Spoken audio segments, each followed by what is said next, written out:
I was looking for a button that we don't actually have. We don't. I was looking for an air horn. Yeah. Heated Rivalry. Yeah. Or just like the saxophones at the beginning of Careless Whispers. This is the closest we have to that. That's not it. That's not good. That doesn't evoke gay sex. And yeah, as what I just said might imply, hey, mom and dad, this one's not for you. All right? Turn it off. Hopefully, this one's not for you. You already said that at the top of the episode. Hopefully I've already said that at the top of the episode, but if not, hey, mom and dad, here's your sign. Turn it off. Hi, everyone. Thanks so much for joining us here in the treehouse. Before we start our discussion of this month's entry into the Positive Masculinity playlist, I wanted to remind you to check out the show notes for the list of sources we use in this episode, as well as a list of content warnings. If you would like to connect with us or share ideas for future episodes, you can find us on Blue Sky, Instagram, and Facebook at A Safe Place for Boys, or email us at safeplaceforboys@gmail.com. Thanks again for listening. Stay safe out there and enjoy the show. Yeah. I'm not real sure what the Russian Orthodox sort of opinion is. I know almost nothing about Russian Orthodoxy, but it's Catholicism, except they got pissed off at each other about who should have a pope. And then they just created a bunch of arbitrary differences, like, well, we're going to make our sign of the cross go from left to right instead of right to left or whatever. Or maybe they do right to, I think it's, let's see, what it is. Up, down, right, left, Russian Orthodox. I always thought that's how you did it, so you're ending over your heart. No. No, it's left, right for Roman Catholics, right, left for Orthodox. I wouldn't know any of these things. I was raised Protestant. The normal arm of Christianity where we never get into pointless fights with each other about dumb bullshit.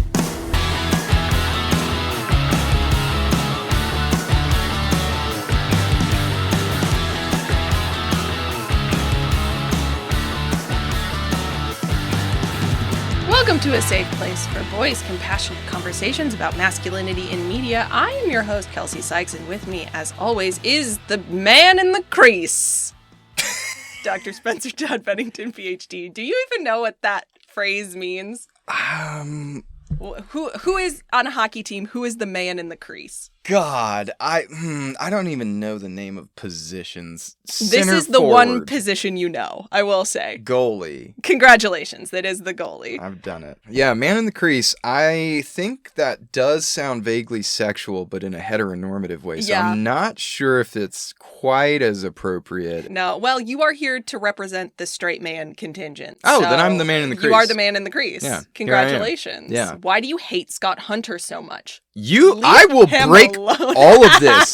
I will destroy everything. Don't you dare slander me in that way. I love Scott Hunter. The Man in the Crease podcast needs to be canceled. They hate Scott Hunter, and I don't know why. They're so mean to him. Oh, that's right. Those are the boys on the show. Yeah, they're always just like, is he gonna crash and burn like he does every season? It's just like, get a fucking better hobby, you losers. They're just in it for the views. He's doing his best. They're not real hunt heads like me. Yeah, no one loves Scott Hunter like you love Scott Hunter. No one, okay? No one. You spent a good amount of time at a Super Bowl party standing up for Scott Hunter, and I thought that was beautiful. Thank you. I mean, I couldn't sit back and say that, episodes 1 and 2. All right, I'm getting ahead of myself. First, I am just going to do a quick disclaimer about the format here. Welcome to our second of the genre of episode that we, for the first episode, called Character Crossover. So I guess we'll do that again, even though these are all from the same property. Although from 2 different books, so it's kind of a crossover. Yeah. Heated Rivalry, the thing that we're talking about. Oh, by the way, welcome to our Heated Rivalry episode. We're only slightly late to the zeitgeist. Yes, we're talking about Heated Rivalry, and this is our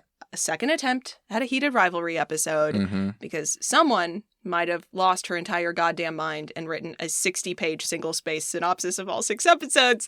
So our original plan was to do a more traditional synopsis and discussion episode, but we lost the recordings. Yeah, I was going to say, someone else almost lost his goddamn mind when we recorded 5 hours? Yeah, 5 hours, 3 sessions worth, and then realized, well, None of that is there. Yep. So. But like I told Kelcee, we've had a really good run for not losing any recordings. Yeah, this was the first one we ever lost. So, and hey, we do it for y'all. We do it for the fans. Yeah, and all we do it for 9 of me you. because this show has consumed me in a way that it has consumed many people. And I wanted to talk about it, so here we are. Yeah. I will say I do still plan to record a synopsis episode with a very special guest, if we can get the technology to work out, because I wrote 60 pages single-spaced, and I do want to talk about this show in more detail. It is not this day. This day, we just want to talk about the boys. For now, if you are somehow one of the 12 people, minus my parents, who somehow have not seen this show yet, Mom and Dad, do not watch this show. It is not for you. I mean, you can if you want to, but don't tell me about it. I have a feeling you won't like it, and I don't want to hear about it from you. But anyway, if you're not my parents, and you somehow have not seen this show yet, go ahead and watch it first, or else nothing we say is going to make sense.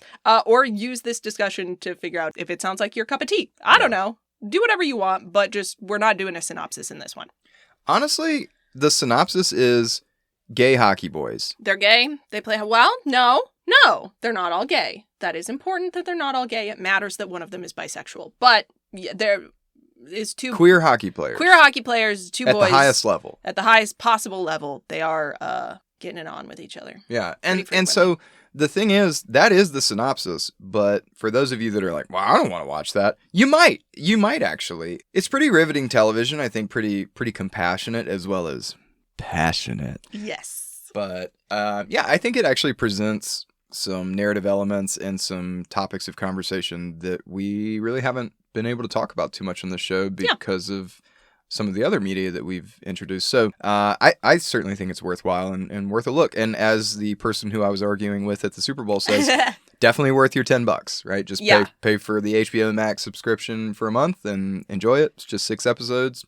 Yeah. And, then you can always email us at asafeplaceforboys@gmail.com to let us know what you think. Yeah. Let us know which episode turned you on the most. I'm interested in that information. I'm just kidding. I'm not. I kind of am, because I want to know if your theory of straight boys love Scott Hunter is straight true. Boys love Scott Hunter. If you're a straight boy, let me know how you feel about Scott Hunter. I'm obsessed with this, and I want to do some kind of scientific study. But yes. So this show, bit of a phenomenon. Yeah. You heard about it from me, I assume.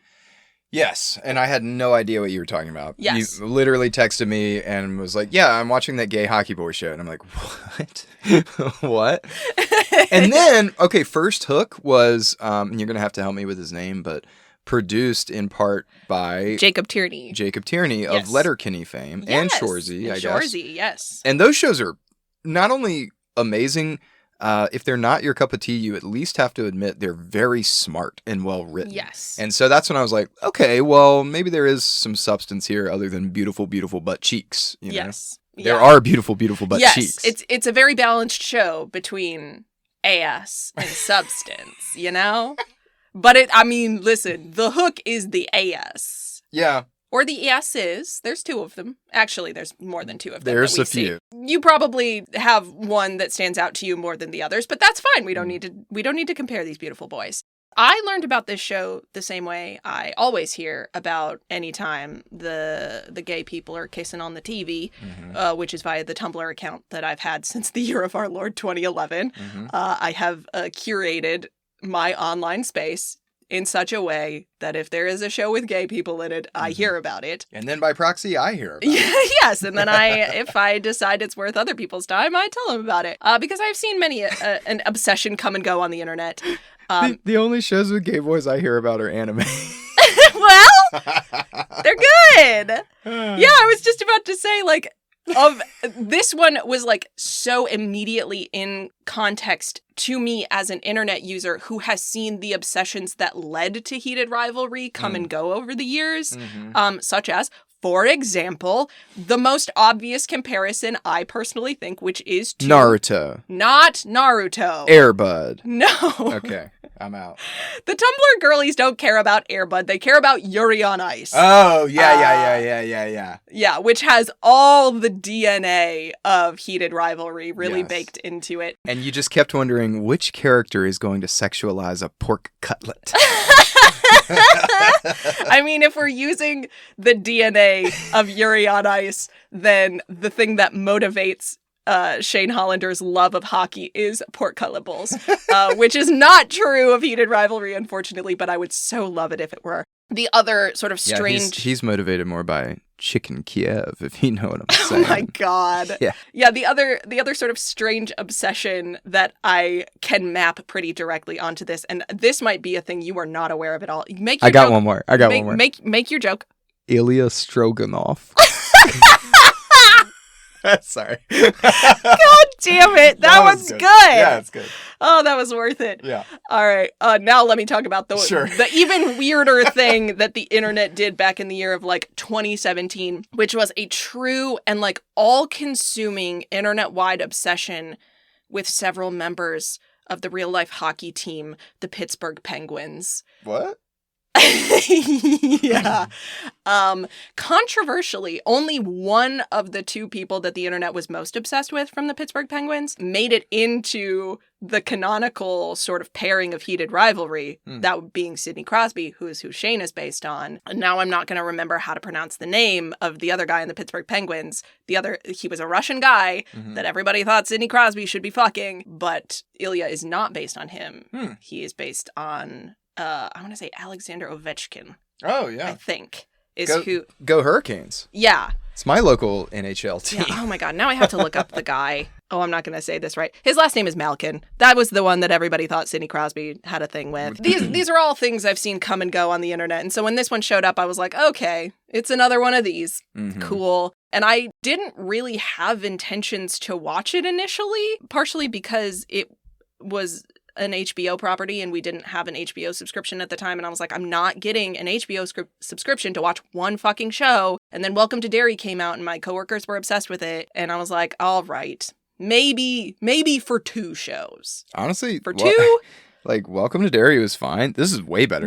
Way better than Welcome to Derry. But yeah, I just needed a second thing to justify the subscription. Truly, the thing that convinced me to give this show a try is that I saw encouraging things about how consent was handled in the sex scenes. That was a point of discussion that people had, which is not always the case in other famous sexy shows. Right. Not to name any names, but fucking Bridgerton. And I am occasionally a little nervous about watching sex-forward shows because I'm like, where will the violence be? One talking point comparison that came up in one of our lost recordings, I think, was 50 Shades of Grey. Yes. And I know that's kind of outdated, but I remember people were obsessed with that show, or the franchise, book series and film, and I remember that the BDSM community in real life were just appalled. Furious.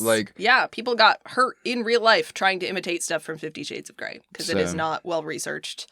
Yeah. You can really hurt yourself doing some of this stuff, guys. I think this stemmed from the question of can you remember another time that the sort of romance genre found its way to straight boys? And the only thing that I could think of was 50 Shades, but not really, and kind of Twilight, but not really. Because there was, it was a big enough phenomenon that, everybody kind of felt like they had to have an opinion on it. But at least my memory of, the Twilight phenomenon was very much boys being let me learn just enough about this thing that I can make fun of it. Because it's still funny to make fun of things that girls like. And both were horrible representations of actual consent in relationships. Big old consent problems.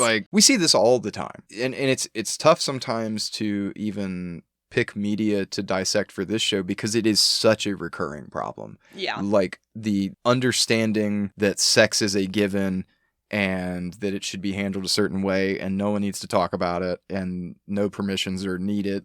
It's rampant. And there are very established dynamics in sex scenes that, and I want to return to this question later in our discussion, but one of the things that is so compelling about this show for a lot of audiences that they were sort of surprised by, and this is sort of an ongoing discussion within the world of romance media, both, books and shows and other things, which is why do women want to watch 2 men have sex with each other? And I have a lot of thoughts about that topic, which I will get to once we have kind of closed the loop here. But consent is a real big part of it, and it is not something that you get to take for granted in almost any media that features male and female couples, because power dynamics are what they are, and a lot of the people involved in making media have maybe never had to think very hard about those power dynamics, and so they replicate certain ideas, often without malice. Like, there are certainly pieces of media that are like, I want to show something like sexually humiliating or violent happening to a woman, but there are other people who are like, no, I just wanted to make like a nice, fun, sexy sex scene,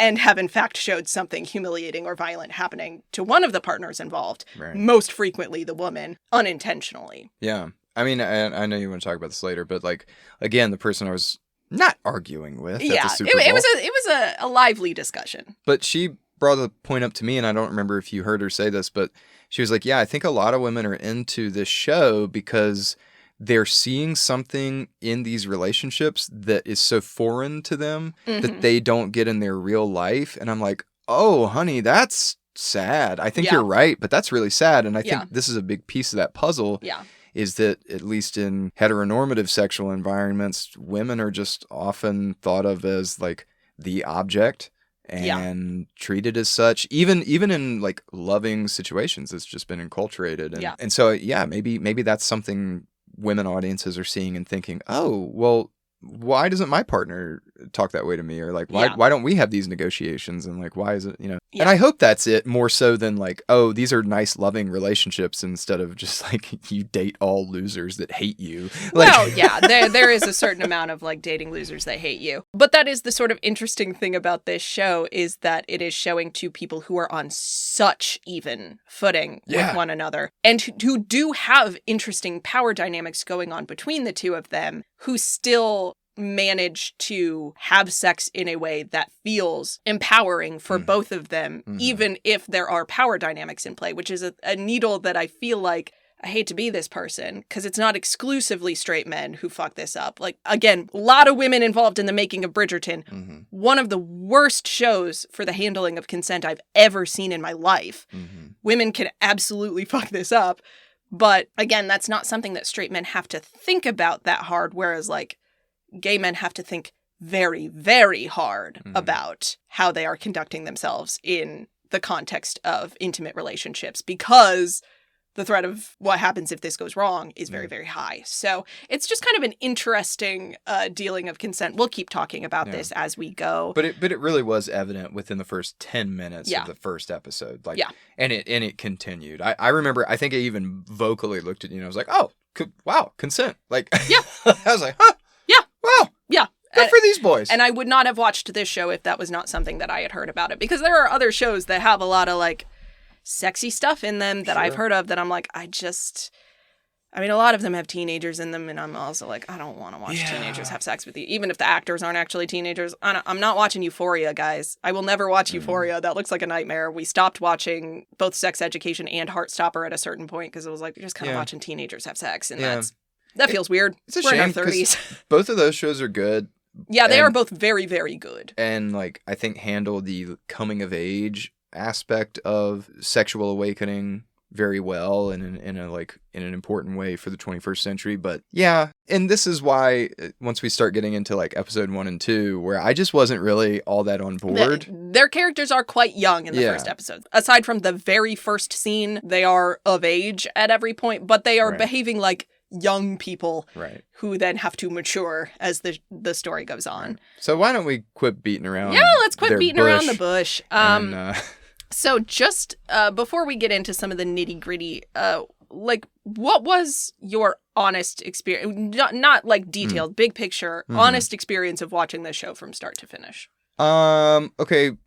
First episode, I'm like, okay, neat. Yeah, we got some hockey boys. They're competing at the highest level. They're literal rivals, to go with what you said earlier about they're on quite a level playing field in terms of their relationship. It's like, that's interesting. Okay, there's some sexiness here, but it's kind of covert. Seems like queer stories I've seen before. Then we get into some scenes of like actual like sexual encounters. I'm like, okay, well, all right.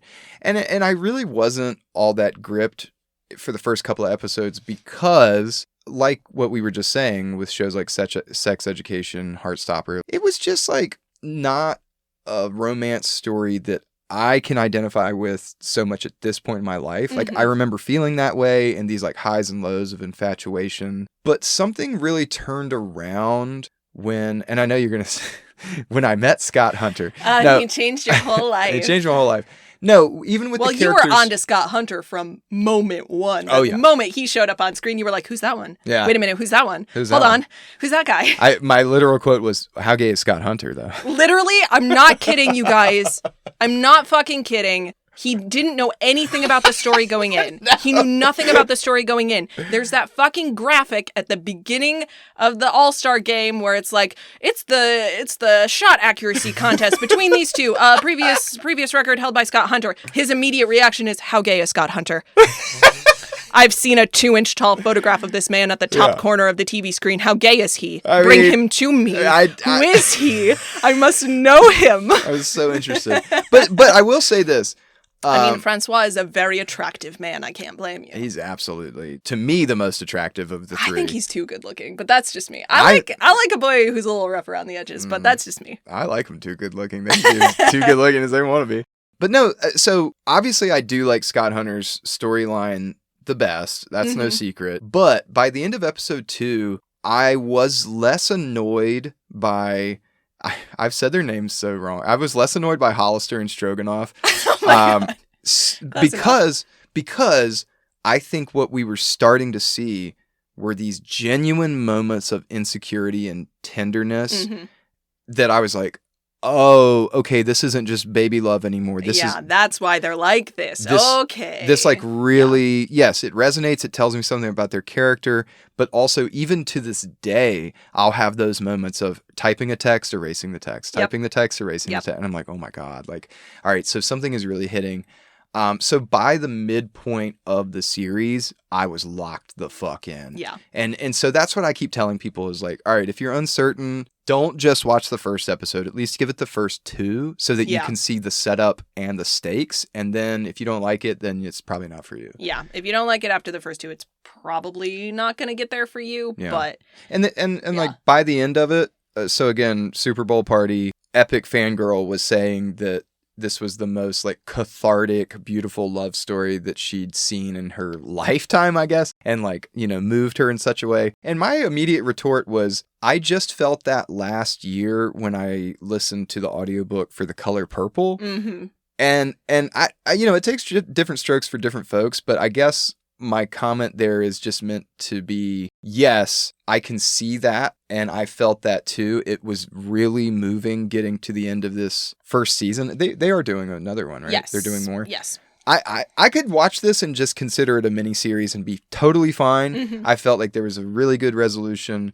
And it was uplifting and beautiful in I can see in that way. And I think it's doing something different than most other media that I've seen. So that's sort of my highs and lows. That's really lovely. I'm glad that you stuck through it. I am also of the opinion that like this was a very, very, for me personally, in the place that I am at in both my personal life and in the larger context of the world and what's happening in it. This felt to me, do you remember when like the COVID lockdowns first started and Animal Crossing had just come out? Oh God. And it was like the perfect thing for that moment. Like it was so helpful for people to have that like connection to each other and like this thing to be doing with their time. This for me was like, this hit at the exact time I needed something like this to hit. Yeah. I know that part of the way that I feel about this show is that, boy, I needed just a nice thing right now that I could sink my teeth into. And it was like everyone else was sinking their teeth into it too. So there's like so many other people to talk to about it, so much to read about it, so much to learn. This whole book series that I'll talk more probably in the synopsis episode about the crazy order in which I encountered all of this information.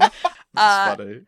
So I do think there's probably a big part of that fueling how people feel about this, but it also has like gotten its hooks into people that stories like this don't generally. Like this show felt to me as like a creature of the internet and as a person who like engages a lot with romance media, I was like, oh, this is like me sinking into like a nice warm bath. Mm-hmm. Like this is me coming home at the end of a long day. This is what I want all media to be. But certain people had never encountered anything like this before, ever. And part of why I wanted you to watch it is because straight guy reacts to Heated Rivalry is now a whole subgenre of media that has become, like, it rose up around the actual show itself. A big reason that so many people are obsessed with this show is because straight guys have recommended it to them. And that is part of why I was like, this has got to be worth talking about because something is happening here. Yeah. Because as we just tried to sit and think about, frequently when a piece of media is very, very important to women and to queer people, it is poison to straight men. It is something that, like, you make fun of on SNL or whatever, and that's the most you're willing to engage with it. But this one, I think because it's about hockey, let's be honest, we've given you a masculine thing as you're in. Do you think that's part of what has fueled the straight man reaction? It's just now occurring to me why, like, what this is all about. So, like, I'm not going to sit here and say that hockey is the most popular sport that is like that would cast the widest net for just straight men writ large. I don't think the number of people that are straight men that watch the show equal the number of hockey fans that are watching. Like, I think I don't think so either. Do you know what I mean? I think that's probably where it started. Like, a lot of the most famous, and we've got a quote that I'll have Spencer read here in just a second, but, like, the way that I saw was, like, hockey podcasters. Like, bros whose whole thing is they talk about hockey all the time were watching this show because they were like, oh, it's about hockey. That's, like, kind of tangentially related to stuff that we're interested in. We'll give it a shot. And then, like, the first couple episodes, they're like, this isn't really about hockey. Yeah. And then, you know, they do the same thing you do, which is, like, they get to episode 3. The reason my recurring joke is straight men love Scott Hunter is because this is the straight man's path. Yeah. He watches 2 episodes and he's like, I don't know, it's kind of just watching some like 20-year-old dudes not talk to each other very well. This isn't that fun. And then they see Scott Hunter in his beautiful skin tight, very wet Under Armour shirt and something happens to them. Well, here's what I think is happening. I think it's less about hockey and more about the large percentage of straight dudes and just dudes in general who have this hope or belief, or at least at one time had the dream to play sports professionally. Interesting. And so I think what we're seeing here is guys are able to see themselves in a narrative through the lens of athlete or through the aspiration of pro athlete. And that is then allowing them a closer proximity to a queer identity than they've ever allowed themselves to imagine. And what that's doing is basically saying, well, if I worked my whole life to be the best and got to be a pro, I wouldn't want anyone to tell me who I could and couldn't date. Right? And ooh, interesting. Do you see what I'm saying? Yeah. Like, it just occurred to me. I'm like, oh, this is really good. Like, they're taking a demographic that they have largely identified with on the level of fan and idolized and wanted to be, and then they're flipping that on their head and saying, like, oh my God, but what if LeBron was gay and then he had to be closeted, and like, well, what if I worked that hard to be in the Olympics and then I couldn't love who I wanted to love? That wouldn't be right. That's not fair. Yeah. That's not fair. That is one of the more interesting things is watching straight guys process in real time in the way that some of these characters in the show have to process in real time. We'll talk about the role of homophobia quite a bit because it is one of the biggest driving forces of all of the drama in this show. But it is interesting to watch men be like, well, I guess you couldn't, like, Scott can't just do whatever he wants. Yeah. He can't just say, to hell with this whole world, to hell with my sponsorship deals, to hell with the league that I work for. Yeah. He can't. Yeah.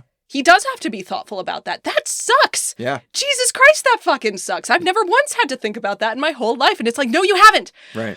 We've done some. Great. Yes. Yeah. Keep going. We really got something here. Yeah. Yeah. Some ignorance is from entitlement, you know, and I think that being put in a spectator position where you're empathizing with people that you already have a track record of wanting to be and wanting to emulate, and then raising the question of, but what if it was like this? Yeah. You know, what if you were in this position? Oh, damn. And I think, like, There's plenty of media that's like obviously very sympathetic to queer characters, but there's a large demographic who are going to watch that and be like, well, it couldn't be me though. Yeah. Couldn't be me. Oh, famous hockey bro? Well, that could be me. And he's gay? What? I love hockey. Am I gay? Sorry. Is it gay to love hockey?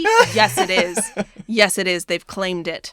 They've taken it from you. No, but that literally just occurred to me. I do think that's probably part of it. And the interesting thing that this Vulture article talks about is the sort of political implications of this turn. And I'm interested to see how much you agree with their take on how significant this phenomenon is. All right. Well, according to Vulture, quote, across YouTube and TikTok watch-alongs, straight men are watching and enjoying Heated Rivalry and, as exhausting as this reality is, acting as a legitimizing force. These reaction videos are about more than just catharsis. As commentators watch along with the show, they also provide thoughtful, sometimes critical, sincerely invested analysis of the series. Vloggers Nick and Corey point out subtle moments of character development and emotional ambiguity. The What Chaos guys fixate on hockey realism and the sport's typical hypermasculine atmosphere.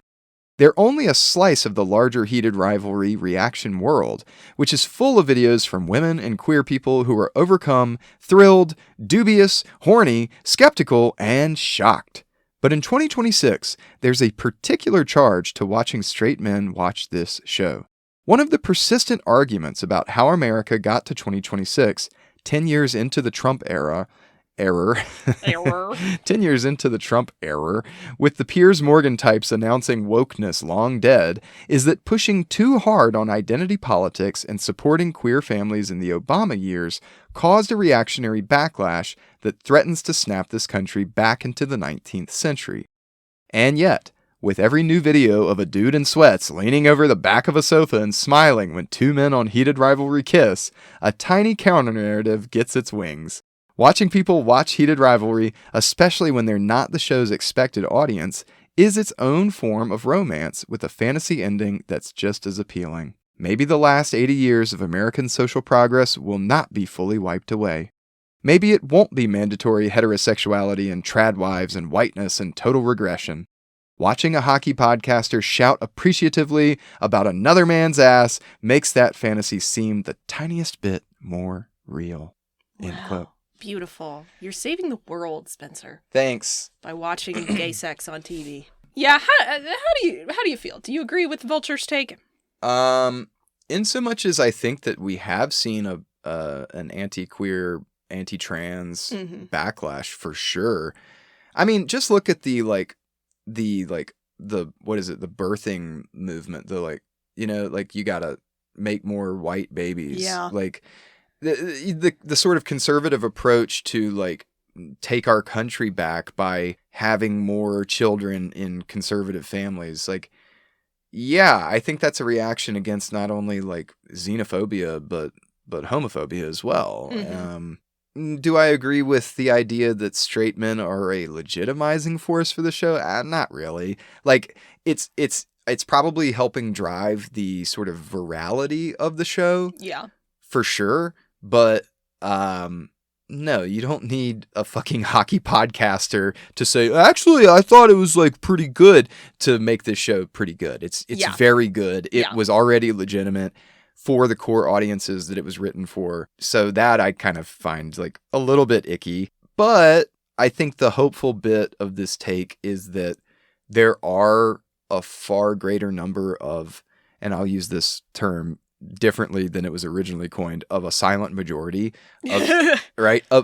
In this case of straight men who are not outwardly racist and homophobic and xenophobic, who are just trying to live their fucking life and just have been in a bubble of entitlement long enough to where they haven't really had to think about it. And if push comes to shove, they're willing and able to be good allies. They just don't really know how or have an exigence to do so. And so I think shows like this are them finally having a moment to be like, well, yeah, that isn't right. Free love for Scott Hunter. Yeah, I do think Sidney Crosby should be able to have sex with whoever he wants to. Yeah. And Gritty, too. I think Sidney Crosby should be allowed to have sex with Gritty if he wants to. He's still good at hockey. Yeah. Yeah, like he's still getting goals, you know? Yeah. I am inclined to agree with you.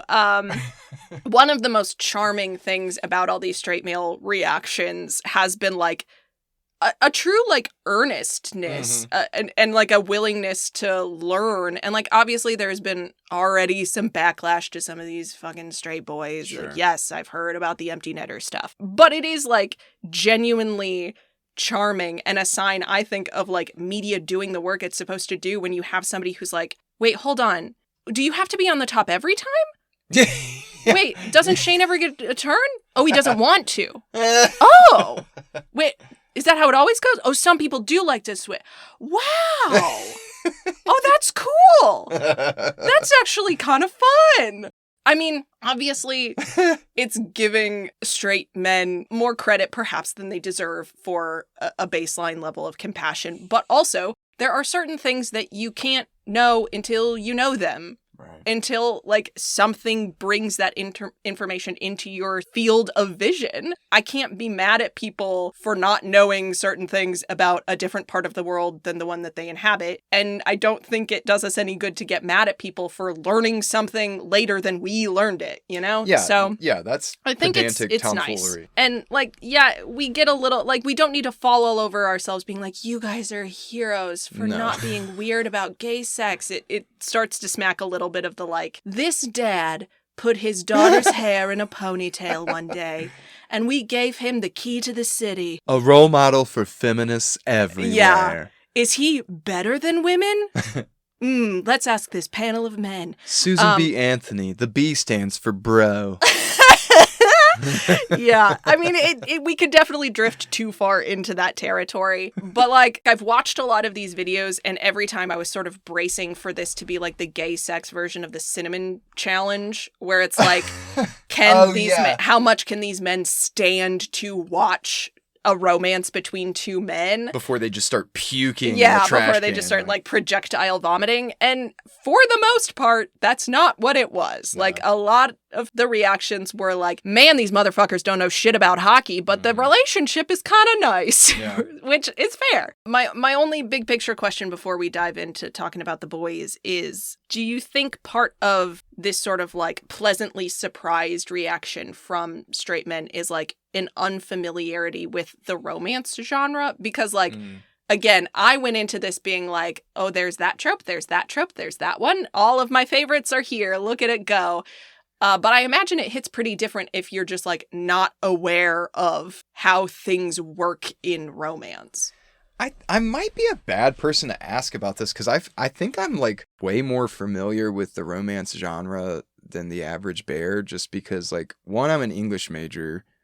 Two, I like writing stories that involve romance. Like I'm not a fanfic. I'm not a romance writer necessarily, but like, you like a love story. I do like a love story, I guess. And so none of the tropes really were all that surprising to me. And I think that's part of why I didn't really latch on to the first couple of episodes, because those weren't your tropes. Well, they weren't my tropes, and they were mostly just like predictable sort of, you know, it felt for at least a second in the first episode kind of caricature-y.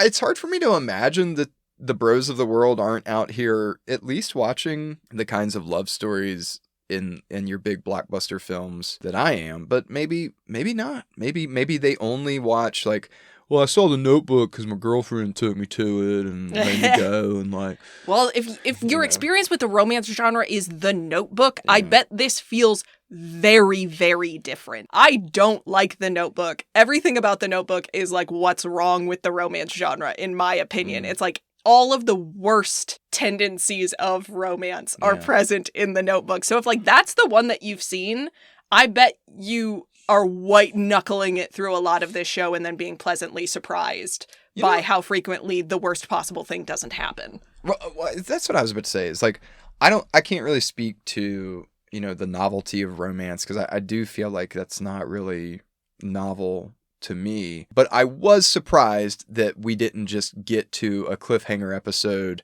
with someone just getting beaten nearly to death. Right, yeah. You know, or like just being physically punished for being queer somehow. Like, yeah. And I was sort of on edge the whole time, thinking, okay, it's 6 episodes, they've been greenlit for another season, the cliffhanger at the end is going to be someone throws a brick at Scott Hunter, like, you know, will he ever skate again? Like, don't fucking, I've seen that way too many fucking times. Like, and those depictions are valuable and important, but for fuck's sake, can we just have a nice time? Yeah. Yeah. Homophobia is the thing that causes a lot of, well, no. It's one of a couple of things that cause really big problems for the characters in this story, but this is not a story that wants to show you the worst possible thing. And I think that is like one of the things that I really noticed. Again, I'm going to evoke the empty netters. I'm sorry, but they made a video of like watching episode 6 live. And when it gets to the moment, we don't need to worry about spoilers here. You've all gone and watched the show by this point. There is a moment where they're at Shane's lake house cottage thing. It's not a fucking cottage, it's a mansion. But anyway, and they're like kissing up against a window and the camera pans in the background and you see Shane's father standing in the background. And then they notice he's there and he immediately leaves. And the empty netter guys were like, oh my God. Yeah. And one of them was literally like, you guys told me this wasn't this kind of show. Because his immediate reaction was like, Shane's parents are going to disown him. They're going to react violently. There's like something really bad is going to happen to him now. And that is obviously what the show wants you to think for a hot second, right? It frames him, he's standing in the background like a fucking serial killer, because that is historically how that moment would have felt to a lot of people. And then thankfully, Mr. Hollister just says, well, I just came to get my charger and a cable, you know, it's the old one. And I didn't, my charger and then the port and anyway, okay. Yeah. Okay. Because David Hollander is a very good man who loves his son a lot and just reacts to uncomfortable social situations by panicking and running away, which is fine. But that is like kind of the longest it lets you sit with that kind of fear. For the most part, we are worried about careers. We are not worried about lives. Because for fuck's sake, we've seen enough movies and shows where queer people get beaten to death. I don't want to watch that again. Well, and I want to clarify what I was saying earlier. Those stories are important if we are trying to help educate people about the very real dangers and violence of homophobia in the world. Those stories are not important when they are just sensational plot hooks and climaxes for the sake of, well, we gotta do something violent so that we can ramp up the tension. It's like, no, we don't. We don't need to actually perform this thing that then people are going to copy because they think it's expected or that it's okay or that these people are the typical targets or whatever. Like, it's also just lazy writing, in my opinion. It's the same as when they're like, oh, I have a female character and I need to give her some sort of conflict to react to. I'll have someone rape her. Yeah. Or make it baby drama. Make her barren or a stillborn or someone eats her baby or whatever. Yeah. The thing that this show does is say that actually, first and foremost, there are a lot of ways that homophobia can manifest in the world that aren't someone tying you to a fence post and beating you to death. And all of those things are also bad. And it matters that people experience them even if they don't end up dead at the end of the day. Right. And second of all, queer people have full, complex lives and things that they care about beyond just like, how will I come out? There are more to real people's lives than just those two things. And so this story is going to deal with the other facets of queer life and the experience of homophobia. Sometimes they have to consider what ingredients other than blueberries could go in a smoothie. Oh, that was the thing. I was going to call you the Blue Moon over Brooklyn. I forgot that I was going to do that. Welcome to a safe place for both compassionate conversations about masculinity and media. With me, as always, is a Blue Moon over Brooklyn.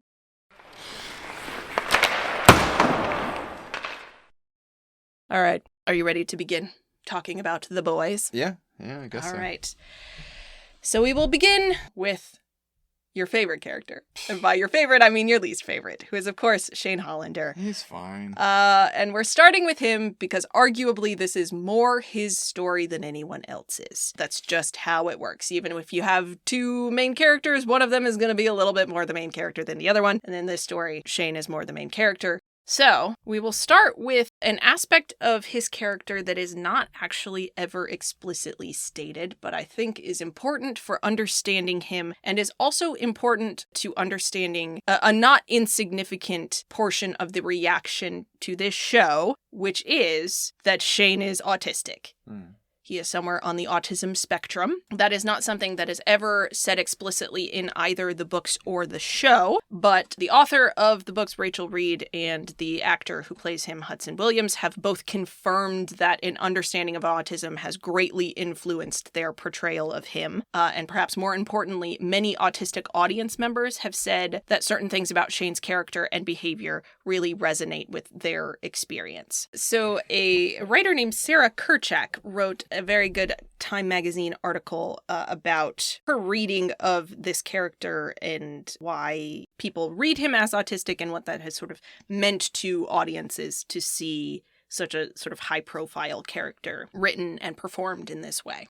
Quote, Shane Hollander, Williams' character in the Canadian queer hockey romance that has taken the world by storm, diverges from the usual autistic archetype in a number of meaningful and refreshing ways.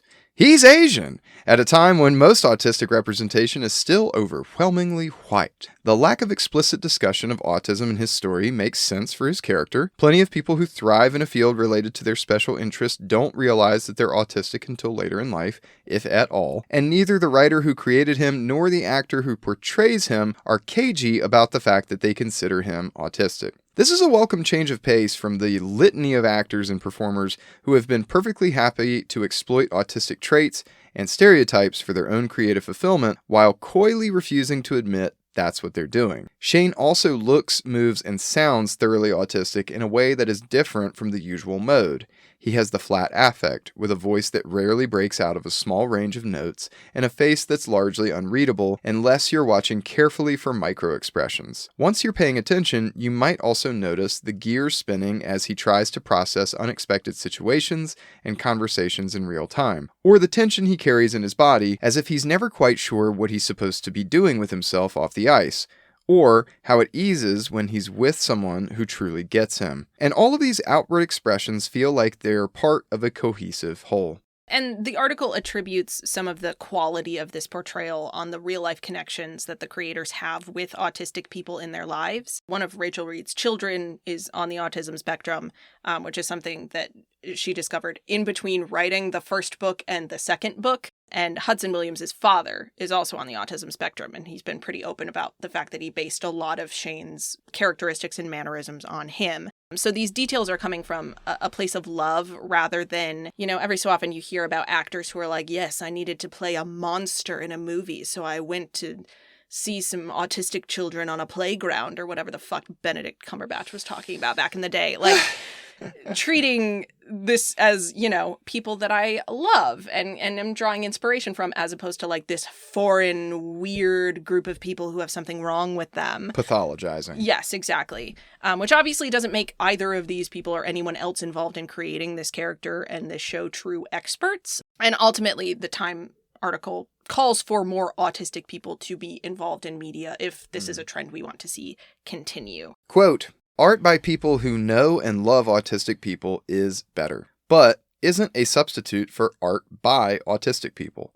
There are some explorations of our neurology and experiences that can only come from the inside. But when I think about the kind of inclusion and radical acceptance for autistic people that I want to see as an autistic writer and autistic person in general, characters like Shane and his genesis are absolutely part of that picture. When autistic people are truly understood, valued, and welcomed into the world as we are, we will naturally rub off on the creative people around us, as all human beings do, and pieces of us will find their way into their work.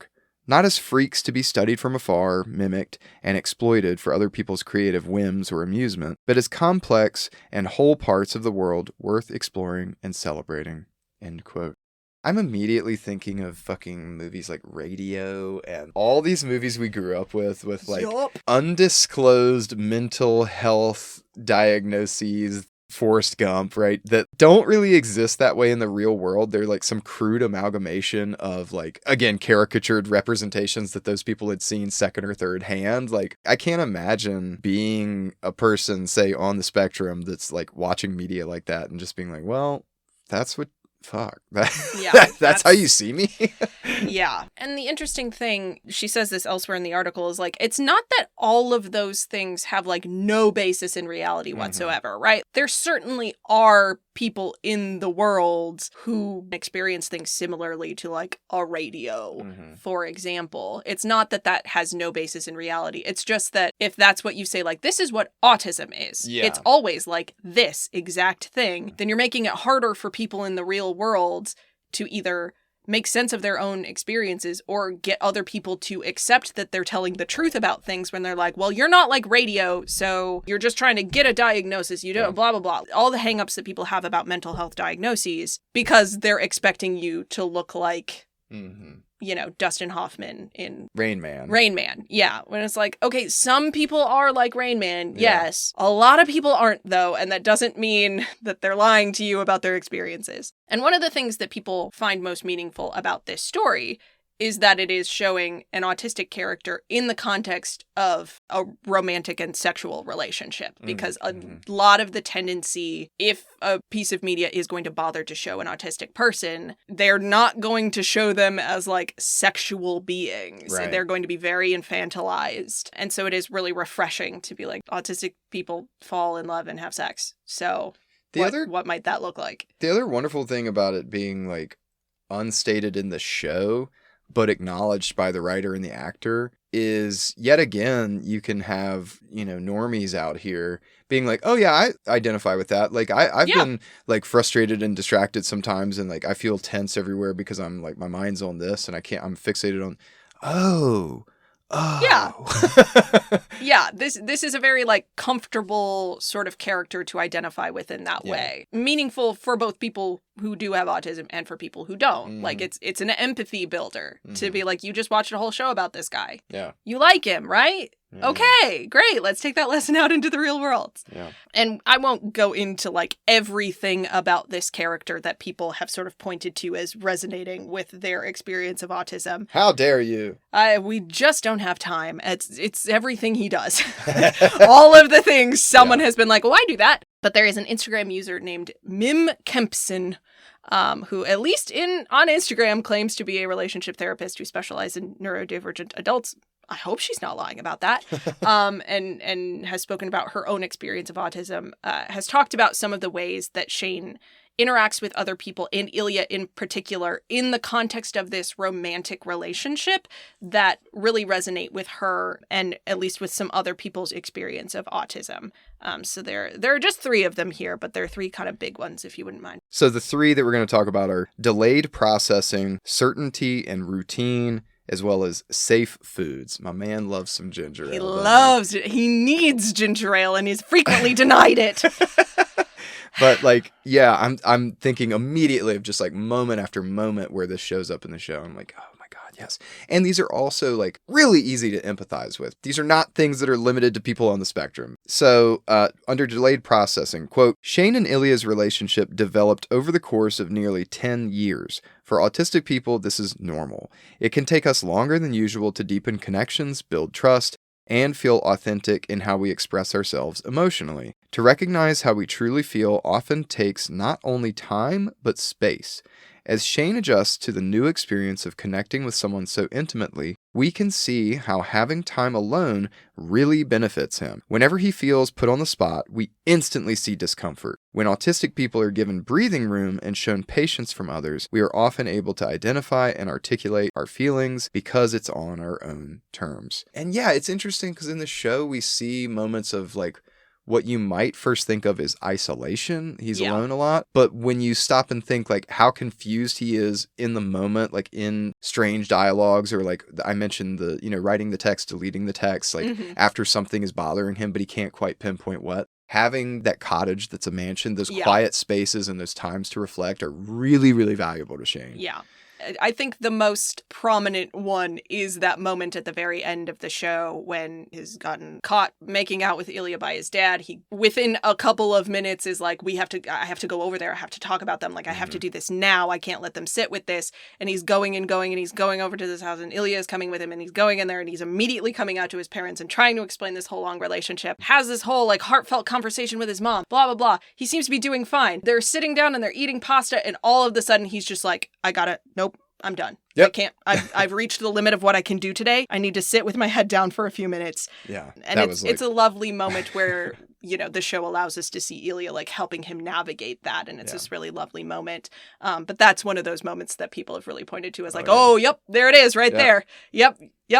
That's that pure adrenaline just like on and then boop off. Nope, like, we're done. All right, head down. That's it. The second category here by Mim Kimpson is certainty and routine. Quote, we always see Shane's need for certainty and routine with small things like him folding his clothes before going to bed with Ilya. Oh yeah, saw that one. Uh-huh.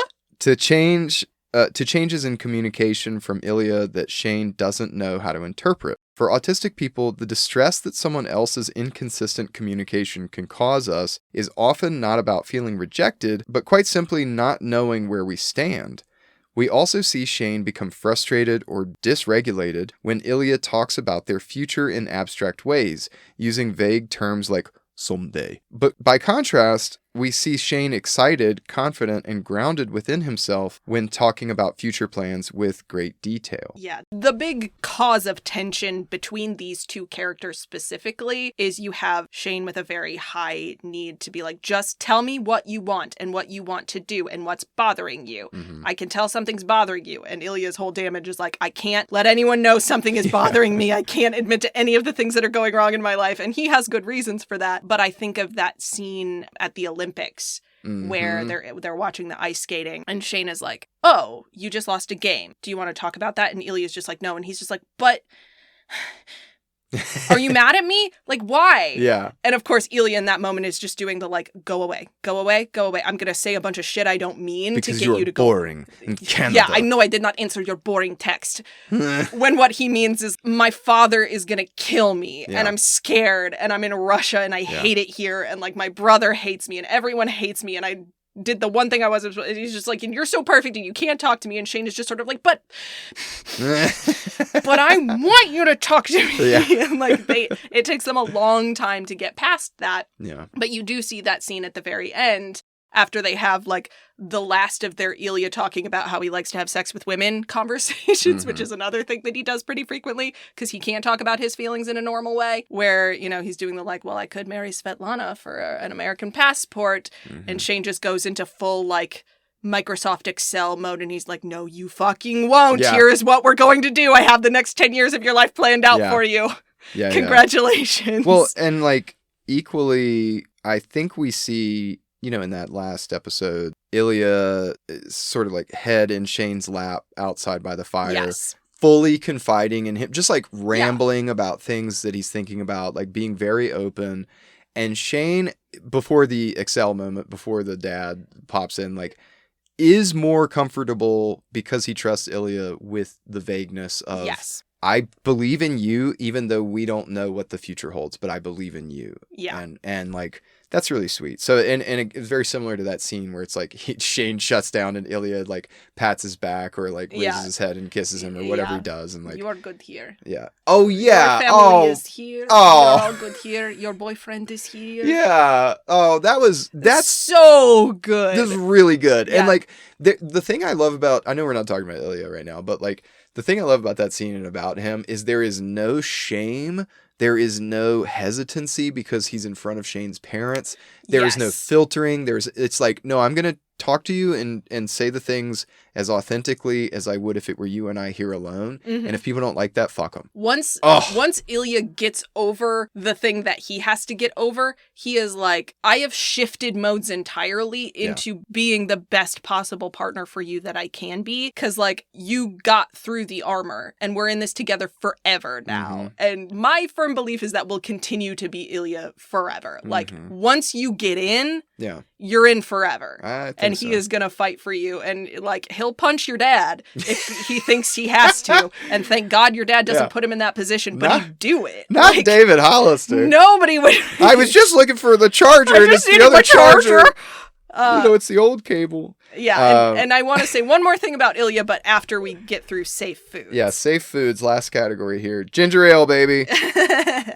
Quote, conversations about Shane's go-to drink come up like 5 times, and I think it emphasizes the importance of safe food to autistic people. Accessing our favorite and known foods and drinks can have the regulating effect of offering us certainty and consistency in a world that is filled with so much change and gray area. I mean, I think a lot of people find comfort in the routine of like, as long as I have my scotch and soda. Yeah, like, going to a foreign country and being like extremely culture shocked and then having this moment of respite by finding McDonald's, like. Yeah. One of the more obvious metaphors at work in this story is the ginger ale and where Shane can access it versus where he can't. So one of the places that he can access it is in the Pike household. Mm-hmm. So Hayden and his wife keep good Mormons ginger ale in their fridge for Shane. Right. We do get a little bit of like, you have to make my wife happy if you want her to keep giving you ginger ale. But like, Jackie's a good woman. Right. God knows she needs a hobby, but Jackie's a good woman. She wants to take care of Shane. Current hobby is making more children. Making more children for Hayden that he is then mean to. Anyway. He's fine. He just can't keep up with them all at the aquarium. He says to one of them, "You're the worst one," which is very funny, which would be me as a parent, which is why I'm not a parent. He can't get it at the restaurants pretty frequently. There's that bar that he goes to after he and Ilya have kind of semi-broken up, after he has his meltdown at Ilya's house. Well, specifically that night when he meets Avengers actress Rose Landry. Yes, that's the bartender that's like such a dick. He's like, we only use it as our mixer for our cocktails. It's like, cool, can you serve it to me? Like, yeah. Well, and at first, like, Shane walks up and is like, "Hey, can I have a ginger ale?" And the guy's like, "I mean, you can, but like, clearly, I think you're like a pussy." Yeah. And then follows that up with like, "Shane Hollander can have whatever he wants here," and it's like, no, he can't. Yeah, apparently not. He can't have ginger ale. Yeah. And it's because Ilya's not here. Because who the fuck has ginger ale stocked in their house? Already cold. Mm-hmm. Ilya Rosanov does. Because they haven't even had that conversation about what kind of foods they like. He just figured it out from context. Yeah. Ilya will always have ginger ale for him. Yeah. Ilya and ginger ale are synonymous in this story. It's very obvious, but it is like cute because it is tying in with Ilya. Again, no one ever is sitting there having a conversation about like, well, I took an assessment and I'm on the autism spectrum. He just is like, no, that's just how Shane is. Right. Like, this is how you take care of Shane. Yeah. New stuff freaks him out. He needs to have something familiar. I will have ginger ale in my home and he will reject me anyway. And yeah, in that same scene, we see Ilya cook him a tuna melt. It's just so gross. I love a tuna melt, but I'm sitting here thinking like, okay, we have this perfect metaphor, and then Shane is very gracious about the tuna melt, eats it, enjoys it, they're having a nice time, and then he freaks out and dips, right? And so maybe it was bad fish. I don't know. I think Rachel Reed has said, because that is something, the tuna melts are in the book. It's a moment, right? Mm-hmm. It's an important moment. And I think she put that in there deliberately because it's like, if you can like still want to have sex on a couch with somebody after you've both eaten tuna melts, like there's... That's love. Something baby. Real has gone on between the two of you. Like, it's meant to be like, oh my God, that's gross. Like, ew. Wait, why? Yeah. I just love the idea of Ilya sitting there like, yes, I'm going to invite Shane over to my home. For the first time, I'm going to ask him to stay over. What will I make him to ensure that he will want to stay the night at my house? I know! A tuna melt! What the fuck, Ilya? Jesus Christ. Safe food, safe man. Sorta. Eventually. Yeah. He becomes a safe man over the course of the story. And it's hard to love Shane because Shane has some issues. Yeah. Some real issues. Autism is who he is, and that's beautiful. There are things very wrong with Shane, though. Yeah. Again, things that other people have imposed on him, unfortunately. Yeah, I was going to say his problem is his parents. Like, well, kind of. Yes. So the next sort of big ol' theme in Shane's life is the idea of control, the way that it intersects with masculinity, and how it is complicated by the treatment of his body as a commodity. And this, I think, is Shane's issue. This is the big one. In my mind, he occupies the same space as a character like Jamie Tart from Ted Lasso. Yes. Except he's not a dick. Well, yeah. But Jamie's a dick for a reason, right? Sure. Like, they're both these very, like, high-performing athletes who... It's more overt for Jamie Tart in Ted Lasso. Like, there's literally a scene where he is being, like, auctioned off to an older woman who it is implied he will have to have some kind of like sexual encounter with, like as a fundraiser. These are two characters who I think are very useful to think about if you want to talk about the way that we talk about the bodies of famous athletes.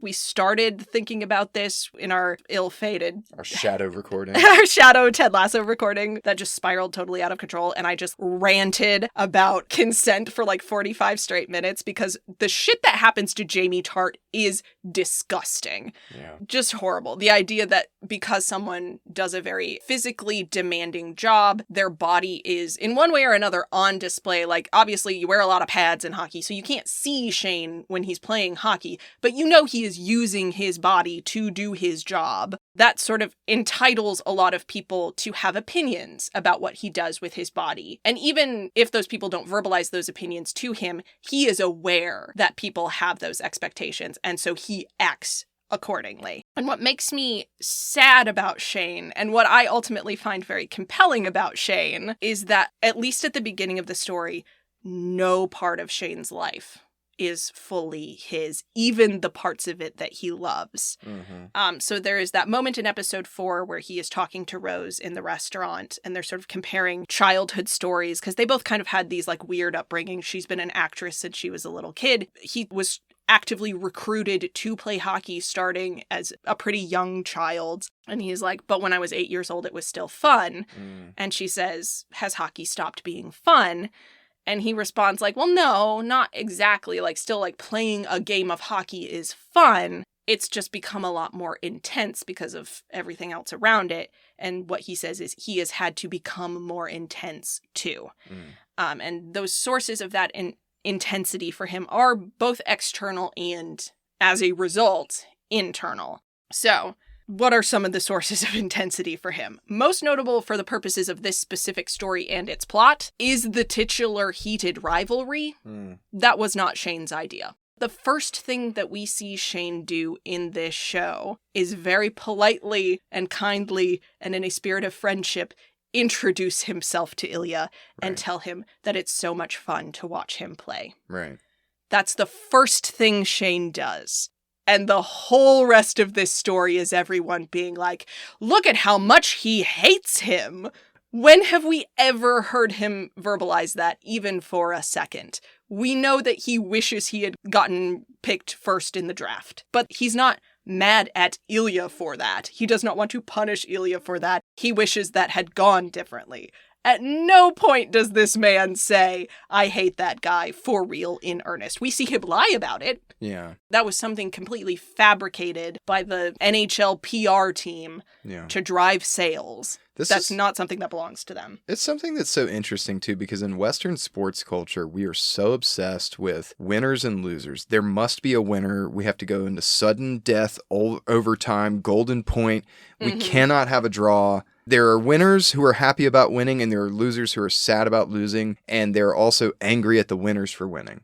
And so it's such a natural story for your sports bros to see, like, oh yeah, these rivals, they both want to be the best, so they hate each other. But in stories that I'm more familiar with, Naruto, rivals make you better. Rivals mean something different. Rivals are people that you compete with, they make you better, and ultimately it's like a brother or a lover situation where you two can pick on each other, but God help anyone who comes in and tries to pick on the other one, because you will destroy them. Dragon Ball Z has this too. Before Vegeta is a good guy in the gang, he's Goku's biggest hater. And then they become like frenemies and then besties. And because one or the other must keep the other one alive so they can keep competing with one another. Yes. My point here is that, to your point earlier of like, is it a novelty, the romance genre, for some of these viewers? And I think in the terms of rivalry, yes, because they're so programmed to see winners and losers being antagonistic instead of rivals genuinely outperforming one another from a sense of love and respect and honor.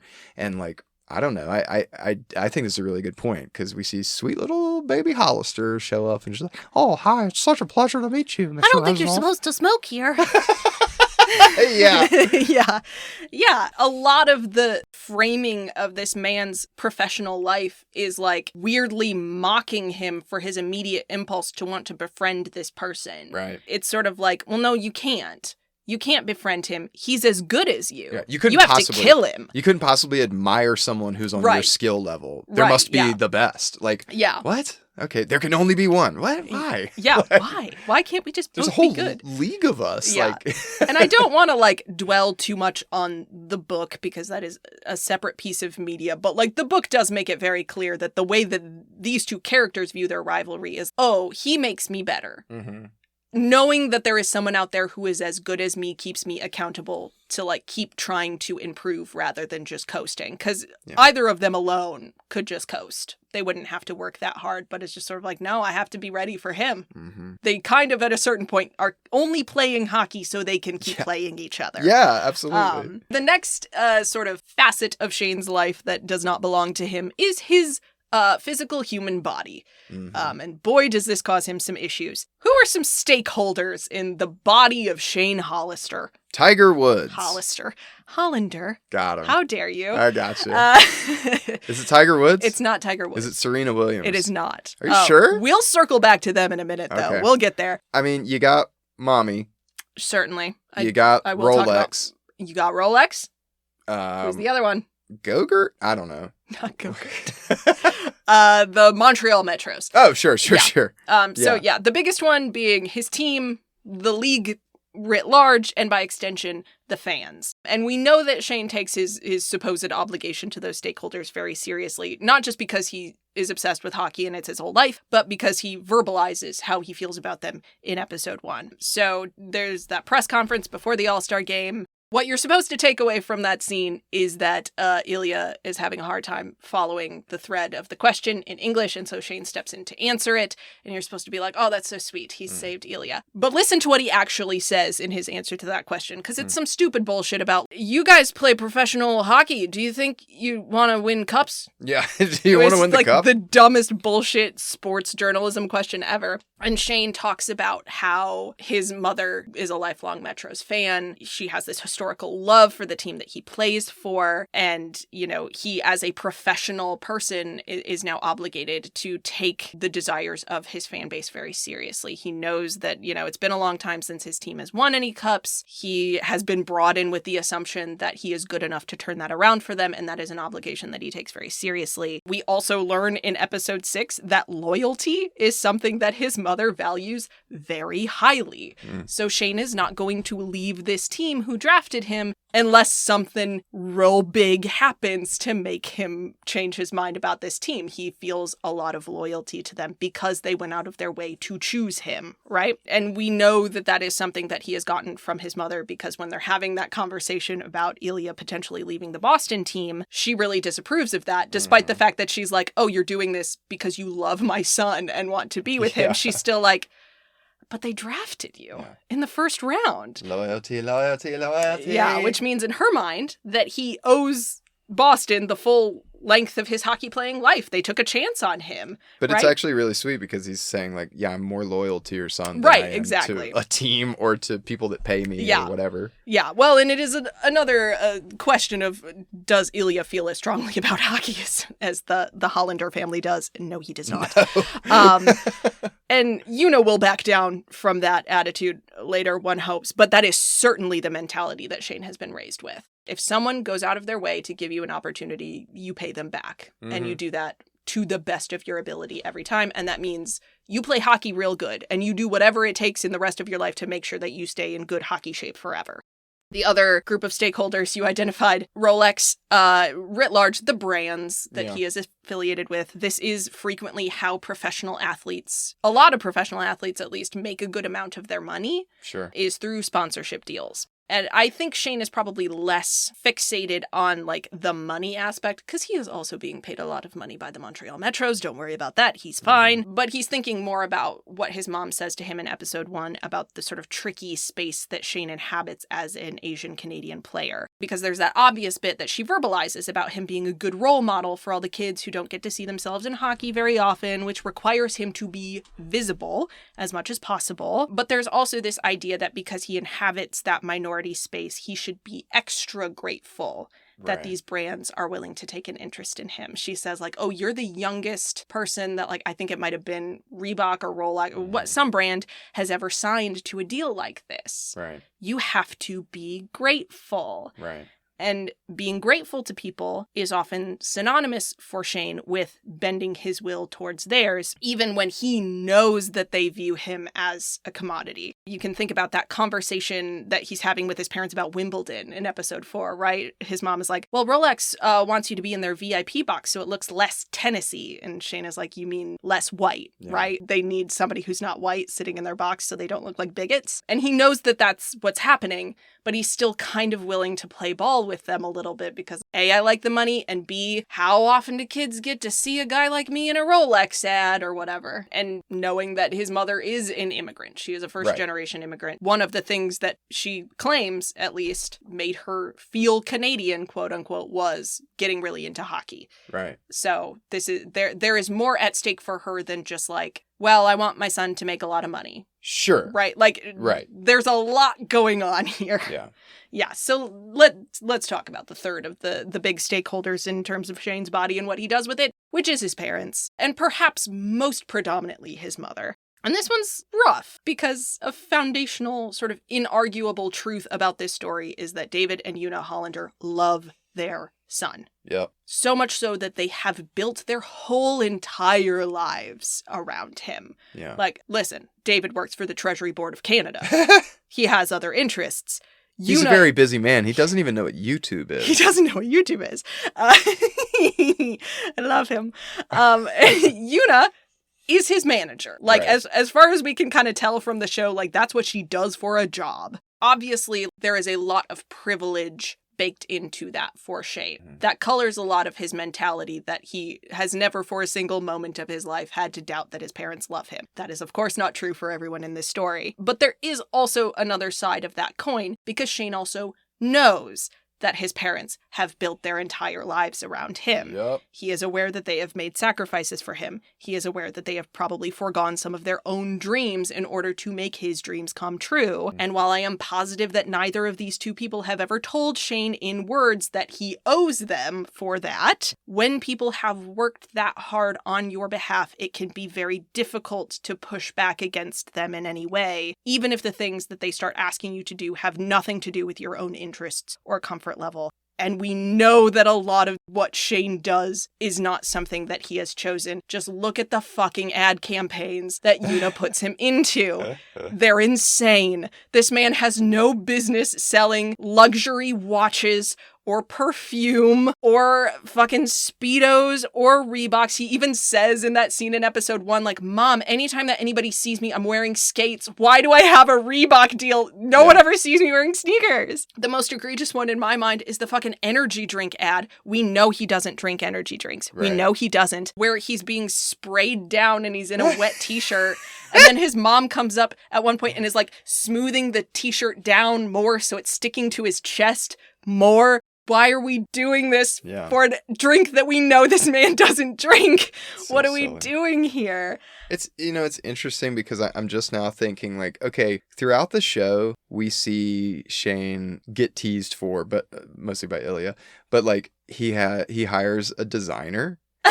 He hires a personal stylist. Yes. And I'm just wondering, like, is this something that is sort of playing to his neurodivergence, or is it just the fact that his mom became his manager and he literally depends on people to tell him in certain terms what is correct, what is incorrect, and what to do? Or is it just both?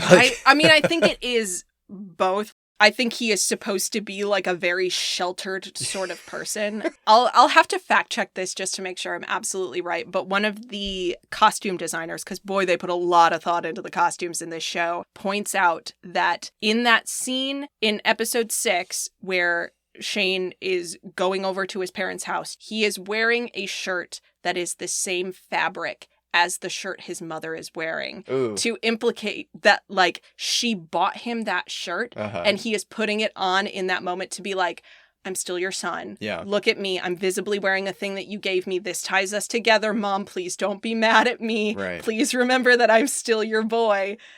So I think on the level of like personal taste, he and his mother are supposed to be very tightly intertwined. And when we see him talking about like, I had this house built, I hired a designer, I hired a stylist, that is him like trying to strike out on his own to get like some influence that's not just his mom. But it's so funny because it's like, you know, we think about the control that other entities exert over his body. And like, that sounds icky. But then we see him at every turn relinquishing that control in some ways and like literally hiring people to tell him what to do with his body and his space and his time and his... Well, I think a big part of that is also like he is so scared of doing something wrong. Yes. That he's like, I know I want to dress differently, but what if I do it wrong? Right. I don't know enough about fashion. What if I put the wrong number of pillows on my bed and everything's wrong forever? Like, I think that is a sign that this is a person who is very, very afraid of making choices for himself because he has so frequently not been able to. Specifically afraid of making mistakes. Yes, that absolutely. I think, again, ties us back into this relationship with his parents of like, I can't let them down. Right. Even if it's a single fucking pillow. Yeah, exactly. It's like, hard to talk about because this all sounds horrible, but also it's from a place of love, and it has served him well in many, many areas of his life. And that's what I was going to say. It's not a bad thing to remind yourself that the world is bigger than just you, and that your choices, no matter how seemingly insignificant, impact others, and that other people look to you. Like, it can drive you crazy. It can be an intense weight, and it can paralyze you with fear and doubt. That's not good. But it is healthy to remember that you are part of a larger whole, you know, so I think that's the redeeming part of why he's doing all this. Like, absolutely. It's so easy to accidentally imply that Yuna is a villain. I do not think she is. No, I don't I think she has had to fight for herself and doesn't want her son to have to fight for himself in that same way. Yeah. And so she is going to do everything she can to make sure that he is provided for and beloved, which he is. Yeah. People love Shane. And again, like the positive aspects of Yuna, she is focused, deeply loyal. Yes. And intense, right? And so like the negative aspect of that is all those things together can create a myopia, right? Yes. Where she is then, you know, blind to the needs of her son or the things he desperately would love to tell her but doesn't feel like he can. Yes. You know? Yeah, we will circle back to that in a moment, but Yuna's, if she has a big glaring flaw, is that her inability to talk shit or curse with oh my god! Just fuck him right up the butt. Fark him right up the butt. Just insane line reading. Okay. No, I mean that is a downside, but that's a script problem, not a character problem. She is so focused on like building up the things about Shane that are so genuinely wonderful, that are so exceptional about him, and making sure that those things are shining at all times, that she does not make it clear that if there is anything about him that does not fit into that nice, tidy, convenient box, that it is still acceptable and she will still love him. And so what happens to Shane is that all of these sort of external pressures and expectations require him to really make sure that his body looks and functions a certain way, that he is always presenting himself a certain way in public, that he is always making choices that are nice and acceptable, and ultimately how he feels both physically and emotionally is entirely irrelevant. All that matters is that he remains predictable and presentable and in control of himself, and he never lets anyone down, which in his case means publicly modeling things that he actually does value, right? Like leadership and teamwork and honesty and things that are good. But in the world of professional hockey, it also means being a good ambassador for the sport by ascribing to strict masculine gender roles. And this is where Shane runs into some trouble. And this, I think, is one of the more interesting ways that homophobia as a force functions in this story, because no one calls Shane a slur to his face, right? No one is ever even really deliberately unkind to Shane ever, because again, everyone loves him. Yeah. He's a lovely boy, except for Scott that one time, but Shane did start it.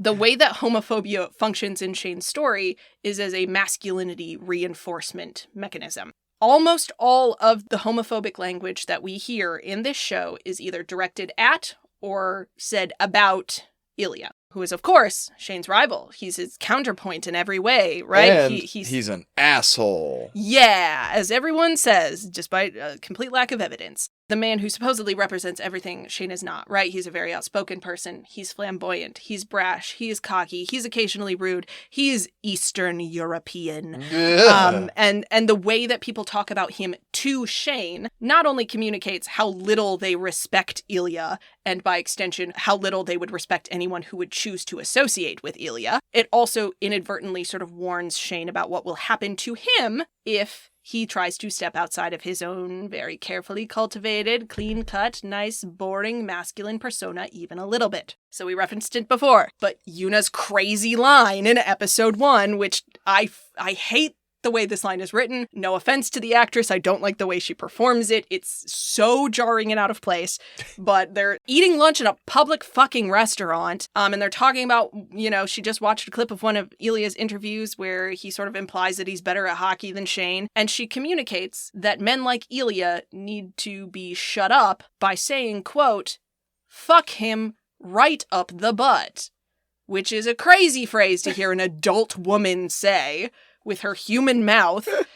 And that she hedges it. Well, you know what? I'm sorry. I said it. I said it. Fuck him right up the butt. Fuck him right up the butt. With her full chest voice in a crowded restaurant. Absolute insanity. To her son about one of his fucking coworkers. Crazy. But, the implication there is men who are that sure of themselves should be shut up. Mm-hmm. Via sexual violence. Mm-hmm. Because she is not saying consensually fuck Ilya right up the butt. Mm-hmm. She's saying he needs to be so traumatized that he won't talk anymore. Yeah. That's the implication of that phrase, in case you were wondering. Yeah. And again, I'm not saying she has that level of hatred in her heart. That's just a phrase she's heard people say before, and she's replicating it because this is how homophobia perpetuates itself, is we all just sort of say phrases without thinking about what they actually mean. Mm-hmm. Worse, I think, is what JJ calls him after watching him win the Stanley Cup. It's also, weirdly nonsensical, but he refers to Ilya, again, in the context of a conversation about how good Shane is at hockey. And JJ is saying, well, Ilya can't be as good at hockey as Shane because he is a, quote, animal, shit show, cocksucking Russian. Which is a nonsense phrase. But let's think about it for a second. He's evoking not only homophobia here by implying that sucking cock is shameful and degrading in an animalistic way, but he is also invoking Ilya's foreignness and sort of implying that Eastern European people inherently cannot be trusted. Mm-hmm. Which is a way of, without meaning to, I don't think either of these characters intend to do this, but they are telling Shane that Ilya is queer, in this case meaning dirty and bad and foreign and wrong. Mm-hmm. And if Shane starts acting like him, he will also be dirty and bad. And they only say it directly to his face because under the rules of heteronormativity and stereotypical masculinity and how good Shane is at adhering to them, Shane seems like a safe person to be that level of homophobic around. Right. One would hope that Yuna would not say the phrase "fuck him right up the butt" in front of a person she knew was gay. Yeah. I don't think JJ would imply that cocksucking is bad around a person he thinks is gay. But they say it to Shane. Certainly not around a woman who he thinks might be into him. But anyway, this coupled with the very real understanding that brands like Rolex will only sponsor a certain type of guy. Yeah. And then understanding that those deals can be taken away at a drop of a hat. Yes. Any misstep. Mm-hmm. I think Shane is already hyper aware. If he weren't just nervous already about his realization that, oh crap, I think I'm gay. He's already in this understanding of people's opinions of you will change just as quickly. And the ways they show respect, admiration, congeniality can also go away just as quickly. And that is terrifying to all of us, but to him especially. Yes. I think that is, by the by, why Shane reacts so poorly to the shot heard round the world from Scott Hunter. Yeah. Which is, of course, when little baby Shane is going to do his first ever chirp. He's going to go over to this man that he, like, respects so much, to be clear. Shane has so much respect for Scott Hunter, but he comes over and he's like, maybe next time we play, you'll show up. And Scott says what to him? Something about, like, maybe you go be with your boyfriend or something. What the fuck does he say? What he says is, you're starting to sound like him. Oh, yeah. Which is a little bit telling that Shane reacts as poorly as he does, given that Scott does not name the man. Yeah. But we understand that he is talking about Ilya, famed shit talker. And Shane's reaction is not just that he thinks Scott has maybe figured out some part of their secret affair, which, like, maybe he has, maybe he hasn't. I like to believe that he has, but he knows. Other people feel differently. No, he knows. What Shane is reacting to in that moment is he thinks Scott feels the same way about Ilya that everyone else does, which is he is the wrong kind of man. That's the kind of man who tells his teammates that he loves them after a game and they did a good job. And that's bad. I don't want to be that kind of man. And if Shane is starting to sound like him, then maybe he's the wrong kind of man too. And if Shane becomes the wrong kind of man, then everything that he has worked so hard for and everything his parents have worked so hard to build for him and all the expectations of his team and his fan base and all the hopes and dreams of every Asian Canadian child who has no one but him to look up to will all come crashing down around him and he will be left with nothing. And that is why he tries to kill Scott Hunter. After the game. After the game is over, which is fighting. Not legal anymore, Shane. Fighting. Perfectly acceptable in a hockey game. After that third period, though, that's just assault, my brother. Yeah, like, you just assaulted and battered a senior citizen. How dare you? A 28-year-old senior citizen. 174-year-old Scott Hunter. He's so old. He's So 100,000 years old. Will he just burn out and disappoint us all? Find out. Probably. No bananas in that man's smoothie. He's so low on potassium. So do you think that squares with a realistic way that homophobia plays out in men's lives in the real world? Do you think it predominantly is that sort of masculinity enforcement mechanism? Yeah. I mean, so, like, time with the boys and locker room talk is frequently the time where I'll just talk about scenarios that I know where white heteronormative groups of young lads engage in the most sexist, homophobic, racist talk that you've ever heard of because they assume they're in a safe space to do that. And as soon as you step to one and say, hey, that's not okay, you become the target of the most vitriolic slurs known to man. And we've seen plenty of media, right, where this is the case, where the most adamant sort of, like, you know, the JJs of the world, the most outspoken homophobes, they're the ones that are very frequently covering up behavior that they themselves are ashamed of or think of as aberrant or think will remove them from a community that they are, you know, a part of or whatever. And so, like, yeah, both sides of this are very accurate. Like, the safe space homophobia, as well as seeing, like, Shane's reaction to, I must now assert myself as dominant, violent, masculine, because that's the archetype that will protect me from being outed or being, I don't know, knocked off of my pedestal as the golden hockey boy, you know? Yeah. Like, it used to be that was the worst thing that you could imply about a straight man, is that they are either queer or like a girl. I still think it's baked into most of our insulting language and jeering and teasing. Like, a lot of it has changed, and at least now people will say something like "fuck him" right up the butt, and then think like, well, no, okay, I mean, fuck. I don't mean to say that gay, like, anal sex is bad. Like, that's not what I mean. Yeah. I'm just frustrated. I think that guy's a piece of shit. How about that? Yeah, That's just say that. You know, like, yeah. I don't know. We're on a journey, all of us, to becoming less prone to accidentally imply that other people are lesser, but it's baked into so much of our language. Yeah. But seriously, no, I think this is, like, spot on in terms of how men tend to talk to one another and how they behave and try to assert dominance through violence as a way to protect their identity of, I am masculine. And that's really the driving force of a podcast like this, is because those are the narratives that have been shown to them most frequently. That's the, like, blueprint of what they think masculinity is.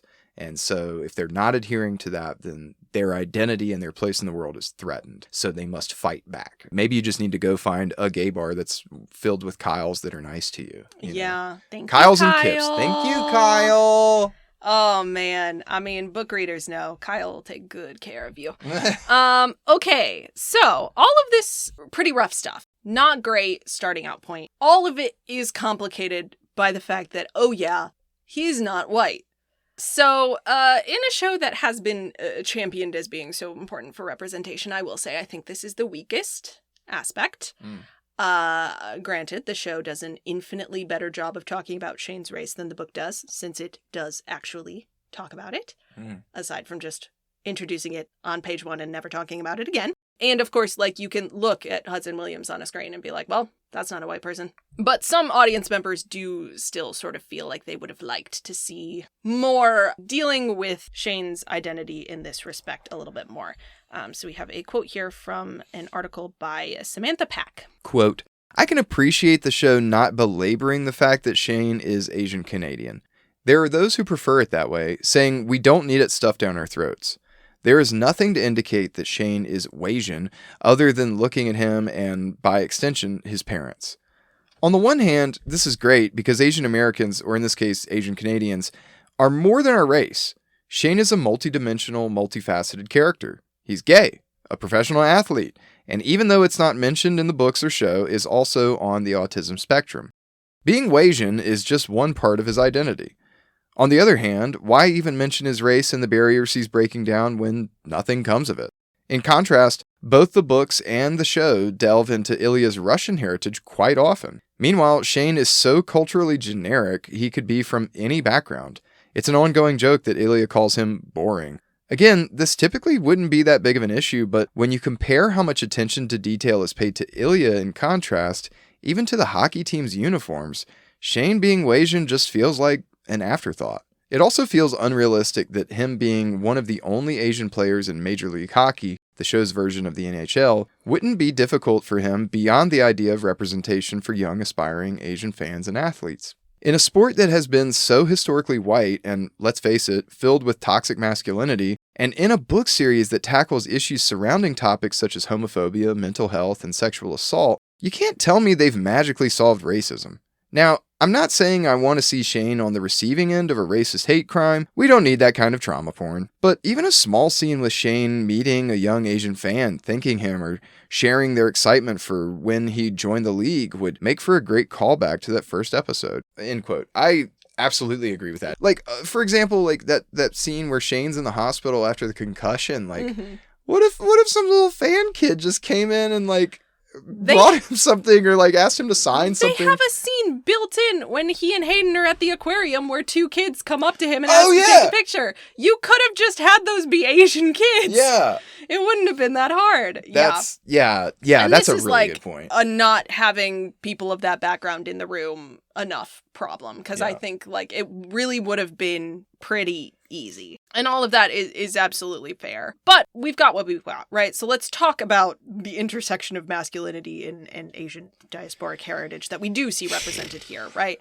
Christ. So we've mentioned the conversation with his mom about doing capitalism good for all the Asian Canadian kids in the world. Sure. And we see more of the sort of microaggression-y type moments, particularly in episode 1. Right out the gate, we get those commentators talking about his hockey IQ, and the I assume general manager of the team he's just been drafted to, talking about how excited he is that Shane is Asian because the Montreal Metros have always been trailblazers. We're just so delighted. Yeah, the fact that he's Asian isn't even going to be a problem. I know you guys thought it was going to be a problem, he says to Yuna, a Japanese woman. And she is so gracious in the scene. This is where she says, like, yeah, watching the Metros play was a thing that made me feel Canadian. Yeah. And we get a little bit more of little things like that, but we also get a big dumb thing. Yeah. Can we talk about the big dumb thing? Yes, it's next on my list. One of the most aggressive moments towards Shane in regards to his race. And again, we skate right past it so quickly, but we're going to sit and fucking talk about it. So after Shane's first face-off against Ilya, you know, they've built up this big rivalry thing. It's the first time they're doing a face-off in Major League Hockey against each other, and Shane wins the face-off and scores a goal right away off of this face-off against Ilya. And he is being interviewed after the game. by this French interviewer. And that's the thing you're supposed to find notable about that scene, because it's an Ilya scene and he's fixated on the fact that Shane can speak French. Spencer, what does this interviewer ask Shane in this conversation? Wow, you did so great out there. I bet you're really excited about winning that face-off against Ilya Rosanov. So, by the way, does this make you feel like Tiger Woods or Serena Williams?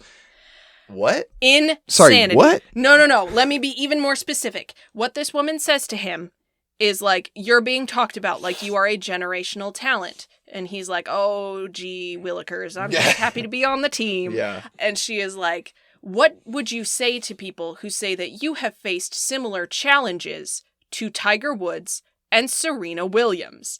And again, Shane's answer is like, I'm just happy to be part of the team. Love to play with this team. Love winning games with this team. The other thing that you pointed out was how crazy it is to compare Tiger Woods and Serena Williams to Shane Hollister, because Shane is playing a team sport. Yeah. And so he kind of just gave the best possible answer. At first I was like, oh, he's sort of deferring and like giving a safe answer, but it's like, no, interviewer, you are forgetting the fact that he is the captain of a team.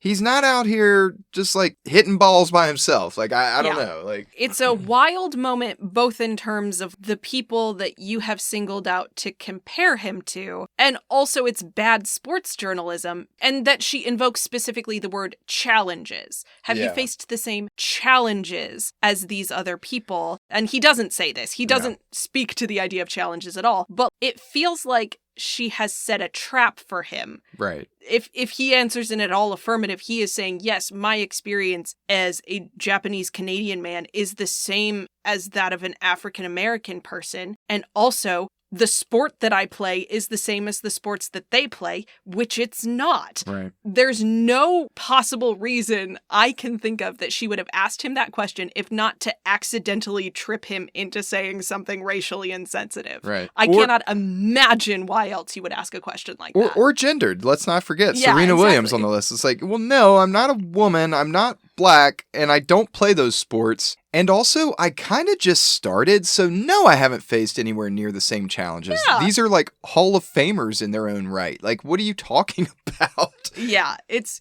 such, and like we move past that moment so quickly in the story, and it's like not even the point of the scene. But that in my mind is like such an aggressive thing to do to a relatively young, non-white person in a predominantly white sport. I cannot imagine that they would have asked a similar question to a white player. I was just looking up, because like, you know, that movie King Richard came out, and it's like, okay, well, I know the Williams sisters' dad is black. Maybe their mom's Asian somehow. No. So I was like... No, there's no reason for her to have asked that question on any real authentic basis. It's just like, you are a minority in a predominantly white space. These are some other people who are minorities in predominantly white spaces. Compare yourselves to them, child. Truly very mean-spirited, because if he had answered it any way different from the way that he did answer, which was to ignore that question entirely, he could have ended up sounding, through almost no fault of his own, like a real asshole. Yeah. So, I mean, good on him for just being like, I'm just happy to be part of the team. We really, in this story, only get to hear Shane talk about his experience once. Again, in that conversation with Rose in episode 4, where he is talking about growing up in an area where there was only one other Asian kid playing hockey with him. And that kid hated Shane because Shane has a Western last name, and the other kids, quote unquote, forgot to pick on him. Yeah. Which emphasizes both Shane's relative privilege in this world. The fact that he has a white father and has been given his white father's last name does protect him to a certain extent, but it also highlights this very dangerous proximity to very real hatred and discrimination, right? Like, Shane is safe, but only just. Right. And I would bet that if he wasn't performing stereotypical Western masculinity to the best of his ability, suddenly his Asianness would become a much bigger deal. Absolutely. And we know that this is true because the other Westerners we see latch onto Ilya, who is white, but is visibly sort of Eastern European in his style and his mannerisms, and that is one of the things that other Canadians used to be homophobic towards him. Yeah. If Ilya was not Eastern European, people would feel differently about how he performs his gender. Yeah. Anyone who has any level of difference, that non-adherence to traditional masculinity is going to be heightened. And for Ilya, it is. Yeah. And for Shane, it's not, but the threat is there. Yeah.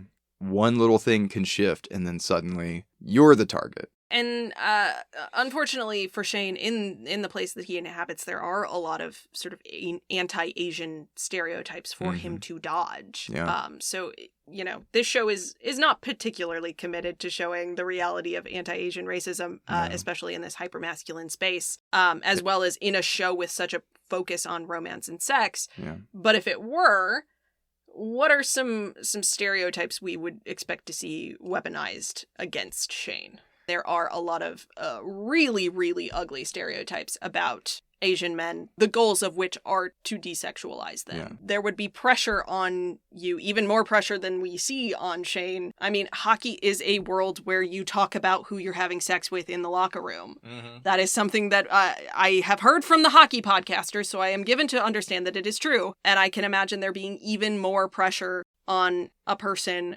who might historically be seen in that space as inherently less sexual than his white peers to sort of play up that part of his personality more, which of course puts Shane in an even worse double bind because he doesn't have a lot of sex with the kind of people he's supposed to want to have sex with. It's also funny that you said that sentence as talk about who they have sex with in the locker room, because that prepositional phrase could imply that they are having sex in the locker room, which is exactly where Shane almost has some sex and it says, not here. Not here. It's a point well taken that we don't necessarily, you know, any more than we want to see really violent homophobia. We don't want to see really violent racism.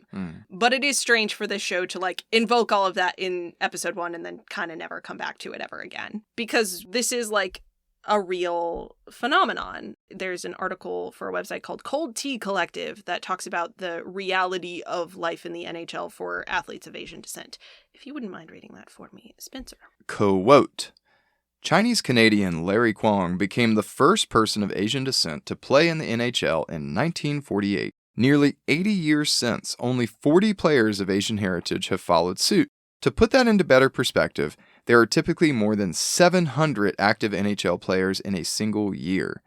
Matt Dumba, a Filipino-Canadian NHL defenseman and member of the Hockey Diversity Alliance, has frequently spoken out about racism within hockey culture. Quote within a quote, Matt Dumba says, I think the incidents that stick with me are a little boy or girl who comes through the locker room after a game. I kind of know their story already, how they've been subject to racism while playing hockey, he told NBC. They don't think hockey is the game for them anymore. That's what really hurts me. A game that I love so much has something wrong at its core. So this is a real phenomenon in the real world that they hint at, but don't dive too deeply into.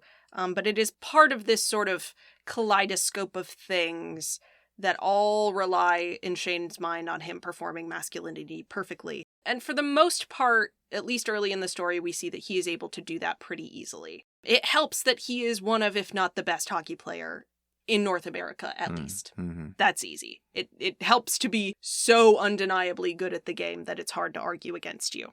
Another thing that Shane, like, genuinely does value is being a good son and treating his parents well. Like, that is not necessarily a hardship. And, like, when it comes to palling around with the boys, he's, like, 90% able to, like, put himself on autopilot and just do it. Not in a Nike way, though. He doesn't have a Nike sponsorship. Is that other 10%, though? Mm-hmm. It's really causing him some problems. So now we get to talk about sex. So the one thing that Shane's body is not supposed to want to do is anything outside of that very narrow list of acceptable masculine desires, which in this world seem to be do hockey good and fuck women so you can brag to your friends about it. Unfortunately, Shane's body does not get this memo, which is very inconvenient for him. So my question for you is, given the amount and types of pressure that Shane is under that we have just listed, and what he stands to potentially lose if it gets out that he is hooking up with another man, let alone one the league has spent so much money and effort framing as his rival, why does he keep doing it? Probably because before he realizes that he loves him, it's like the first decision that he's making for himself, right? Like, Yep. It's like his first step into agency. But also, like, it's not that grand of an idea at first. Like, he's horny. And this is the first time that he's felt like expressing that with another person. And we know, he tells us later that he's got dildos and stuff. So it's not that he's not at home masturbating and fooling around. He's sexually active. It's just that he's largely been afraid and controlled and submissive to the wills of the people around him. I don't think he's like doing the mental calculus of, am I willing to risk it all for this person? It's just like he's finally overwhelmed with desire and, you know, those impulses, right, that come with being so overly sexually attracted to someone that like, and that's part of the fun tension too, is that after some of the initial hookups, then all of that realization of, oh my God, what did I do? What did I just risk? Like comes back in. And like, those are the parts that early on I'm like, okay, brother, like, yeah. You're freaking out. It's fine. Like, you'll be fine. But then I'm thinking like, well, maybe he won't be. We don't know. It may not be. And like, who am I to say? I've never been in that level of pressure before. I think it goes in that order, that hierarchy of must fuck, wanna fuck, to it's nice to make a decision for myself, to, oh God damn it, I love him. I love him. Yeah. Mom, don't kill him. I love him. Don't kill him, Mom. I love him. Feed him pasta. Yeah. I think you are spot on. So obviously my main goal in life at this time is to learn as little about the 25-year-old boy children playing these characters as possible. But I also, again, do have a Tumblr account. So I, of course, have seen clips of the interview in which Hudson Williams talks about the first sexual encounter between Shane and Ilya in the hotel room the summer before their rookie season, by saying that before that point, Shane had, quote, never had a sexual experience where he wanted to be there or had even a flint of desire. Which for reasons we don't need to get into at this time, I find fascinating. I don't know to what extent that is a feeling that a lot of people can resonate with, but I absolutely understand why the whole rest of Shane's life spirals out from that moment in time. Because I think maybe another person who hadn't spent their entire childhood being trained to think of themselves as like a tool to be used or like a set of traits to be optimized and monetized and like a safe, predictable, reliable asset that the people who love him can ride all the way to retirement, probably could have hooked up with a cute guy they met at a hockey tournament and then just sort of moved on with their life. I don't think Shane can, because my theory about Shane is not only did he not know that sex could feel as good as it does with Ilya, and not just good, but like fun and surprising and empowering, I don't think he knew his body could feel good. Damn. I think he didn't know he was capable of desire, let alone pleasure, like the feeling of it or the causing of it, until he gets Ilya's dick in his mouth. I genuinely don't think it occurred to him that that was a thing that his body could do until that point. And let me tell you, brother, you can keep your drugs. There is no high like that. And it is no wonder to me that my man goes from, oh, this is a bad idea, to being on his knees in 60 Gregorian seconds and not a single second more. Because you would too if 18 years of wanting hit you all in 1 minute, courtesy of some curly-haired Russian fuckboy who has no idea what he's doing, even though he pretends he does, and now you're fucked. Because there is nothing else in the world like that feeling. And Shane has never felt it before with a more socially acceptable partner, which means there is a non-zero chance that he won't ever be able to find it with anyone else. Certainly he's not going to find another man willing to enter into a mutually assured cycle of destruction with him. Just ask my close personal friend Scott Hunter. As the book says, no one makes Shane Hollander feel like Ilya Rosanov does. It is Ilya or bust from that moment on. And we see Shane trying to put up some boundaries, right? He doesn't want to have penetrative sex in a hotel room with a teammate next door. Certainly not if that teammate is Scott Hunter. That's Scott Hunter. Scott Hunter is right next door. He doesn't want to kiss in public while wearing a tuxedo. Or presumably while wearing anything else, but he does get fixated on the fact that they're in tuxedos. We're wearing tuxedos. We're in public and wearing tuxedos. And he gives Ilya the runaround for 2 full years before he finally agrees to have sex with him. They don't hook up with each other for 2 full years. At any point in those 2 years, he could have just stopped responding, but he doesn't. And not only that, but the specific sort of subtype of attraction, that Shane feels for Ilya, thank you, That sort of special submissive flavor that shocks Ilya so much the first time that they're together, when he's like, get on your knees, and Shane just goes immediately and he goes, wow, which is very funny. And it sort of becomes a natural part of the larger, like, push and pull of power between these two. It sort of takes on more narrative significance as we move through the story, because sex plays a lot of different roles in this narrative, which makes my writer brain very happy. Nothing bothers me more than when people put sex scenes in a thing just to have a sex scene in a thing. If you're going to have a sex scene, it should be doing something. So at various points in this story, we see sex as escapism, we see it as play, as worship, as caretaking, as communication, finally, eventually at the end, as lovemaking. But for Shane, especially early in the story, sex is self-exploration and his sort of first clumsy attempts at self-expression, though it obviously takes him a while to accept that that is what he's doing. And this thing with Ilya is one of the only things we ever see, as you said, one of the only things we see Shane choose entirely for himself outside of the expectations of his parents or the League or the whole rest of the world. And what we learn about him in the early scenes is that he wants a place and a context in which he can let his guard down and not be Shane the star player or Shane the financial asset. He wants to let go of his self-control and be a little bit mindless, right? He wants to turn his brain off. He wants to be messy and selfish and maybe a little bit pathetic. Well, not too messy, because now the sheets are all dirty. That's all dirty. Yeah, I don't mean physically, well, occasionally physically messy. I mean sort of emotionally messy, but also sometimes physically messy. And because Ilya is not supposed to like Shane and Shane's not supposed to care about him either, Shane doesn't need to put up a facade to impress him. He can just be like, what we do when the two of us are together can't leave this room by definition. Therefore, I can engage with stuff that would be very, very, very frightening to me in any other context, because I know you can't afford to tell people any more than I can afford to tell people. So I am by definition safe with you. Yeah. And it isn't until later when Shane figures out that Ilya is also a person with a rich internal life and who, more to the point, is in a lot of pain, that he starts thinking about sex as a way to communicate with Ilya and to provide comfort to him and all of those things that would ruin Shane's life way more than just having sex would. Because you can have clandestine sex with another man in the context of Shane's life. Obviously, he makes it happen, even though it makes him nervous. But you can't be in a loving romantic partnership with a man because people will find out about that eventually. Loving romantic partnerships are very hard to do in secret, as these boys will probably discover later. Spoiler alert, I guess. And once people find out about that, your brand changes, right? Those are real complications. It means you are visibly, definitely, inarguably gay, which is, of course, why Shane has his little freak out in episode 4. Because up to that point, he is just trying to find a way to communicate with Ilya in a way that Ilya will respond to. Because we see a lot of him being like, you seem upset about something. Is it Russia? And Ilya being like, fuck off. And him being like, but you're upset about something. Is it Russia?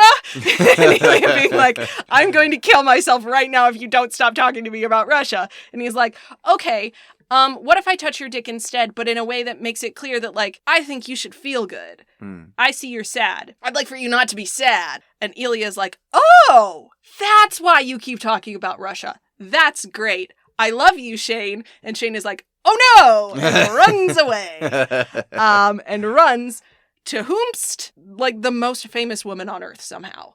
Somehow, some way. Somehow. You know, it turns out they're both fans of each other. Ooh, it's because she is from Michigan and she has 3 brothers, so she's allowed to like stuff like hockey. She's not like other girls. She is not like other girls. Actually, she's great. Rose is the fan-fucking-tastic. Like, don't get it twisted. Yeah, we're being sarcastic because Rose is introduced as a very familiar plot mechanic that she then sort of steps over and says, fuck you, I'm gonna do my own thing. But to start off our conversation, why do you think Shane is drawn to Rose initially? Well, I mean, he literally has been a fangirl of hers. Yeah, he likes her movies, even though they're apparently all terrible. Well, some of them are better than others. So, yeah, I mean, she's famous, and he's, grown a sort of parasocial relationship with her through her art, through her films. But I think the biggest part of it is her fame lends itself to him making a public statement, just like fighting Scott Hunter after the game of, look at me, I'm the straightest boy. I'm doing such a good job. Yes. Look at what a good job I'm doing, everyone. I'm doing it correctly. Yes. That is, of course, the plot mechanic that is happening at this time. Initially, we see Shane as the sort of like, in the A-plot relationship between him and Ilya. He is the one doing the emotional heavy lifting. He has identified that, Ilya has some issues. He's trying to get him to talk about them. It's not really working. He's trying different methods of communication. He is the one who is sort of pushing back when Ilya tries to push him away and says, no, you're going to come and talk to me. We're going to continue this. How do we make this keep happening? And then finally, when Ilya meets him where he's at and is like, okay, you're right, let's maybe do something a little bit more than just have sex with each other. Here, have tuna melt. Is ginger ale cold enough? He bought you ginger ale, Shane. And up to that point, Shane has not, even for a second, considered what it would be like to be in a relationship with this man. Yeah.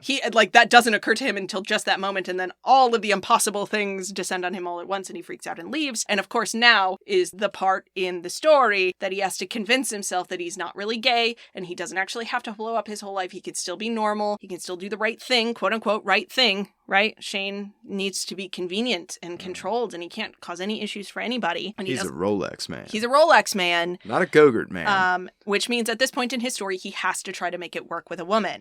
And because this is a two-protagonist love story, it has to be a very visible woman, so that Ilya can find out about it and have a very outsized jealous reaction as he is also on his journey to realizing he's in love with Shane and has now potentially lost him for good, right? So this is a good classic romance novel shit, right?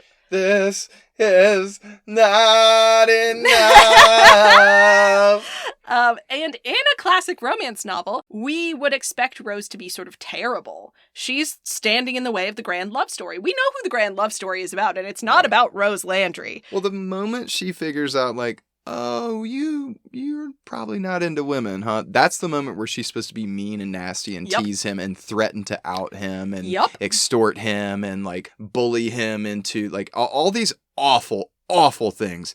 And she straight up is like, I just want to be your best friend. I'm going to text the shit out of you. World. Yeah. Yeah. I love this whole plot beat because, first of all, even in like that first conversation in the restaurant, we learn more about Shane's backstory in that one scene than we do anywhere else in this whole story. Yeah, because fucking Rose asks him questions and Ilya doesn't.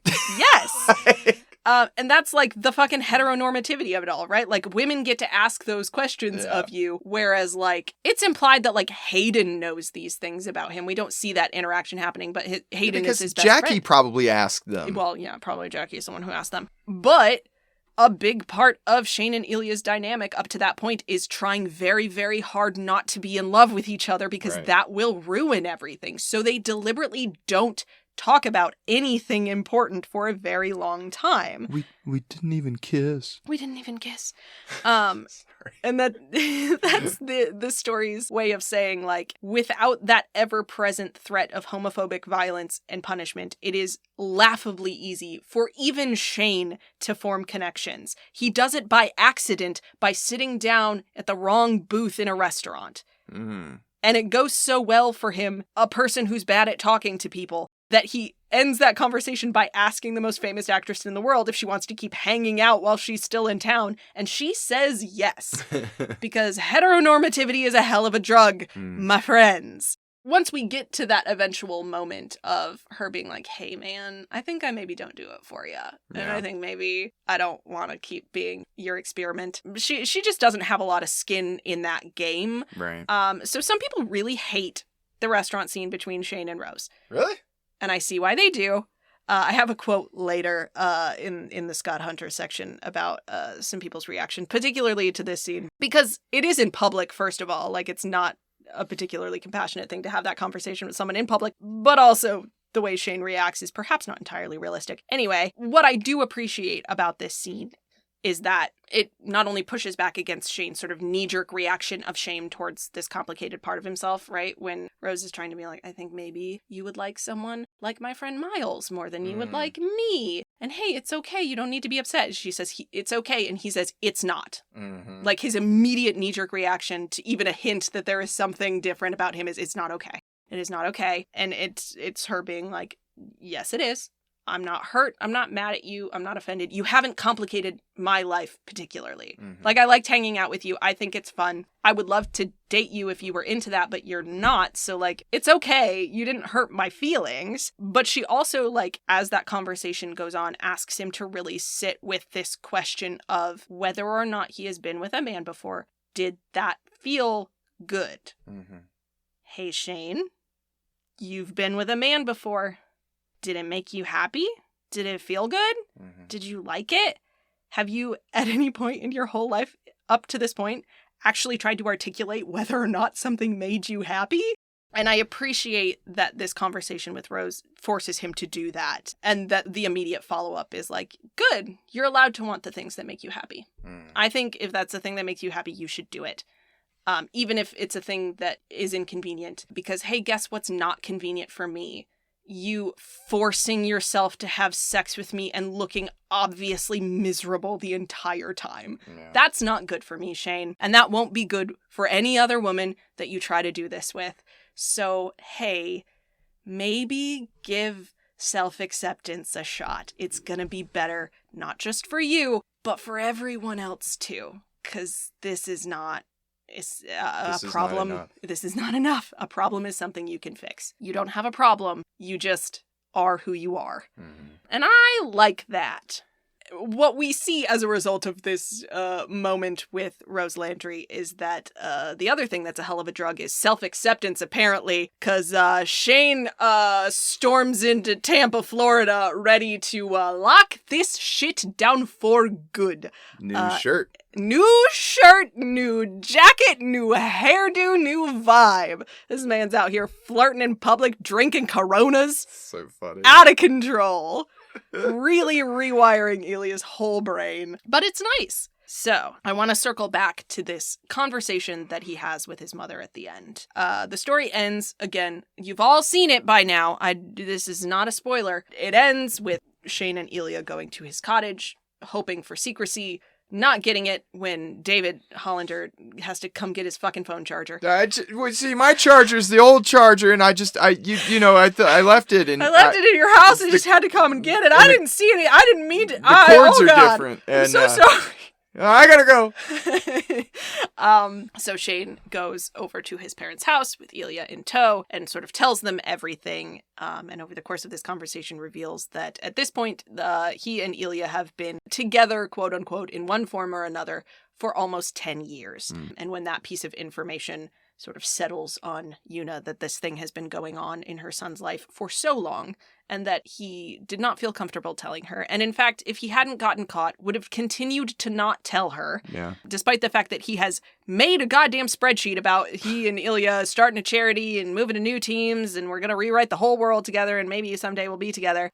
Somehow, nowhere in that plan was tell parents I'm gay. Right. Well, and, I know we keep clowning on David because it's very funny. I love him! But I genuinely read that scene of him fleeing as not, oh no, I've learned something and now I have to reckon with my shame of my son. I don't think that at all. No. I think what David sees is, oh shit, I saw something that my son didn't want to tell me yet. Yeah, and I need to get out of here. And I'm not supposed to know this because if I were supposed to know this, he would tell me because we love each other. Yes. And I feel like as a father, I'm violating his privacy and trust. Oh, I violated the silent retreat. Right. Oh, no. Right. And so, like, I just wanted to make that clear because I do think it's a funny reaction, but I think it's actually coming from a place of love and respect and like, trying to give Shane agency. Like, right. Yes. And, one of the things we know about Shane is that he needs time and space to process things. Right. And so David is like, oh, fuck, he didn't want to tell me this yet. Right. Now he's going to need some time and space to think about what he wants to say to me next. And I need to give that to him. I need to prioritize that over my own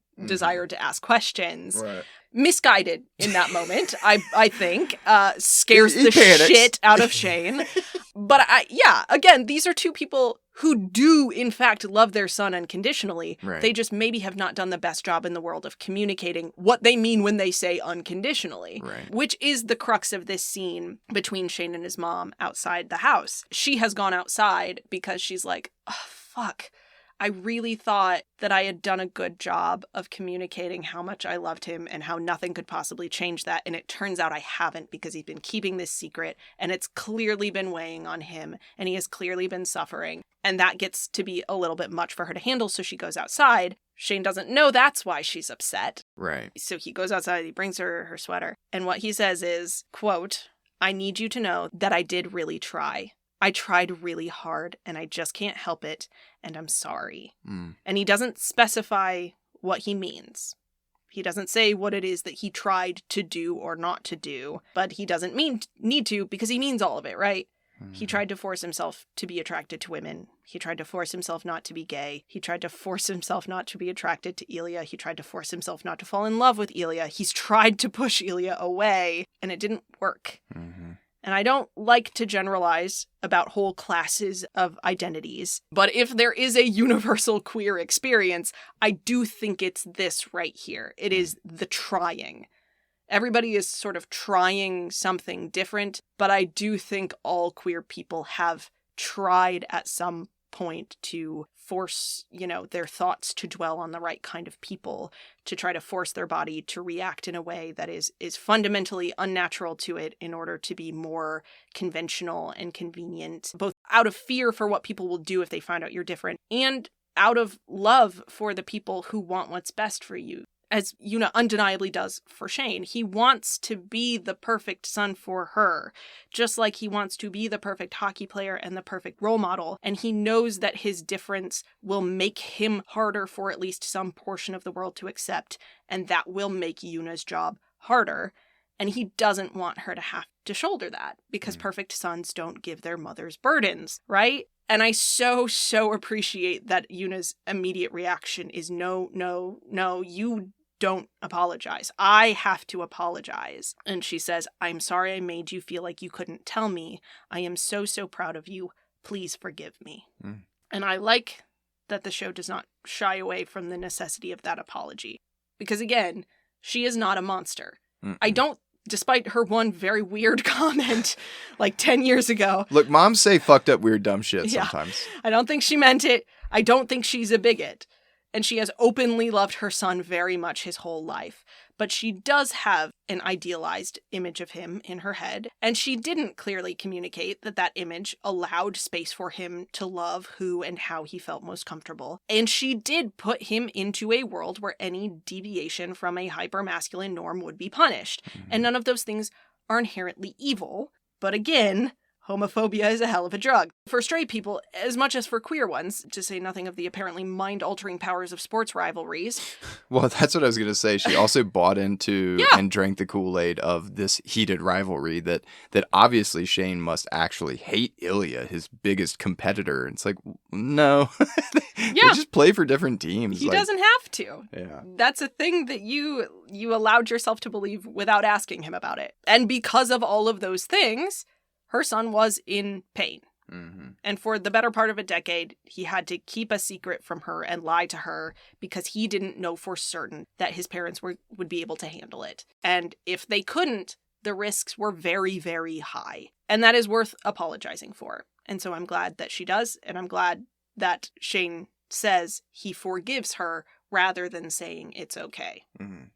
I think it is important to recognize in that moment that it's not okay, but they can move forward from it. Yeah. And that's what I've got on Shane. So, there you go. My final question. What can male viewers learn from Shane's story? Oh, a lot of things, I reckon. Like, even the things that they didn't do particularly well. Like, okay, Shane is, as a character on this show, not necessarily fully engaging with what it means to be a visible minority Asian Canadian in a world stage like this. That's still a thing worth considering, and something that certainly some bros out here are like, well, I wonder, right? I think the other, similarly, we do maybe learn a lot about neurodivergence and people on the autism spectrum from Shane, especially because it's not the central focal point at all. I think that's really powerful for people that are so accustomed to being beaten over the head with stereotypes about,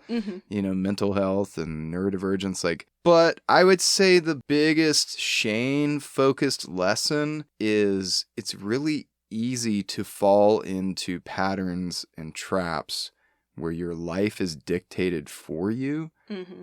And it can be really difficult to actually take steps outside of that, whether it be for fear, doubt, anxiety, or shame, you know. And I appreciate seeing his growth, because I really didn't care much for their story in the beginning, but seeing them grow and genuinely feeling like they are maturing over what the show is depicting in 6 episodes as a 10-year period. Yeah, really, really made that last episode something special. And framing it as a lesson, I suppose, is really tough for me, because, like, you know, there wasn't one big, like, level up moment where he decided to say, like, you know what, Mom and Dad, I'm going to do it this way because I learned something today. Like, yeah. No.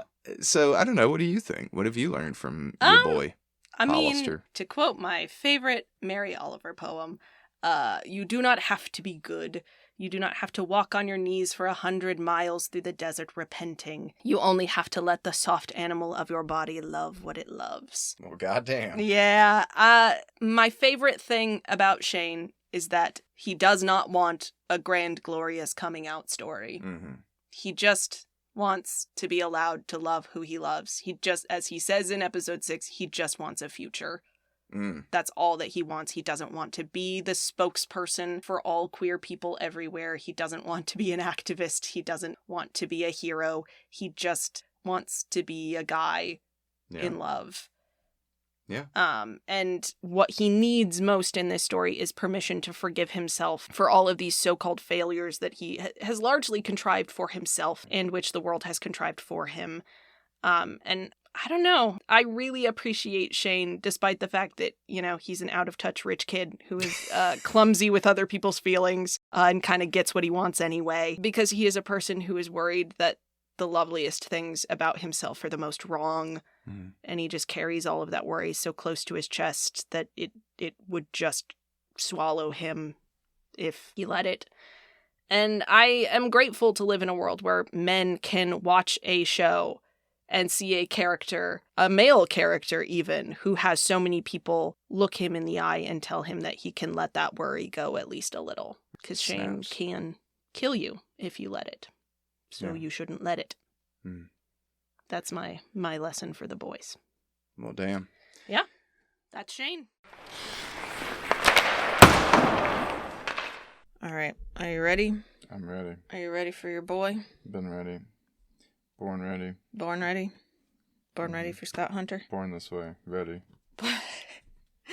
That's what that song's about. It's about being ready for Scott Hunter specifically. We've all been waiting for him. I mean, I think there's an argument to be made for Scott Hunter as Christ figure in this story. And I'm only a little bit joking about that. We'll see. I mean, it's dramatic, but also somebody has to suffer so that everyone else can thrive, you know? Mm-hmm. And that sucks, but thank God for Scott Hunter. Yes, thank God for Christ, Scott Hunter. Thank God for Jesus, Scott Hunter, Sweet Christ. Baby Scott Jesus Hunter Christ. All right. Yes, person 2. The only one that matters. The only one that matters. I mean, there's also, I think, an argument to be made that Scott Hunter matters the most out of all the boys in this series. In that, like, canonically, all of the other men in this series, and again, just everybody in the MLH or whatever the non-copyright infringing version of the NHL is, like, every third dude is gay. So they needed somebody to, if you will excuse the expression, break the ice for them. Because these... Thank you. Because otherwise, none of these boys would be doing anything other than being very, very anxious. I think episode 3 is sort of the show's, like, thesis statement, in that it takes sort of the preamble of the first 2 episodes and is like, okay, here's what's going on here. And its place in the lineup is interesting. So obviously book readers are aware of the fact that in the book series, Scott and Kip's story comes first. And the reason that it comes first is that it colors our understanding of all the relationships that come after it in all of the books that come after it, even if canonically the early parts of Shane and Ilya's story actually happens before Scott and Kip's story chronologically. Book readers come to the book Heated Rivalry with knowledge that Shane and Ilya don't have, which is that, a savior is coming to prepare a way for them. To make this thing that feels so impossible to them at the beginning of their story feel much more possible by the end of it. But the show chooses to present the earliest part of Shane and Ilya's story first, partially because the intention is for them to be the main characters. And I am given to understand that is the intention of the whole TV series, as opposed to the books, which there are 2 books that focus on Shane and Ilya. There's going to be a 3rd, but the other books all sort of focus on different characters and each have their own sort of main characters, with the exception being that one must always remain vigilant to the possibility of an Ilya Rosanov jump scare. His role is sort of as a trickster demon who shows up, calls you gay, sort of shoves you in the direction of some cute boy and then leaves. But other than that, all the other stories sort of have their own main characters, and each of those stories kind of gets to stand on their own, but all of them are informed by Scott Hunter's grand gesture. He is another character who shows up, as far as I know, in all of the books at least a little bit, and it's referenced constantly that he has made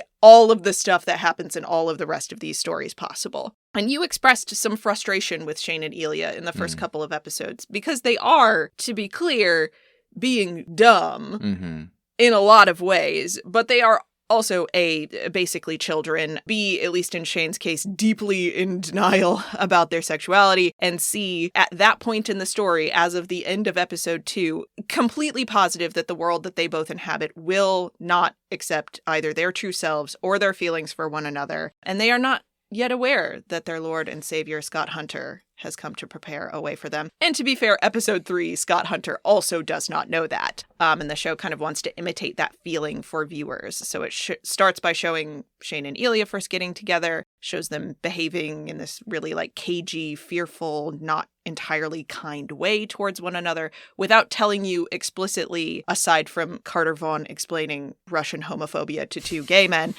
what kind of pressures they're actually facing. You're just sort of left to infer from their behavior what it is that they're afraid of. But we do eventually need to know what the actual stakes are.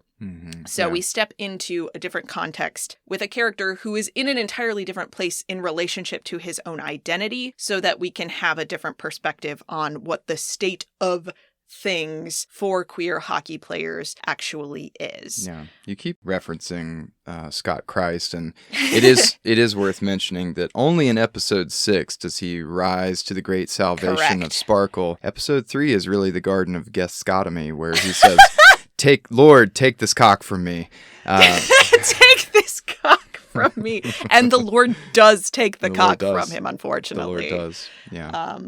Yeah, I think Scott's story is the most predominantly focused on the effects of homophobia, particularly through the lens of a person whose life circumstances have led them to define themselves in this very narrow way. So I'll turn the floor over to you a little bit. Scott is your favorite of the 3 boys. Tell me about this man and why is he the way that he is in episode 3? Yeah, I mean, I mentioned that Shane and Ilya frustrate me because theirs is a love story, but it's also a coming-of-age story. Yes. And I just lose a little bit of patience for that because I'm like, hurry up and figure it out, Shane. You're gay. You're gay. Figure it out. Figure it out. And it's okay. So there's a level of self-acceptance that at least Shane specifically doesn't have. And Ilya's carrying his own baggage that makes it frustrating to watch because it's so obvious that he's in love with Shane, but it takes a while for him to admit that to himself. Yeah. And I think those sort of invented boundaries frustrate me because as an older person in my mid-30s, it's okay, I don't have time for that bullshit. Yeah. Scott, I think, resonates differently with me because you see a person who has fallen into the groove of what he thinks is the best that he can hope for out of his life. Yes. and it's pretty good. I mean, he's the most attractive man alive. He certainly is. He is a professional athlete. He's well respected, and his life is good. He's got the dollars, but yeah, richer than God, these guys. But he doesn't think that he's allowed to also have loving and fulfilling interpersonal relationships. And that's what's so tragic, is Scott is at a point where he's like, no, I've built a career around this sport and this identity, and to have anything else would mean to give that up. And so the stakes are very well defined for Scott, because it's not all new glitz, glamour, photo shoots. He's not, the hot new boy on the block. Like, he's an entrenched player. What sets Scott apart is his early childhood tragedy of losing both parents at the same time when he was, 12? Yes. And so, his parents got him into hockey, or, had him interested in hockey. But then when they were gone, and he was, adopted by Charles Xavier's Exceptional Hockey School for Bros, yeah, or whatever, hockey became something so much more to him. He literally calls his hockey community his family, and he means it, because his family is dead. And so I think what I see in Scott's story is not just a dilemma between, I like this superstardom and the fandom and the money that comes with it. It's, I have to choose between the family I know and the parameters within which they accept me, or take a risk on my own happiness and these feelings of love that may or may not really pan out. And it's dreadful. And beyond that, I think what we see in an older character is someone who has grappled with what you have to sacrifice to maintain this identity for a long time. And so the moments in this episode where Scott, where he just absolutely freaks out by the thought that someone could out him by seeing him in a public place like an art gallery with another man. That really struck a chord with me, and I kudos to, what's our boy's name? The actor? Francois. Because that scene where he just breaks down and tries to explain to Kip how nervous and anxious it makes him feel and how afraid he is in that moment. It's very, very real, very believable. And I think what makes it really impactful is the contrast of Kip as a character, someone who is an out gay man, very confident, totally self-assured, who understands. He's empathetic. Oh, yeah, absolutely.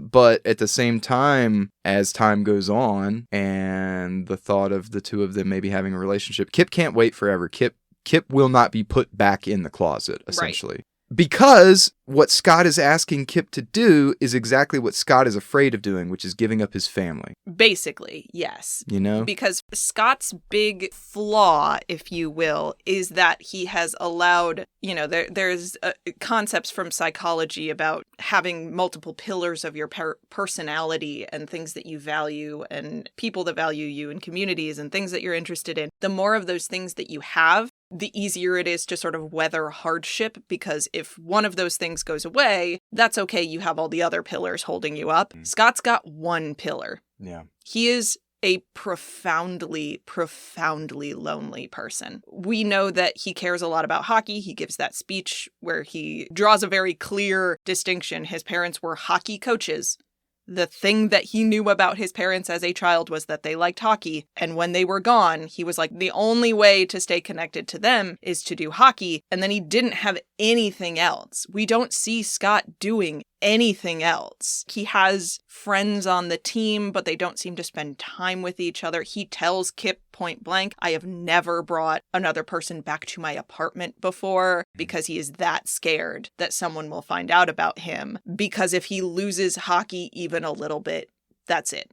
That's all he's got. And he gets very, very good at that kind of compartmentalization as a result. And you imagine that he kind of has to, because this is a culture where, he's the captain of a team. He's extremely good looking. He's extremely rich. He's very, very good at what he does. hey, Scott, who are you dating? Mm-hmm. You know he's being asked that question every day of his life. Yeah. Well, let's be clear. He's not necessarily extremely good at what he does because the man in the crease says, will Scott Hunter let us down again? Yeah, will he crash and burn like he does every season? Yeah, when we first meet him, he hasn't scored any goals yet in like, however many games into the season they are. He's in a bit of a slump, which again, I imagine is pretty bad for him because he has hockey and that's it. Yeah. It's not like he's like, well, that's not going well, but I have my woodworking and my knitting circle. He doesn't have anything. Here's another thesis of the show. Bit of a slump? Have yourself a hump. Heated rivalry. Yeah, they do kind of say gay sex makes you better at hockey. That is definitely a theory of this whole series, which I think is kind of fun. But yeah, his whole identity is one thing, and that is not true of Kip. So we'll return to Kip in a moment, but I do want to pause for a moment on what the kind of homophobia that Scott has encountered has sort of done to him, because he is the character who most clearly articulates the power of homophobia in this world. Shane is just starting to brush up against it and start thinking about it for the first time. He genuinely didn't know homophobia existed until Vonnie told him. Ilya's been dealing with it in his own way for a very long time, it's implied, and so he has a different sort of relationship to it. But Scott is the person who is like, I just don't have relationships. I just don't. He doesn't have close friendships. He hasn't attempted to like form any kind of bonds because he's like, I will not be accepted if people find out that I am gay. Full stop.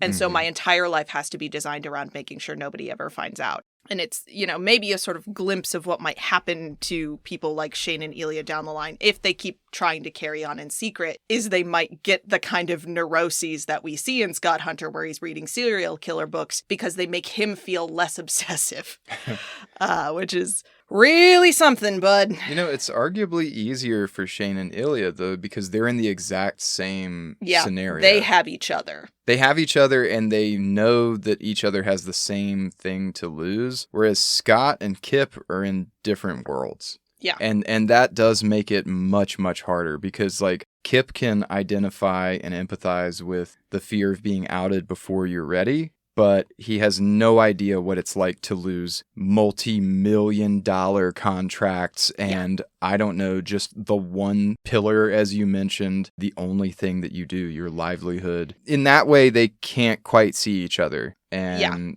so that, I think, is a harder difference for Scott. Like, he's still alone even when he's trying to get closer to someone. Yeah, and it really goes to show what an active mechanism of homophobia self-policing is. Sexual orientation is kind of a strange minority status because it can, somewhat more so than other minority identities, and obviously I'm painting with a very broad brush here, it can be hidden in a way that more physical manifestations of like race and gender and biological sex and things like that cannot necessarily be hidden. You have to learn how to walk through the world looking the way that you do. But sexual orientations don't look like anything if a person is just standing there by themselves. What? I thought gay men all had sparkles, glitter, and eyeliner. Yeah, it turns out people with blue hair, you can't just automatically assume things about them. The way that homophobia perpetuates itself in an absence, again, this is not a story where we see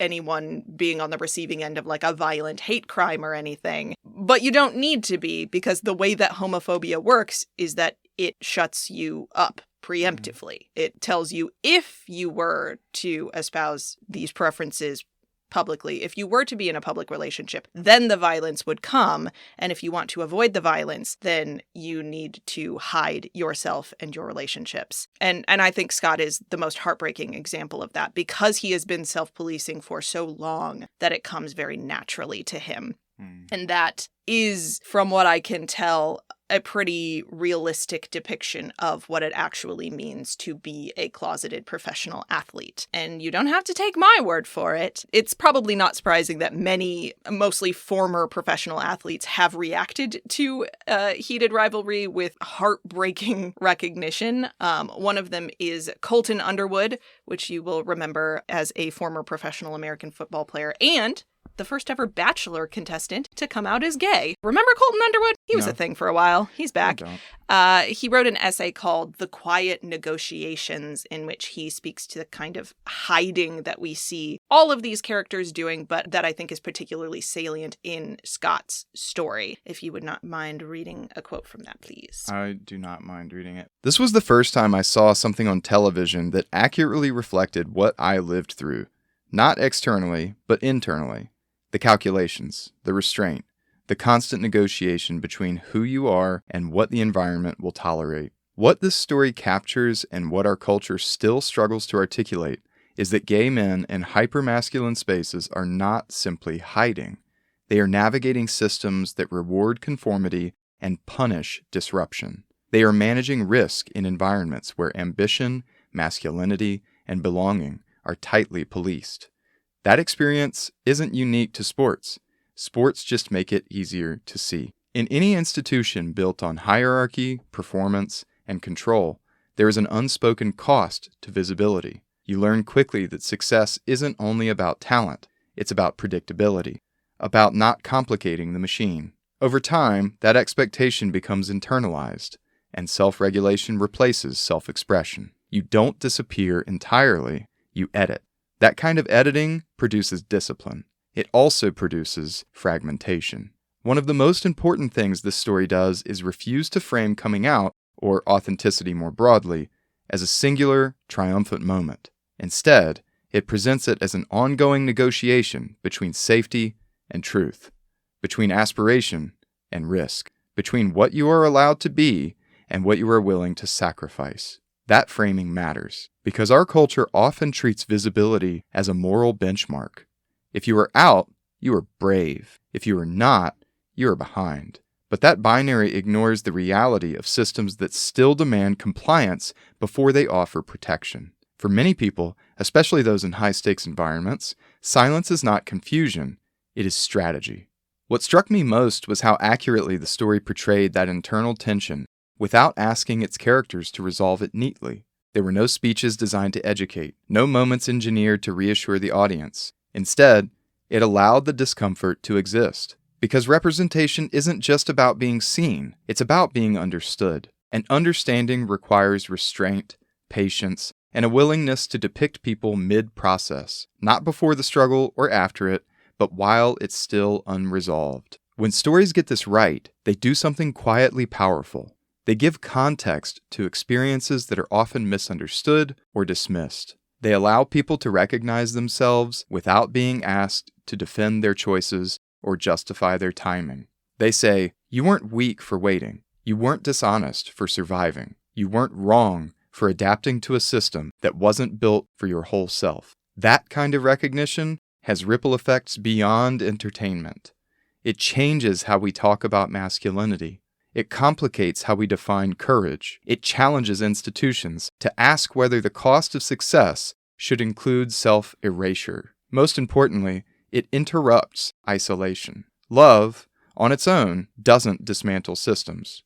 It doesn't undo conditioning or erase fear, but recognition can shift something internal. It can loosen the grip of shame. It can offer language for experiences people didn't know how to name. End quote. Snaps for Colton. Does that sort of understanding of homophobia as this sort of gradual self-censorship, specifically in the world of sports, kind of square with what you have seen in other sort of sports-adjacent spaces? Yeah, absolutely. I mean, in rhetorical theory, we would call this code switching. I think that's become common parlance of like understanding that you are constantly negotiating the way that you're presenting your body, your language, yourself in certain contexts where you have to, weigh the cost of your safety or the way you anticipate other people will receive you. Mm-hmm. In sports context, I'm not really a big sport baller over here, but in martial arts anyway. I was going to say, you do spend time in martial arts gyms. Yeah, I mean, martial arts are definitely hypermasculine spaces, and I have worked really hard to create learning environments that feel more collaborative, more open, more accepting, trauma-informed. And it's tough because, like it or not, we're still really just passing along things that aren't actually pedagogically motivated and instead are just like traditions of celebrating this sort of like hyper-masculine ethos. And so, I don't know. I mean, the kinds of gyms that create that sort of manosphere, though, I mean, I haven't stayed in for long enough to, but it's a real problem, and it's why I frequently like to share stuff from Southpaw podcast, Liberation Martial Arts, because they've really helped me sort of think very carefully about the ways that this happens and kind of flies under my radar as a straight white man, But yeah, I mean, this all sounds pretty legit to me. I mean, and we definitely see it in the show. Where do you think we see the self-erasure that Underwood talks about in Scott's story? So, like, I think about the scene where Kip is like, well, it's my birthday next week. And, it's just a few friends and we're going to get together at the insert name of bar. Kingfisher. And Scott's immediate reaction is, I can't go there. Yeah. Right. I'd love to meet your friends, but I can't go there. Why? Because it's a gay bar. And so there are just certain doors that Scott has closed off to himself. Mm-hmm. And I think that's really the first one that comes to mind. I don't know. Are there other big prominent ones where you're just like... I mean, I think the art gallery scene is the most dramatic version of this that we see in this story. Mm-hmm. And it's heartbreaking, right? Because there are so many ways that, like, we as viewers can sit and be like, you could have just been like, yeah, my friend is looking for something for his apartment. This is my art consultant. There are so many ways to be like, yeah, we're two men in an art gallery looking at the same piece of art. So many ways to present that as not a queer thing at all. But one of the other things that homophobia is a paranoia generating machine. Yeah. The fear is ambient. It is there all the time. Mm-hmm. And the fear of what people will do to you if they find out you are queer is frequently so strong and so oppressive that it doesn't take a lot to trigger that kind of fight or flight response. Right. And in that conversation that Kip and Scott have when they get back to his apartment and he's had his panic attack, Scott in that moment is absolutely aware that he is not reacting rationally. All that happens in that scene is they walk into the art gallery, they're looking at a piece of art. Scott is dressed like a Secret Service member. He's dressed like the Unabomber. He's wearing sunglasses indoors, which is way more conspicuous than just walking in. This woman who works at the art gallery comes up and is like, oh, are you guys just like looking around? Are you shopping to buy? Like, what's the deal? And Kip is like, oh, we're just looking. Mm-hmm. That is enough. Yeah. The fact that Kip says, we are looking. Right. And mentions something about like, this might look good in this part of your apartment. Yeah. Is enough to have Scott freaking out and leaving. That lady in the gallery probably did not think anything at all. Like, a woman who works at an art gallery in New York City does not bat an eye at two men coming in to look at art. Mm-hmm. Beyond whatever like commission she's hoping to make or whatever. And even if she like recognized Scott Hunter, and even if she did put together somehow that these two men are boyfriends instead of just like friends or coworkers or whatever, and if for some reason she, as like a middle-aged woman, decided to go and tell a bunch of people, which is already a lot of ifs, Scott has the entire weight of the MLH or whatever PR machine behind him. Yeah. If he says that woman lied about me, I want you to shut her down, they do it. And they could do it easily. And Scott knows that. But that's not what it's about. And that's not what it's about. I was going to push back for a second and say, like, is this really self-erasure or more just like a really good depiction of a trauma response? But I think you hit on two really important things. It doesn't matter that the woman is there in the art gallery. What matters is exactly what Kip said. Mm-hmm. One, he uses we, the we pronoun. Yep. we. And so what is Scott erasing? He's erasing the idea that he could be part of a we, because he knows implicitly that a we would be he and another man. Yep. And that cannot be. So someone referring to us as we, no good.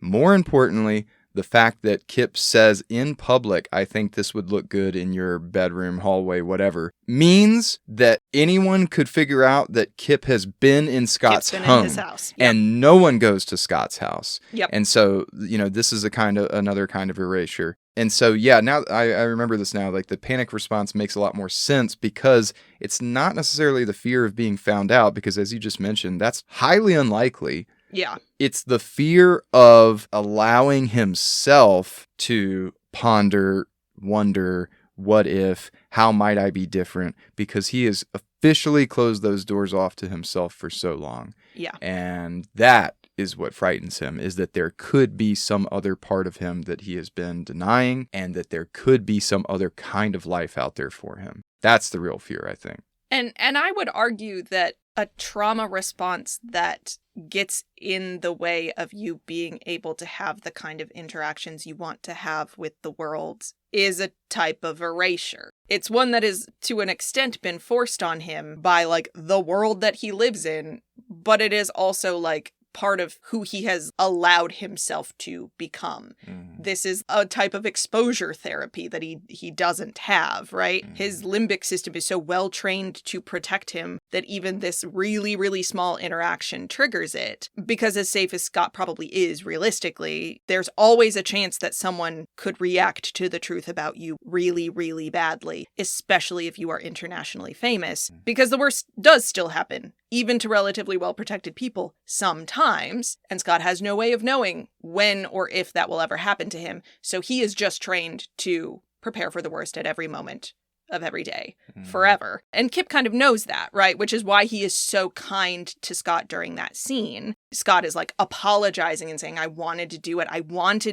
I understand that what I'm doing right now is bad, but I can't turn this off. And Kip is like, I am aware of that. Mm-hmm. And I know why. But from Kip's perspective, there's also something psychologically different from where we see him earlier in the episode, where he's like, ooh, I'm kind of like this famous guy's sexy little secret. That's kind of fun. There is something different from moving from that space where you sort of suspect that your boyfriend wants to keep your relationship a secret and it's new and it's fun, to seeing with your own eyes that he is incapable of walking into a public place with you. Mm-hmm. And all of a sudden, Kip's world gets very small very fast. Mm-hmm. And no matter how understandable Scott's situation might be, that is a lot of weight to ask someone to bear when they have other options. Right. As you said earlier, this is not Shane and Ilya in a mutually assured destruction standoff with each other.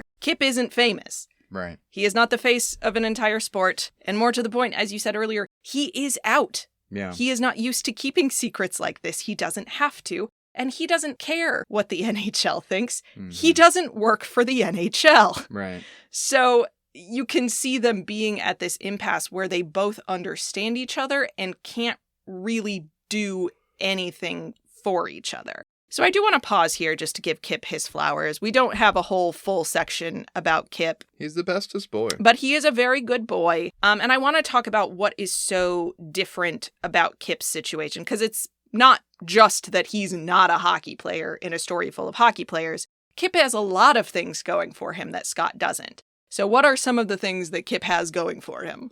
A loving, living father. Yup! The best dad in the whole series. The best dad, maybe Mr. Kip. On film, ever. Mr. Grady? The elder Mr. Grady is so good. Yeah. So good. Yeah. Relentlessly good. Even when his son is clearly kind of up to something. Mm-hmm. He's just I'm just calling to see if you're still alive. Yep. And tell you that I love you. Yep. I want you to come to dinner sometime. Yep. It's amazing. Yeah, so Kip lives with his dad, which is part of the whole clue that one thing Kip has that Scott doesn't is debt and money problems. You know, so because like Kip is a star smoothie barista and part-time moonlighter model / waiter. Yeah.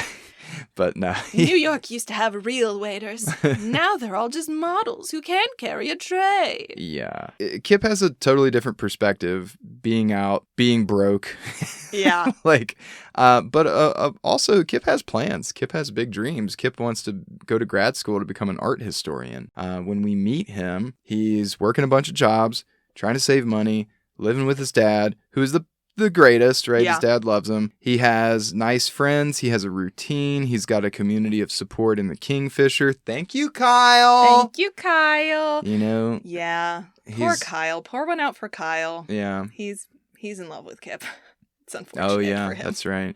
But we only know that in the books. That's true. I think you can infer it. No. I choose not to. So Kyle will be fine. Kyle will be fine. And so... yeah, those are some things. I don't know what else has Kip got going for him. Oh, he knows how to make pasta salad. He does know how to make pasta salad, which is something that Scott apparently doesn't know how to do. Well, I bring that up because, like, just once again to hammer home that, like, Scott just has not had anyone to take care of him since he was literal 12 years old. So even something as simple as a pasta salad, Scott's like, "You made this? You made this? For you made me? a pasta salad? You made this for me? I fucking love you. I'm in love with you because you made me pasta salad without feta in it." Also, Kip is super hot. He's just as hot as any of the hockey players. So hot. Yeah. I mean, listen, there are moments in this story where I'm like, it's kind of crazy that Scott, as a person who has been so aggressively closeted for so long and has so many rules about how his life should be and how nobody could ever find out anything about him, walks into this smoothie shop and is like, "I'm ready to risk it all right now." But you look at Kip and you're like, damn, maybe you do though. Yeah. Maybe you risk it all on the spot. Especially when he's wearing his cute little glasses. His cute little glasses are so cute. God, Kip is hot. It's outrageous. I think he's the best looking person in the show. Aside from maybe Svetlana. I think Svetlana is the most attractive person on screen, but Kip's got a hot very bod, close. but I love looking at Scott's face. That's fair. You know? Listen, there's a lot of good-looking people in this show. We don't really need to compare them, but I'm just saying Kip is very hot, which also means that Kip has options. Mm-hmm. Anyway, I think some other things that I had written down are that, you know, he's not famous. Random people don't have any interest in Kip's personal life, so he can have relationships that, like, go however they go, and that's all fine. People aren't talking shit about him on a podcast somewhere, except for us, I guess. Yeah, us right now. Although we don't have any shit to talk I don't about have Kip. any shit to say about Kip. He's God's favorite boy, and he deserves to be. But one thing that he has never had to consider that Scott absolutely does, and I don't know that Scott ever articulates this, but, like, to be the first person of a minority status in a particular community means that you become the de facto face of that identity. What Scott doesn't say but could is that if I come out as gay, I then have to be the voice and the face of gay people in all of hockey, in a very public sector of the population, and even setting aside how homophobic the hockey world is, that's a lot of pressure. That means Scott can't just kind of be fucking around and doing whatever he wants. Anything that he says or does will reflect on queer people as a whole and will affect how real people treat the gay people in their lives. And that matters. That is a responsibility that you shouldn't take on if you're not prepared to take it seriously. And it's not something that Kip, up to meeting Scott, has ever had to think about because he's a guy. Yeah. He's just a guy. I mentioned it in our shadow recording, but Dave Chappelle used to always have this joke about you never want to be the first black person to do anything because it doesn't end up well for them. You want to be the second black person to do something. Yeah, that is indeed the thesis of episode 5 of Heated Rivalry, which is, oh, thank God it doesn't have to be me. Yeah. Wonderful. Yeah. The other thing that Kip has that Scott doesn't is a queer community. Yep. Kip is not the only gay person that he knows. Now, Scott is not the only gay person that he knows, but he doesn't know that. Well, he suspects some things. he has some suspicions. Everyone has suspicions specifically about Ilya Rosanov.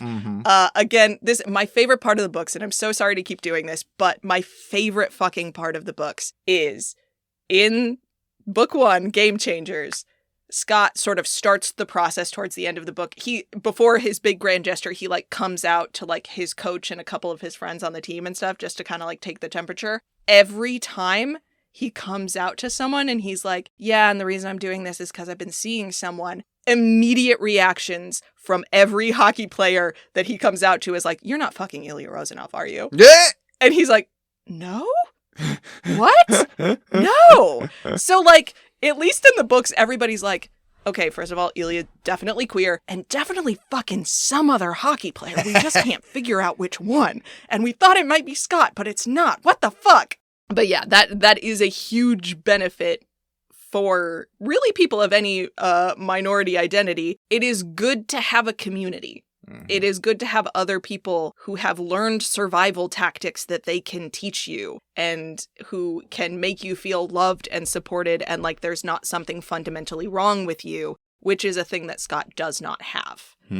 Because everybody else is as aggressively closeted as he is. And so he has never been able to seek out any kind of community. He doesn't have other people's expertise or support to draw from. And so he is just deeply and profoundly alone in many, many ways, which is bad. It is bad for you to have that be how your life is. Some lonely boys fight crime at night and adopt sadomasochistic tendencies. Some lonely boys skate and hit a puck around. Yep, and read about serial killers because it makes them feel normal.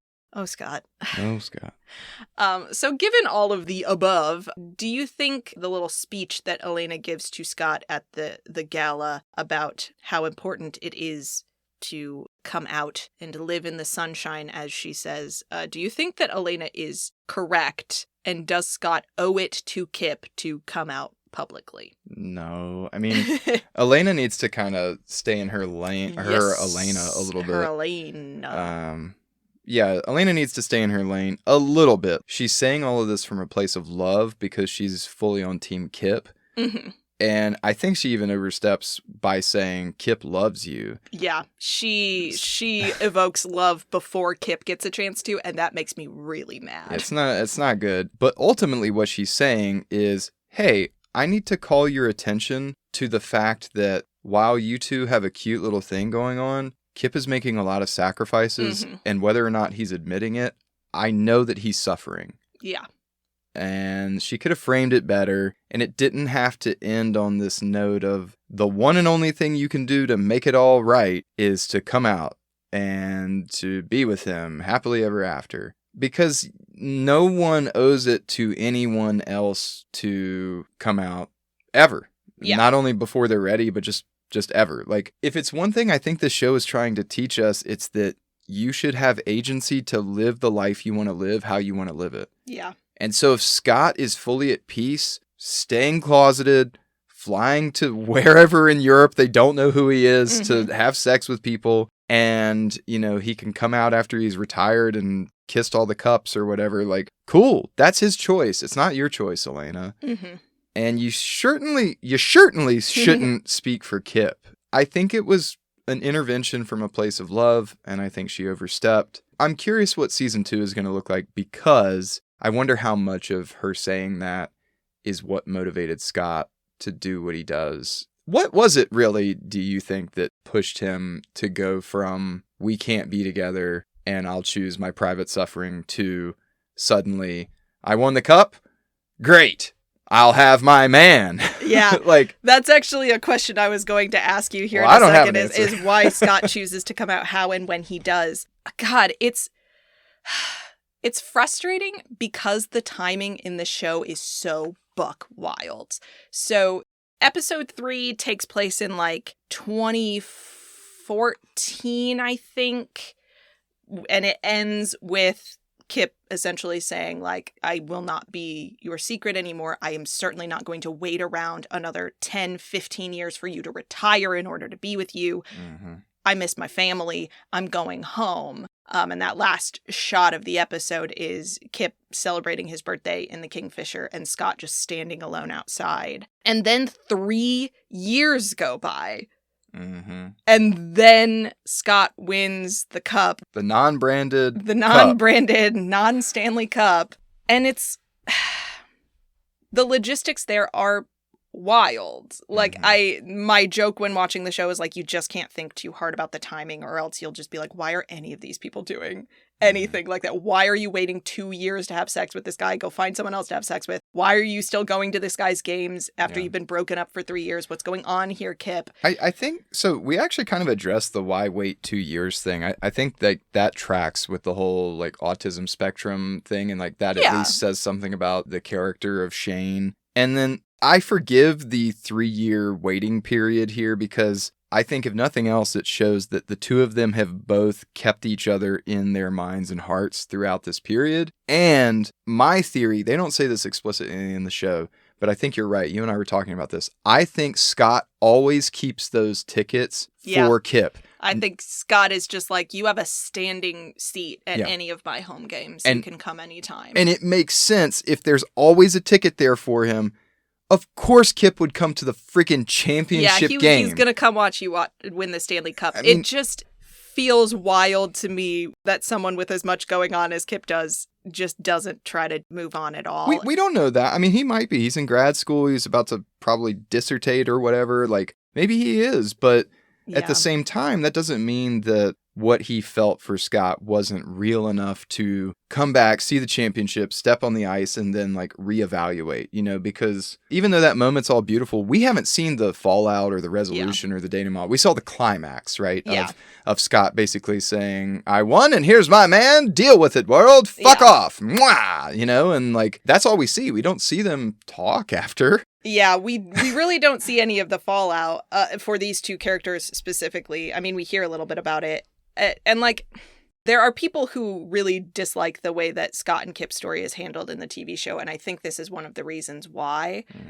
Not just because it gets, like, profoundly shortchanged. Sure, because it does. It does, absolutely. It's a full book that they fit into one episode and some change. I did not read the books, and I'm sitting here saying this was shortchanged. Episode 3, dynamite storytelling. Then to, like, skip an episode or two and then come back to it in this one scene, very strange. It feels like we're missing quite a bit. Yeah. Well, and the big difference is in the book, that time in between Kip saying, I don't want to be your dirty secret anymore, and Scott winning the cup is very, very short. I don't remember exactly, but like on the level of days or weeks. And I believe they talk to each other in the intervening time where they're like, God, this sucks and I'm sorry. And like, you know, they're having these conversations ongoing. The show does such a good job of showing Shane and Ilya do that, or at least like thinking about texting each other and then not sending. They could have done that with Scott and Kip. They left too many little things like this for us to infer, and I'm happy to do it because I love my man Scott, but they didn't give equal treatment, and they could have. Yeah, and I think it's because they really wanted to show Scott at the Olympics, where it's like, why couldn't you have just shown that relationship happening in 2017? They just needed him to be a part of the Olympic storyline for some reason, just so they can have that shot of like the gold medal game and he's putting his hockey socks on over top of the ones Kip gave him as like, this is the gold medal game sort of thing. But like, you certainly could have just shifted the timeline way forward. Yeah, because that sock scene, I didn't even think that was the Olympic gold medal game. I just thought it was like the next game after. Yeah. You know what I mean? Like, because the time flip-flops and goes forward and backward a couple times, like, it's I had no idea. It's really hard to keep track of where you are in time, which is part of why, like, the experience of watching the show doesn't feel like, wait, what the fuck are Scott and Kip doing? Why have they been just circling each other for this long? It doesn't feel that way when you're watching the show because it's 6 episodes long and covers 10 years worth of time, and so it's easy to lose track of exactly where you are. Yeah. But I think on one hand, that scene is a perfect scene. It is Scott winning his first ever cup. And what happens when you win the cup is they let all of your like friends and family come down on the ice with you. And so you have all of these other guys on his team with like their wives and their kids and their parents and everybody coming out onto the ice. And Scott is just standing there by himself because he doesn't have anyone who's not on that team. He has no one else in the world. And that is when he's like, actually, I do have a person. He's sitting in the stands right there. I'm making him sit up in the stands up there. He would be down here with me if he had his choice in the matter. Yeah. So guess what we're going to do, Kip? You're going to come down here. And that is such a perfect fucking note. It's such a perfect scene. To have extended that time for so long makes it feel, to me, a little bit cynical. Yeah. Where it's like, well, now Scott's got his cup. Right. And so now it's okay. Now, you know, he'll let Kip into his life because he got the thing that was most important to him. And now it's time for him to get his second most important thing, which is not the intention of that scene, I don't think. No. But expanding that timeline out makes it very obvious that, like, Kip has just had to sit around and wait, which is not how that dynamic works in the book. Scott has, like, a week's worth of sitting alone in his apartment and is like, fuck that, actually. Mm-hmm. And also the whole idea is that interacting with Kip is what makes him good at hockey. So if he and Kip just haven't been hanging out for 3 years, how did you get good enough to win the cup, Scott? The magical realism has started to fall apart. I think you're right, though, about them being adamant about using the Olympics specifically as a point to flash back and flash forward from. But it didn't land. It wasn't necessary. You could have just as easily had the Olympic scene. And then from there, they go home, enter Kip relationship, like new season, whatever, and then just have it be the end of that season. Like, I mean, it makes way more sense to like have the Kip relationship, Scott playing so well that they make it to the freaking playoffs, than like some, you know, trouble with the relationship. Oh, it's rocky. Are they going to get into the championship? Kip comes, inspires him. Big goal, big cup, big kiss. Yeah, it loses so much momentum. And I do genuinely think that's a shame because that moment is so important in this universe that it's like, I really wish they had done everything they could to make that moment shine exactly the way we needed it to, which was what we want to see from Scott as a character in that moment is, I have decided now, standing here by myself in what should be the best moment of my life, and I'm alone, and no one else here is alone, and I don't have to be alone, and I'm willing to, like, throw away the whole rest of my future. What I thought was supposed to be my future for you, and instead it looks like, well, now I feel safe enough to finally accept this part of myself publicly, which is probably more realistic, honestly, but you know, this is not meant to necessarily be a super realistic story. It's meant to be a romantic fantasy.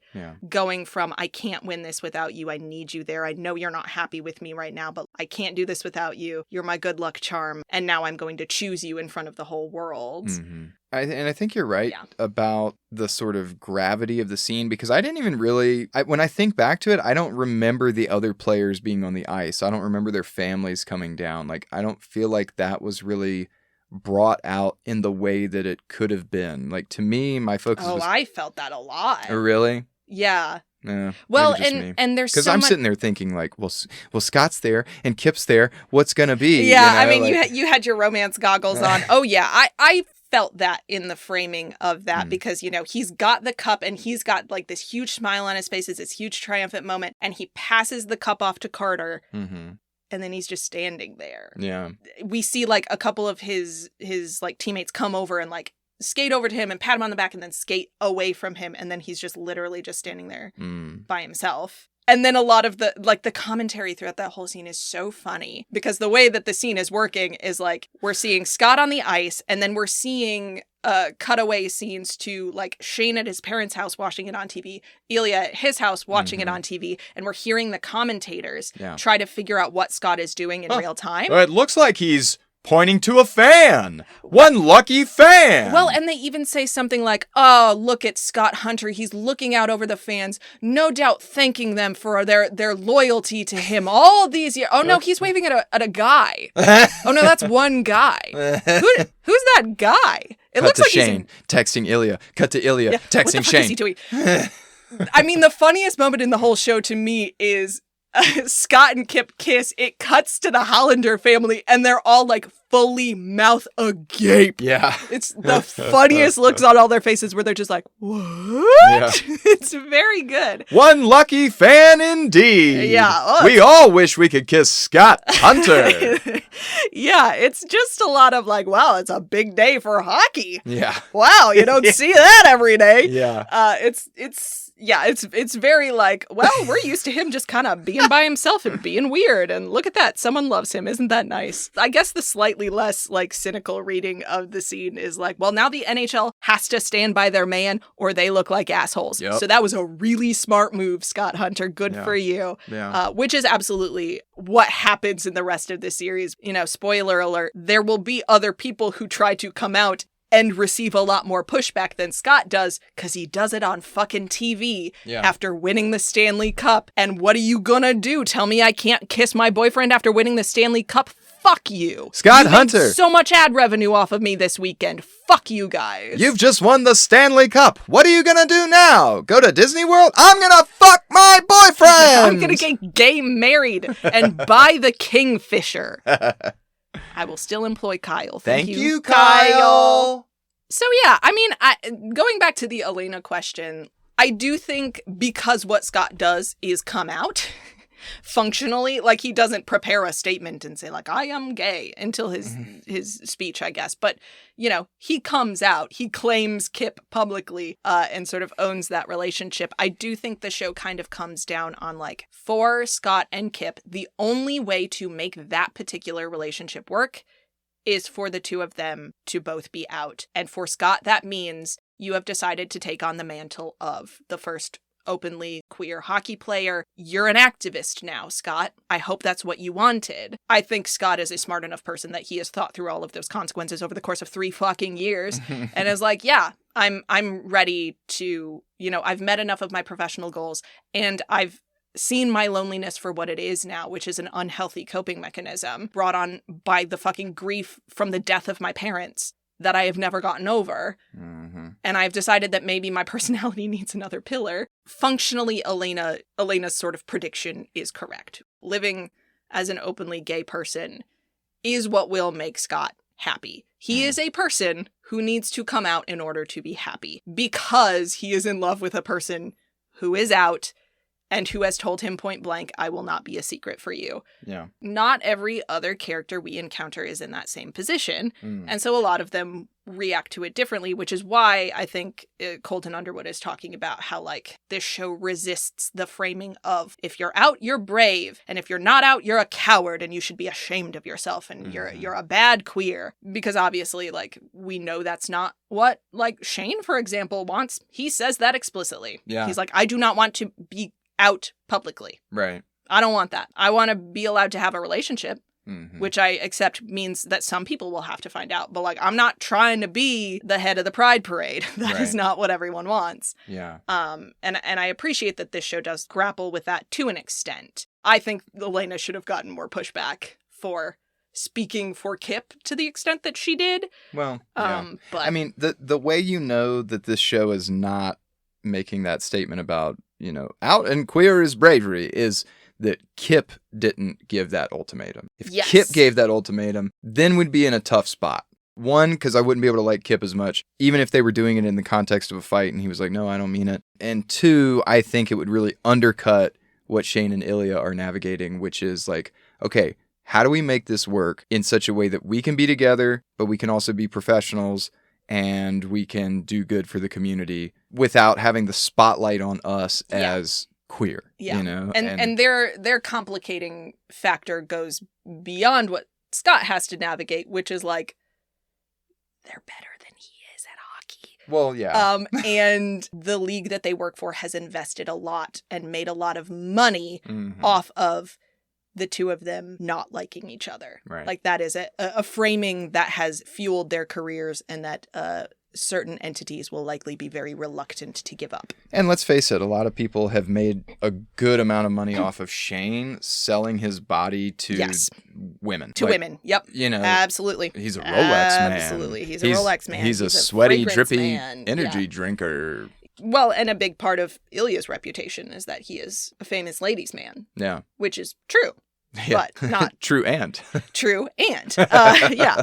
So there are layers going on here, but Scott ends the story where he needs to end it because if he doesn't, he'll never move forward. Right. You have to accept this fundamental part of yourself or you will never move forward. Right. I will say it bears noting that not everyone feels that this show does enough to honestly and sort of authentically portray the effects of homophobia on professional athletes and sort of resists the like, yeah, you just do a big grand gesture and everything's fine. Yeah. So in an Instagram post that got a predictable but disappointing amount of backlash, a British hockey player in the European League named Zach Sullivan talked about his sort of conflicted feelings about the show and the impression it gives viewers about how neatly homophobia can just be dealt with, for hockey players in particular. It feels at times like parts of my life are being played out in front of me on the big screen. I don't know if that makes me feel angry, upset, quote, acknowledged, or happy. I'm deeply conflicted. I love this show for what it brings the LGBTQ plus community and how it challenges the world of ice hockey to be better. At the same time, I hate this show for the personal trauma that I have relived through every second of watching it. I love that the LGBTQ plus community has a TV romance with all the nuances and complications that come along with that, whilst trying to capture the links that quote-unquote closeted LGBTQ plus athletes go to keep their sexuality a secret. I love that this show challenges the heteronormativity of male professional sports. I think that progress has been made in the right direction for a quote-unquote gay hockey show to air and be received in a mostly positive light. The show was good. However, I feel as if the psychological and mental trauma that a, quote, closeted LGBTQ plus athlete lives through in a hypermasculine and overtly homophobic sport has been totally disregarded. The psychological impact that conformity has on young male athletes, the culture, the molding of young athletes to be robotic and conform to a culture, to change their personalities to fit in, to create another hockey bro that will only ever think or act for the greater good of the team. The fact that hockey players are told from a young age to suck it up, man up, and taught to never talk about their emotions, let alone their sexuality. The effort that you go to keep your sexuality a secret, the coping mechanisms, the extra effort to fit in, to be one of the boys, the cover-ups, the non-stop lies, the bags under your eyes at every practice due to a lack of sleep, the stress and strain on personal relationships and friendships, the sheer exhaustion of acting straight so you'd never be found out, the overwhelming terror of someone even thinking that you might not be straight. The panic if anyone ever called you gay, even as a jest or jibe. The day-to-day actions, language, and behavior that you choose to do, so these things never happen. I publicly came out 6 years ago as bisexual, being the first active male professional hockey player to come out as LGBTQ+. I still struggle today. The daily battles of casual homophobic language, acting tough by choosing to play through injuries that I shouldn't, making sure that I don't do or say anything that could potentially make my teammates feel uncomfortable. People that would have my back in any situation. I feel Heated Rivalry made a conscious decision to play a gay romance inside of the world of professional hockey, but portrayed that setting without thinking of the recourse it would cause. As you can probably expect, people weren't happy that he said this, because people are terrible. It's a pretty long post, so I didn't quote the whole thing. But in particular, he points to the scene between Shane and Rose in the restaurant where she is like, I think you might be gay.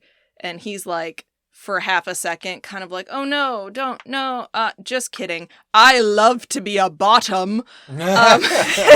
He's like, that's fucking insane. And I actually think he's right about that. I think like Shane's reaction in that scene is not terribly realistic. I think it's a good point that because this show is fundamentally a series of romances and like a work of erotic fiction, it plays up the like, isn't it kind of fun and sexy to be meeting up for this like secret sex? And like, isn't it kind of fun and sexy to have a boyfriend who lives in your apartment and only you know about, without being like, and also all of these guys have fucking ulcers and can't sleep. And like Shane just doesn't talk to his parents anymore because he's so scared. I think that point is well taken. And he doesn't name Scott and Kip specifically as the unrealistic one, but this like grand coming out gesture of choosing to be with Kip publicly. I'm interested to see to what extent Scott and Kip show up in future seasons, because I am not at all convinced that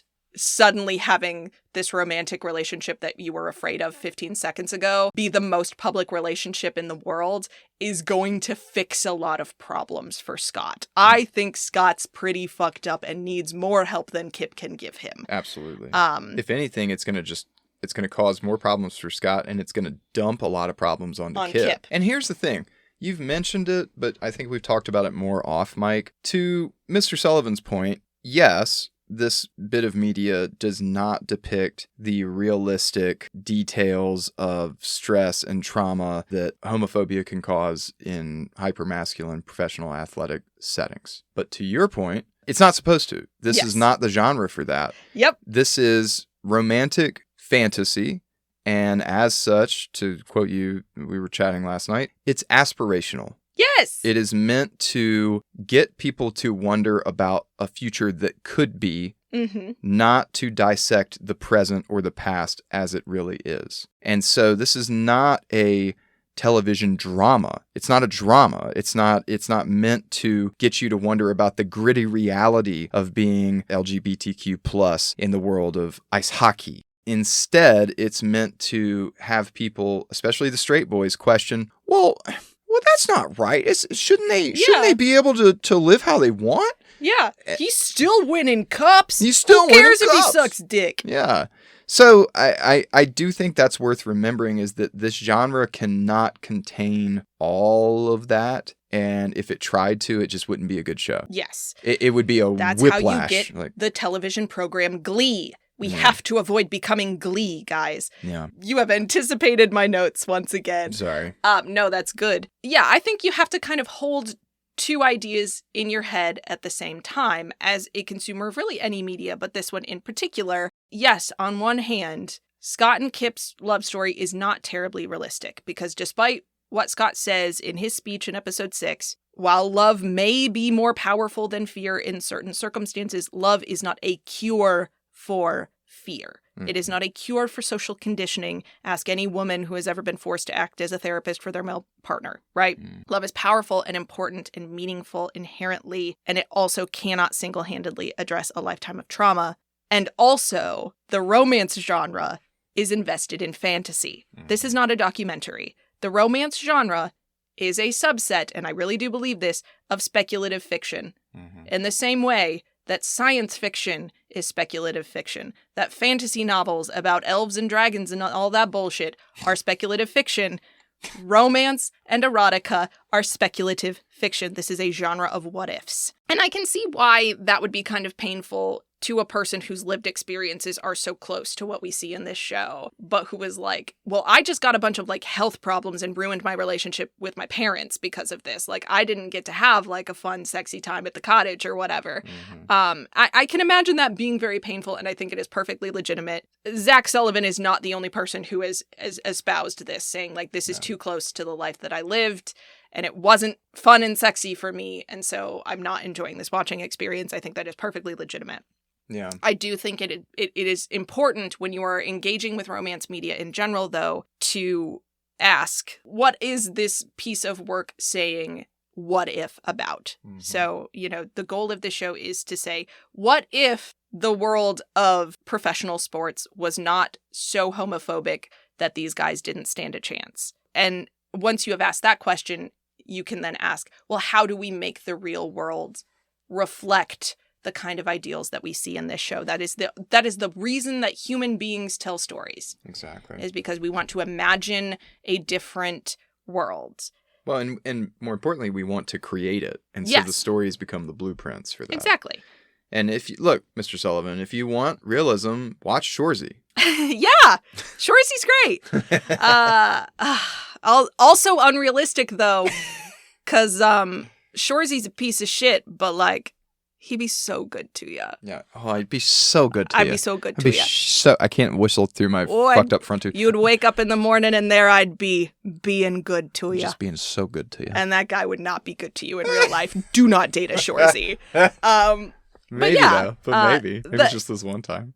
Yeah. Maybe I mean, it is so nice to live in a more compassionate world for a while and then to figure out how to become more compassionate in the real world as a result. Not that the fans of this show have treated Zach Sullivan with much compassion, which, to be clear, is extremely shameful and goes to show how easily people can miss the fucking point of a work of fiction, which is kind of why we make this show, so that we can make the subtext text be fucking nice to people even if they like different stuff than you. Jesus Christ, you children. All right, that's my soapbox moment for now. What can male viewers take away from Scott and Kip's story? I mean, I think you can take away what you can take away from any of the romances in this show is that sometimes you got to risk it for the kipskit. Yeah. You got to risk it for the biscuit, and it's really easy sometimes to think about what we can lose and what we already have, but it's really difficult to imagine what we might gain. And I think that the reason Scott articulates being so loyal to hockey is because it has supported him like a family. Mm-hmm. And once he starts to realize that a loving relationship like the one that he's finding with Kip can also do that, then I think it erodes any sort of walls that he's putting up, and it allows him to take that first step to say, well, maybe there are other ways to be loved, and maybe there are other ways to feel supported, and other ways to build a family that are open to me. I just have to take that step. And I think the lesson we learn from Kip's side of things is like, yo, date a fucking famous hockey player, you know, like put a banana in a smoothie and he'll love you forever. Maybe. Yeah, I think you're absolutely right about Scott. The only thing I would add to sort of Kip's side of things is that in Kip's half of the story, we see the kind of community and family environments that foster the kind of authenticity and self-love and self-respect that allow Kip to be a much healthier person than Scott. Kip gets to express his full self because he is held by this community that loves him unconditionally. And that, I think, is a good message for those of us who have men in our lives who might be struggling with their identity, not even just in terms of sexual orientation, but like holistically. You know, we have to find ways to respond to the vulnerability of men in our lives with the kind of compassion and acceptance that we see from Kip's father and from his friends. So a good question to ask yourself as a viewer when you're watching episode 3 is, who am I acting more like? Am I acting more like Kip's dad, or, you know, thank you, Kyle, or Sean or Maria, or even Elena to a certain extent? Or are we acting like the rich people that Scott has to go and play nice with? So they'll keep funding his scholarship charity. I don't know what it is. School for gifted hocksters. Yeah, unclear. As important as it is for people to be brave and vulnerable and authentic, they can only do that if they can trust that it will not ruin their lives. Sure. So we as people all need to be in the business of not ruining each other's lives. Yeah. Well, and the thing for Scott, I think that he realizes, and this is why the Elena conversation could have been handled very differently, is that worst case scenario, he's not giving up anything. He's making, at the bare minimum, an even trade. Yeah. That he's willing to say, like, no, actually a fulfilling, loving relationship and a different form of family and acceptance is just as good, if not potentially better, than what I found in hockey. And I'm willing to take that trade, right? Not take that risk, not, you know, be so brave, but like trade. Yeah. You know. What Scott is saying, for better or worse, at the end of episode 5 is, if I have to leave hockey, if I can't do this job that I've been doing since I was 12 anymore, I have accepted that is okay. Yeah. And fortunately for him, that is not, I suspect, not going to be what happens to him, but it could be, and he knows that. And I think that's the biggest, like, character level up moment we see from him, is because, you know, he has constructed that single pillar. And so you gotta have more than one pillar, guys. Get a hobby. Yeah. Get a hobby, get a friend, and when in doubt, make a man a smoothie.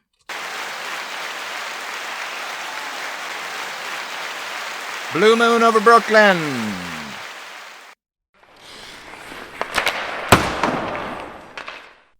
Speaking of someone desperately in need of community, guess who's next? Guess who's next?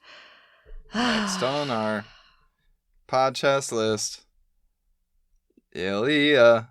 Ilya Rosanov. Ilya doesn't have community. He's got unity with Shane. It just kind of makes it sound like he's fucking Shane's mom. What? Oh, yeah, No, he's got unity. Arguably not, like, what he needs on a psychological level, but seems to be having a fun time. Well, he certainly doesn't need community as well as also because, as we can see in the club scene with Tattoo, this is not enough. It's not enough. That's unfortunate for Ilya. So we talked a little bit in our Scott conversation about the various tropes that are at play in this story and how different people are sort of drawn to different ones. And some of these characters fall a little bit more neatly into tropes than others. And I think Ilya, he is the character who most closely embodies a classic romance trope. Luckily for him, it happens to be one of my personal favorites, which is the reason that Ilya is my favorite character. Are you familiar with the sort of character archetype of the Rake? Yes, because I grew up listening to the Decemberists. Oh, God. Yeah, I'm not sure where the word itself comes from. I do know where the sort of concept comes from, at least as the term applies in romance media as we have come to understand it, a different way than how the Decemberists meant it when they talk about a rake. I do feel like the character archetype of the rake has really softened over the years. I do feel like it used to have a much more nefarious connotation than it does now. Rake was like deadbeat dad, essentially. Yeah, kind of like deadbeat boyfriend. Yeah. Like, this guy is gonna knock you up and then leave, and you'll never hear from him again. Yeah. That, I think, is the sort of historical understanding of the term rake. The rake comes to us from historical fiction, but more of the, like, erotic historical fiction and less of, like, the Jane Austens and the Brontes of the world. And as it has kind of been repackaged and repurposed over the years within both the historical romance genre and just romance in general, it has kind of taken on another connotation. And it is one that eagle-eyed viewers have sort of come to understand that Ilya falls into, broadly speaking. So there's an Instagram post from a user called page.melt, which does a pretty good job of describing the trope as we sort of currently understand it in romance media, if you wouldn't mind reading that for me. Quote, "A rake is often a player, usually a womanizer, a gambler, a drinker, a fighter, just generally prone to reckless behavior. But he, and I say he because it usually is a he, although there are exceptions, he's not a hedonist, because any pleasure he derives from this behavior is shallow and fleeting, because his rakishness is a coping mechanism. It's a release valve that takes the pressure off some inner wound. And in romance, we have to remember that romantic love is not prescriptive. It's a literary device. Much like the final girl ends the horror movie having gone through an inner journey in addition to the external horror she's fought off, romance too is about inner growth externalized. So with a rake, what often happens is there's a point when the consequences of this behavior are no longer acceptable to him, often because of how they impact his love interest, because he's grown to care too much. That is the rake undone. That's why the rake's love interest will often be very quote-unquote good. At first, the rake will scorn them for that goodness, or boringness in Shane's case. Boring. But that's usually because he doesn't believe he deserves it. So his journey is about getting to a place where he believes he does. End quote. Yeah, so I thought that might be sort of a helpful framework for talking about this character, because I think there is a lot here that resonates with Ilya's character, broadly speaking. So let's kind of break down what resonates here. The first point being a character who engages in reckless behavior. Can we think of some reckless behavior that Ilya Rosanov engages in this story? Yeah. Oh, okay. I thought maybe you would name some. Isn't it in episode 1 where he's like jerking off in the shower in front of Shane? Yup. And, presumably is just like not all that guarded about his sexuality if his, spidey sense is tingling. Mm-hmm. And so there's that. We've already described, maybe in the shadow recording, how he holds his drinks like a freaking psychopath. That's pretty reckless. Yeah. My goal this year is to dress up for Halloween as Ilya, but specifically in the Las Vegas penthouse scene where he's standing against the window with his tuxedo shirt open, like leaning all sexy and holding a glass of vodka in the wildest way I've ever seen a human person hold a glass. I have no idea why he holds it like that, but it's very funny to me. Because he's a reckless rake. He's Precarious so reckless. Does not begin to describe the way that this glass is being held. The vodka's going all over the floor if I'm the one holding it. And it's expensive vodka, Ilya. Yeah. What are you doing? Yeah. And you so say yourself, hard to get in America. I bring that up to also point to the number of times we see him drinking. We know about his past. His first boyfriend was his hockey coach's son. Mm-hmm. What's that dude's name? Sasha. Sasha, of course.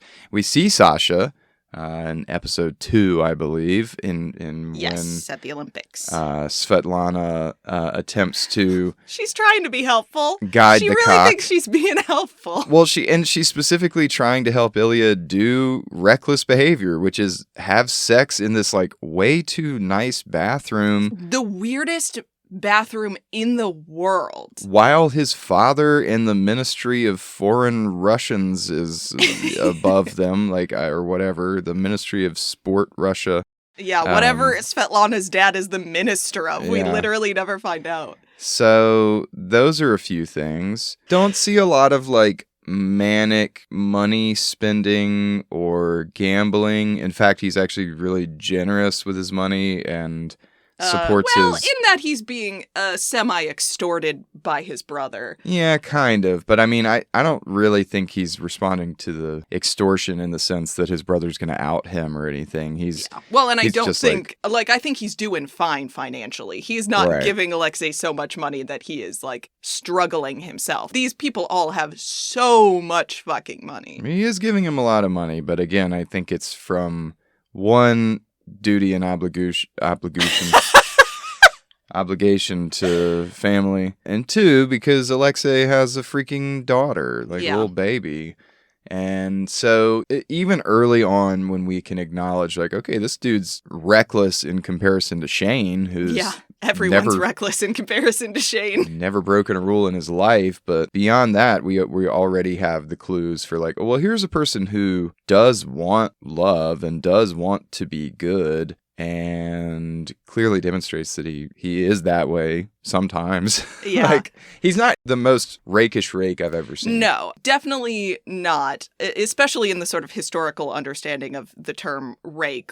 Ilya, aside from that shower scene in episode 1, is particularly a very sexually responsible person. He is not out here just trying to get his dick wet and hurt people's feelings. And the shower scene is interesting because we did talk at length in our lost recording about how dangerous that is. I do think that's among his most reckless behavior. Mm-hmm. I mean, it's interesting in the context of queer male relationships because, historically, that kind of, how do you figure out if another person is interested in men? At a certain point, you do have to take a chance of some kind. And, in the sort of modern world, we have an understanding that, you really shouldn't, masturbate in somebody else's direction without getting consent first. There is kind of a moral problem there, but it is to understand that in the context of a queer relationship in a world where queerness is very much looked down upon, I don't know, maybe that is how you go about it. I don't really know. That's not something that I can answer. But beyond just the is that kind of a bad thing to do to someone that you don't know that well, there is a safety problem in that scene. Mm-hmm. Because there are a lot of ways that could have gone wrong. Yeah, I mean, the floor is really slippery. So slippery. Anyone could fall at any moment. And let's face it, Fall in even love. You just fracture an elbow and then what? You're out for a season? Maybe your career? Like, I don't know. Sure. Yeah, I mean, I guess that is the risk a hockey player takes anytime they get in the shower. Yeah. But no, I was thinking more about, like, what happens to him if Shane reacts badly. Because there's, like, I'm trying to figure out if this guy is queer, and, like, I strongly suspect that he is, and I strongly suspect that he is attracted to me. And, like, all of those things can be true, and Ilya could certainly learn that information via this stunt that he pulls, but that doesn't mean that Shane will not absolutely fucking panic as a result. The threat is that Shane walks out of that bathroom and starts telling people. Sure. And says, like, this guy is a fucking creep and I don't want to play in the same league as him anymore.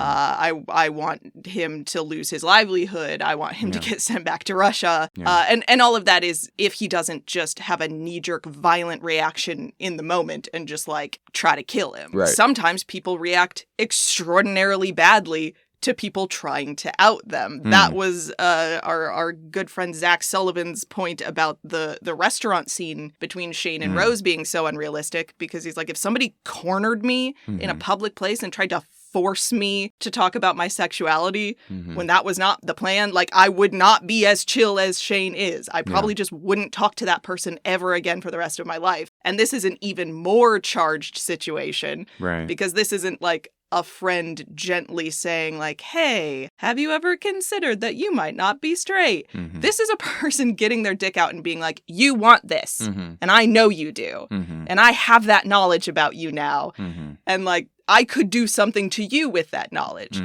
And, like, this scene as it's framed in the show is very sexy, and, like, Shane I don't think is even the kind of person that it would occur to want to tell people that this thing had happened, even if he was like, fuck this guy, I don't want to interact with him anymore. But he could be, and Ilya doesn't know for sure that he's not. And a lot of the other things that you mentioned also kind of resonate. You know, his first sexual experience with a man is his former coach's son in Russia, which is risky for so many reasons. And then when we meet Sasha later, we see what kind of person Sasha is and his sort of understanding of consent or lack thereof. And you can kind of piece together, like, oh, maybe Ilya didn't learn great lessons from his first ever sexual encounter with another boy, and maybe he's gonna have to, like, unlearn some of that shit. Everything about Ilya screams to me a person who is struggling with the unbearable weight of being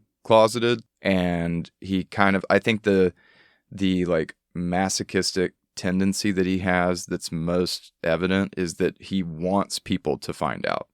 He kind of wants someone to out him. He is playing a very dangerous game of chicken. Yeah. The power of heteronormativity in the world's understanding of Ilya is kind of remarkable. Because we talked a little bit about the, like, book version where he's just got this, like, unbelievable gaydar, and, like, people do sort of suspect that he has sex with men, but they kind of can't prove it. But the thing that he gets to hide behind is he's just kind of a slut in general. So he can be like, I mean, maybe I have sex with men, but you know for sure that I have sex with women. So, like, do with that what you will. Yeah. He does get that cover of, like, as long as you are photographed with a woman every so often, you can kind of do whatever the fuck you want. But I think that it runs deeper. Like, I'm pretty sure subconsciously he just, like, wants somehow to put a definitive end to Alexei tormenting him and extorting him and his father ridiculing him and belittling him. And I think that if someone were to out him, then those would be the sort of, like, things that would actually happen first, is he would actually not have to go back to Russia because it wouldn't be safe. He wouldn't have to talk to his shithead family members, and maybe he wouldn't be playing in the league, but probably he still would. It would just be, like, uncomfortable for him. But as you already mentioned, he kind of likes that. He doesn't care if people talk shit to him. He's a better shit talker than anyone in the league. Number one drafted shit talker. And so I just think, like, you know, in that Rake definition, we're talking about these self-destructive behaviors being these pressure valves. And I think, like, that's the biggest pressure that he's looking to get rid of and release is this, like, hidden part of his identity. I think it is a big part. I would argue it is not the thing that he most cares about protecting and or trying to take pressure off of. I want to return to this in a little bit, because I think we're getting into this idea of those like inner wounds that the Rake character is trying to protect so severely with all of this like artifice around these reckless behaviors. And I do think his sexuality is a thing that he has had to be secretive about. I don't think it is the thing that is driving those behaviors, though. I'm saying he wants a reason to not have to talk to his father and brother again and not have to go back to Russia. And I think the easiest way to do that is to have someone to out him. And he's willing to put up with the torture and the pain and the ridicule on the American-Canadian side if it means that he legitimately has a reason to just cut ties with his past. And so I think that's why we see him coming on to Shane in the way that he does in the shower, saying the sort of sexually ambiguous things to the players around him, engaging in risky behavior with, Sasha and just anyone else. Because I think there's a part of him that wants that to be destroyed. All those things that have wounded him and continue to wound him. I think he would rather just those go away. I think maybe early in the story, I agree with you. I think Shane changes his understanding of that quite a bit, because once it is not just his life and his career on the line, I don't think he is anywhere near as cavalier anymore. No, because he's not thinking about sex and sexuality as some taboo identity marker. He's thinking about it as a component of a loving, healthy relationship with a person that he wants to keep in his life. But in the beginning, I certainly think he just sees Shane as like, oh, here's a golden boy who I'm pretty damn sure is also queer in some way. This sure could be my golden ticket to, tank my life in a irredeemable, irreparable way that actually might free me from a lot of the baggage that I carry with me. And then he gets to know Shane. He's like, God damn it. Well, and also just like, oh, this is not the same as like hooking up with a random guy I met at a club. Mm-hmm. I can destroy my life. I can't destroy his in good conscience. Right. The first thing out of Shane's mouth that first time that they hook up is, no one can know about this. Yeah. And I think that's like your trap. If that was a thing that he wanted to be self-destructive about, he no longer can, because he is not a person who wants to harm anyone else. So, I think like as of episode 1, I agree with you. I think after that point, I no longer do, though. But I also think he is just not that worried about his sexual orientation in the face of other stuff that he's got going on. So when we're thinking about these sort of inner wounds that Ilya has, I kind of think his entire personality is just a bundle of inner wounds held together with duct tape. But let's kind of work backwards here. So we'll start with the big one, and as far as we know, sort of the first one, which is not only did his mother commit suicide after a lifetime of struggling with mental illness, and as we can kind of infer, abuse from Ilya's father, but Ilya as a child finds her dead body. And even worse than that, so the show gives us a little bit less detail about that specific moment in Ilya's life than the book does. We get some very careful dialogue in that scene where he is explaining to Shane what happened in episode 6 when he's talking about what happened to his mom. And the dialogue in the show, he sort of sarcastically says, "It was an accident. She accidentally swallowed a whole bottle of pills." And the fact that that is how he is choosing to phrase that shows you how Ilya has been told to talk about what happened to his mother. Mm-hmm. So there's a couple of ways this could have happened. Either he, as a 12-year-old, was told a lie by someone who really hoped that he would believe it. So, he finds his mom's dead body. He asks someone, I don't know, hypothetically, his father, what happened to her, and his dad is like, oh, it was an accident. And then Ilya just doesn't believe that. Or Ilya knew the truth, and someone, I don't know, hypothetically his father, knew that he knew the truth and told him point blank to lie about what happened to her to sort of preserve the family's reputation. It's that one. Yeah.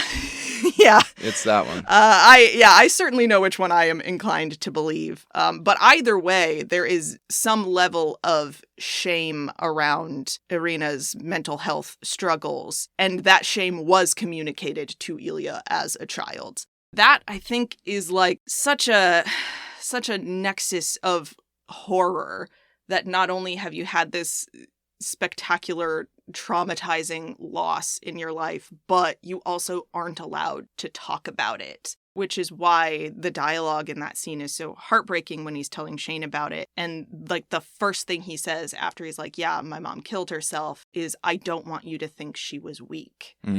Because that is clearly what everyone else thinks. Why lie about something like that if not to be like, she was pathetic, she was weak, and people will think we are pathetic and weak by comparison if we admit that this is something that has happened in our family. Yeah. This is probably true for Russian Orthodox. It's certainly true for Catholics that there's a lot of stigma after death for people that commit suicide. Like they can't be buried in a certain way, or there's all this like theological talk of like they're going to be in purgatory or go to hell because they couldn't have last rites administered to them, etc. All this nonsense. And like, you know, one, we know that Ilya's dad and brother are cops.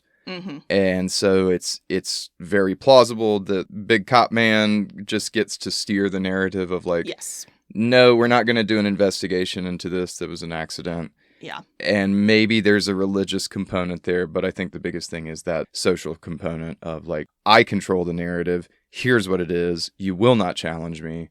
We are not weak. You will not pity us. Done. You know? And yeah. Well, and also nobody helped her.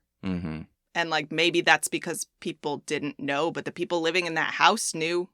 We know Ilya knew because the way that he talks about her is she was beautiful and she was sad. And I knew that as a child. So certainly some other adults in the world knew how sad this woman was. And they just let her suffer to the point that it killed her.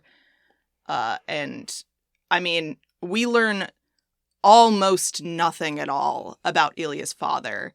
But I can imagine there also being an element of like, I can't stand to think that that is a thing that I allowed to happen, enabled happening, question mark. Again, we don't get as much detail about this in the show, but I think there is maybe a bit of Ilya that is like, well, my dad sucks and my mom killed herself. So maybe I'm connecting these two dots in a particular way, at least in my own head, if not something that's actually borne out by reality. Because more than just like the basic trauma of finding your parents' dead body, we can assume that Ilya lost his greatest ally when Irina died as well, because one of the other two big massive wounds Ilya carries around with him is how his father treats him, which is bad, which is like really, really bad. Right from the beginning of the story, we see Grigory as a sort of inverted mirror to Shane's mom. He is I would say similarly obsessed with his son's hockey performance, but only to the extent that he can use it to hurt and find fault with Ilya. The very first time we see Ilya's father is on draft day when they're talking to the, I don't know, the Boston general manager or whoever that guy's supposed to be, who's like, we need these hands in Boston. And Grigory is like, well, just be careful. My son is very lazy. And then, tells Ilya to shut up, like in front of this person who has just hired him, essentially. And then the next thing we learn about him is in that New Year's Eve scene when Ilya is on the phone with Alexei and he's like, why is dad calling me? And Alexei is like, because you lost a hockey game. That's why dad calls you. That is always the dynamic. He only calls Ilya to berate him for losing hockey games. We never see any indication that he calls to compliment Ilya for playing well. Ilya wins a lot of hockey games. We only ever see his father show up to get after him for every so often losing one. The scenes at the Olympics really further solidify that. So we've got that scene after Russia has been like knocked out of medal contention like immediately, essentially. And Grigory is like yelling at him for losing to Latvia. And again, we have this sort of fundamental misunderstanding around these characters of like how team sports work. Right from the beginning, Grigory is like, you will not lose to him, meaning Shane. Like, there's already this obsession with, like, you, a singular person, will be playing against him, a singular person, and you must not lose to him, when it's like, that's not how anything works. At the Olympics, Ilya's like, our goalie was hurt, and we all met, like, 15 minutes before the game, and, like, it's kind of hard to get a team to work together really well that quickly. Like, that is kind of a thing about the Olympics, is the team sports are all just cobbled together from people who play in different places the entire rest of the time. That's not a team that exists outside of the Olympics. And he was just like, we didn't work very well together. It just didn't happen in time. And Grigory is like, that's American nonsense. You just make everyone work together. You just walk into the room and you tell them to do it, and they do it. Yeah. And that's how it's always going to work. You are the captain. You make them click. I don't get the impression that Grigory was ever a hockey player. I don't think he actually knows how any of it works. But it doesn't really matter, because hockey just happens to be the thing that his son does. He would find something else to be shitty about. And he does in that very brief scene. Like, it starts with him being like, your hair is too long. And then he, like, pours Ilya a drink, gives it to him, and then yells at him for drinking it, because he's like, you don't deserve it. He says that he's lazy, that he lacks discipline. And we do kind of get the reason behind some of that, which is Ilya left. He went to go play in America rather than staying in Russia. Russia has like a professional hockey circuit, and Ilya didn't want to stay there. I can't imagine why. And we do get the impression that his father is holding that against him, at least in part. He tells him that he is squandering his childhood potential. Again, best player in the world, basically. Like, arguably, you could try to make the argument for Shane, but, like, Ilya got drafted first. He's very, very good. But he still tells his son that he should be ashamed of himself for losing a game. And when Ilya says he is ashamed, his father says, you're not ashamed enough. Ilya doesn't even feel shame well enough to please his father. A couple of scenes later, in that the weirdest bathroom on earth, Svetlana is like, you shouldn't even be thinking about this. Your father would have criticized you regardless of what you did. You could have won a gold medal. You could have won every gold medal you ever tried to get, and it still wouldn't have helped, because your father hates you for no discernible reason. And so my question for you is, why doesn't Ilya just say to hell with this old man and not talk to him anymore? Well, because even when your family is shitty, it's hard to turn your back on them. And even though Ilya maybe doesn't love everything about Russia, he's certainly been enculturated to feel obliged to his family, especially since he's the one making millions of dollars. So there's that. And also, Ilya's finally gotten to the point in his life where he can maybe stand up to his cruel tyrant of a father, and then, oh wait, now his dad's getting old and has freaking dementia. Shit, dude. Well, it sure is hard to really serve up a hot plate of justice to someone who can't remember how to tie their fucking shoes. Like, I don't know. Yeah, it's because, like, just at the moment when Ilya wants to maybe, I don't know, sass up a bucket of revenge, you start to feel pity for this old, feebling, crusty man. Like, that's just always how it goes. You know, you finally get big enough to fight your older brother, and then he's got freaking polio or whatever. I don't know. Yeah. So the show does two really interesting changes from the book. The first is making Svetlana an actual character. The second one is spending a lot of time sort of fleshing out this like horrible, complicated knot of feelings that Ilya has about his father. And I do think that dementia is like the cruelest type of malady for this character to have. Because for all that like people will say throughout this story that Ilya is an asshole, he certainly is not. He is a person who, because he was raised by an extremely abusive man, is very, very in tune with the feelings of the people around him. He is a person who, like, knows how to monitor a situation because he has to keep himself safe. And he wants to, like, take care of people. No one took care of his mom, and his mom fucking died. And so now he's like, well, we gotta be out here being nice to each other. The worst part about wanting to finally tell off someone who has dementia is that when you do manage to get the perfect words together and you remind them of all the terrible shit that they did, then you have to think oh, he's just going to forget this. None of this is going to stick. Yeah, and I think we see that referenced in two different scenes. So the first one is in episode 5 when he and Shane are in their Tampa hotel room and Shane is trying to be like, I think I have feelings for you and I think maybe we should attempt to have a relationship. And Ilya is trying to be like, no, you don't want that. You can't want that. It would make parts of my life impossible. And one of the big things that makes that so impossible is, my father, who hates me and also is sick. And he's kind of breaking down in tears as he is telling Shane about his father's dementia, not because of the lifetime of abuse, but because the entity that is Ilya's father, this man who raised him and could in theory one day come to love and respect and be proud of him if they could sit down and have a conversation as adults, that guy is gone. Yeah. That guy doesn't exist anymore. Ilya's father will never come to understand him now. He will never understand all the pain that he has caused Ilya. He will never apologize for it. And in fact, he is already, as early as episode 2, started to live in a world where the pain that he caused doesn't exist anymore, which is even worse for Ilya because he now has to be the person who tells Grigory about all of the painful things that have happened to him.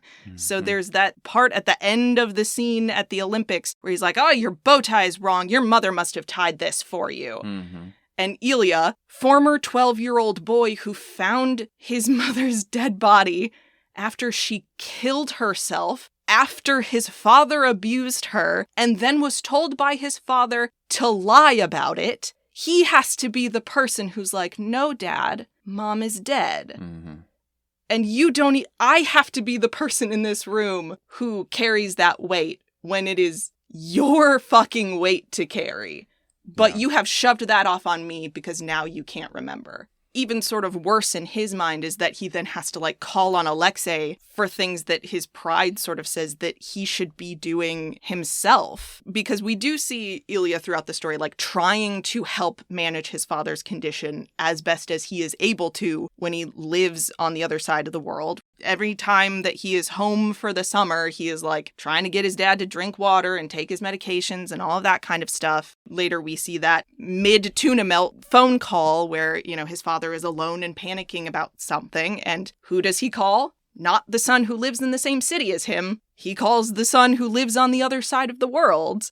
And that, there's just something so horrible about Ilya's father having treated him so terribly his whole life, and still Ilya is the person that he reaches for when he is in crisis. There's this injustice that for whatever reason, this person that you have treated with disdain his entire life is the person that your brain has clung on to when it has started forgetting everything else. And I think you're right that what is Ilya gonna do? Just be like, no, die, old man. What are you supposed to do? They're caught in a really strange magnetism because, maybe it's too simplistic of a sort of explanation, but in a lot of these stories, you have two children because one mirrors one parent and one mirrors the other. And so I think the reason that Grigory is bound to Ilya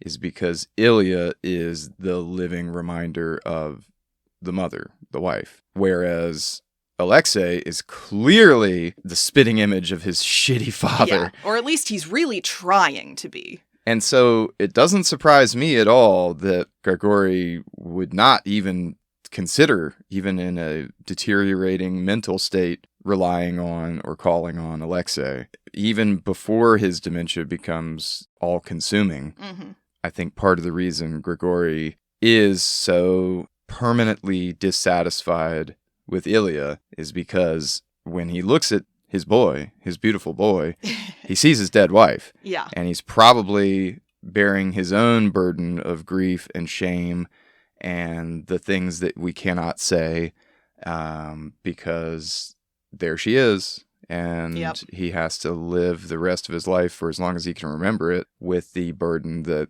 she's gone largely because of him. Yeah. And not just her, but the stepmom, too, that gets a brief mention. Yeah, Paulina, who's never around. Fuck Paulina. She's truly, if there is a person in this story who is the worst villain, I think it's Paulina. So, yeah. I think that in some twisted way, part of the reason Ilya can't let go of his father is because the pain of losing his mother is still fresh. Mm-hmm. And even though his father's a piece of shit, it's still his dad. It's his only dad. And like you said, he's a twisted sort of inverted mirror of Yuna. And so even though Ilya despises him and hates feeling belittled by him, his dad presumably watches every game. And all of the critiques and all of the nastiness that he says comes from a place of being very close in his own twisted way to his son. Yeah. Far closer than we see him and Alexei. We never see Alexei doesn't him even interact with Alexei. Alexei, when pressed, doesn't even know, presumably, that his dad is so sick or that he needs bread or whatever. Yeah. And we see him being very dismissive when it is convenient. You know, when we start first seeing some inklings that maybe there's something wrong with Grigory, and Ilya's on the phone with Alexei being like, he asked me to bring home bread. Yeah. He thinks I still live in Moscow. What's going on? And Alexei's just like, he's stupid. That's what, according to the subtitles on HBO, what Alexei says is, he's just stupid. Right. Even that comment about your mother must have tied this bow tie, that's meant to reveal in some way that Grigory still thinks about her, and very much those memories are tied to Ilya. Yeah. They are meant to be the sort of parallels to one another in Grigory's mind. And if part of the weight that he is carrying is I hurt my wife profoundly in some way. We don't know exactly what the nature of that relationship is like. We know how Ilya thinks their relationship was like, and we know he has a lot of resentment towards his father because of how he thinks their relationship went. But again, the thing that he says, the only thing we see Grigory say about Irina is she didn't know how to tie bow ties right. Mm-hmm. So we get that same sort of did you just spend your whole marriage finding stupid little things to criticize this person for, and now are you continuing to do that to your son so you don't have to deal with your own guilt and shame? Yeah, his love language is minute critique. Yeah.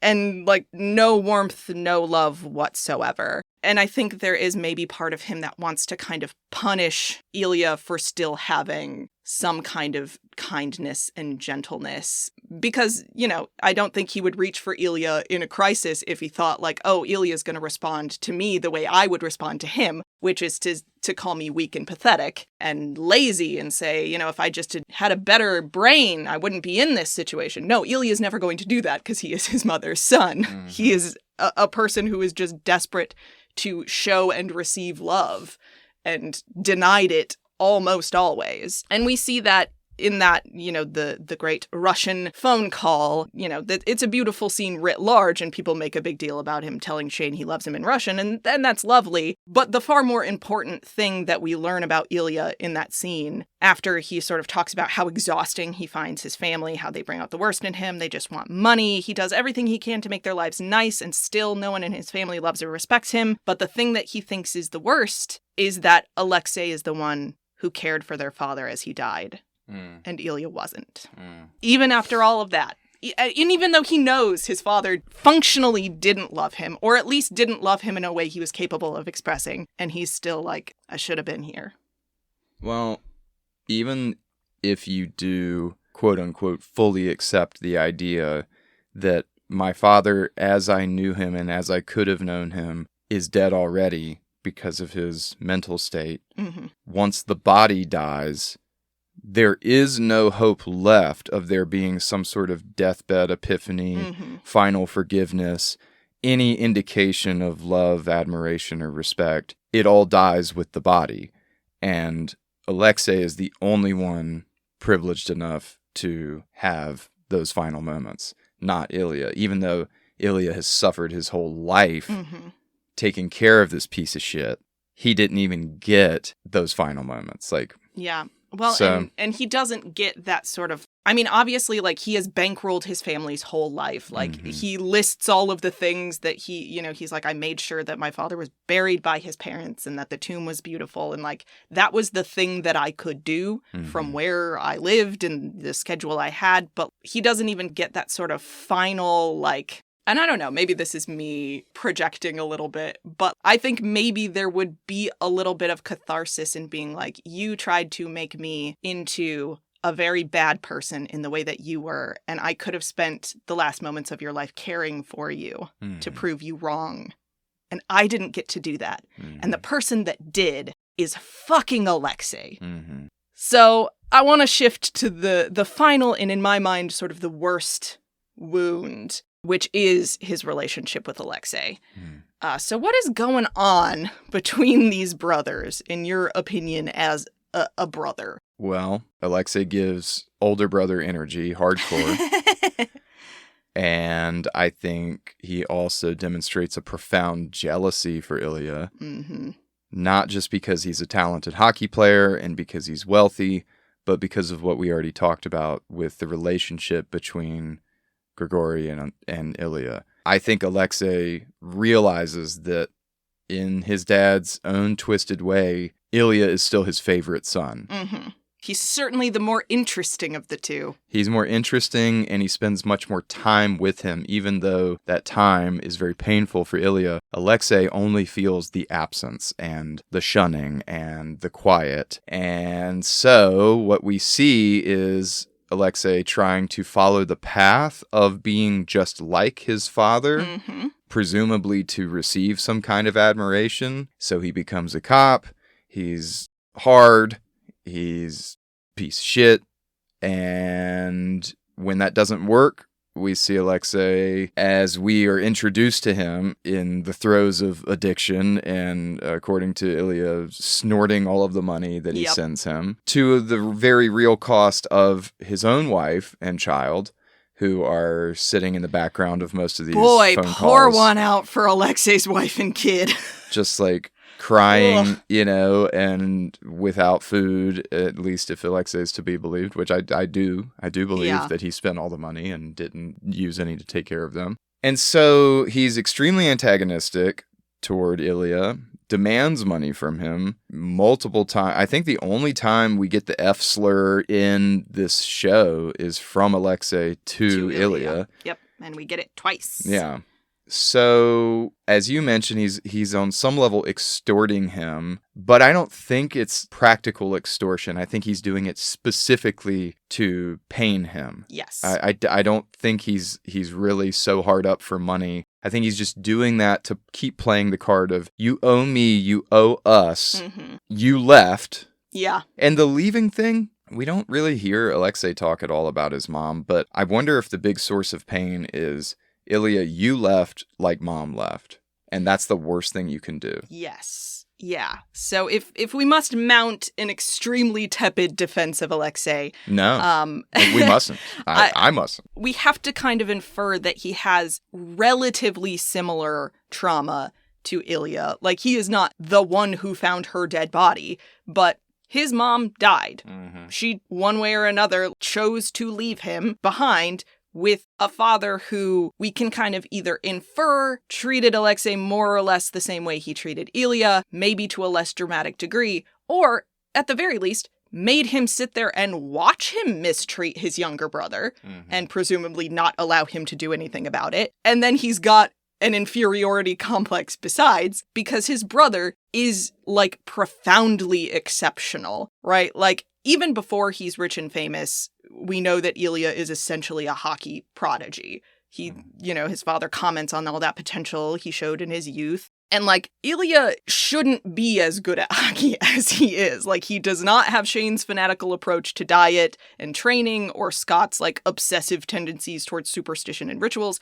He smokes cigarettes, drinks a bunch, goes to parties, and can still outrun Shane, like, extremely easily. He, like, rolls out of some model's bed after staying up all night fucking and still wins a cup before Scott Hunter. And Scott had, like, a 10-year head start. Like, Ilya's kind of a freak. It's weird that he is so good at hockey, but he is, and he gets extremely rich and famous. And Alexei's big selling point is that he lives in Russia still. And that's a thing his dad sort of cares about.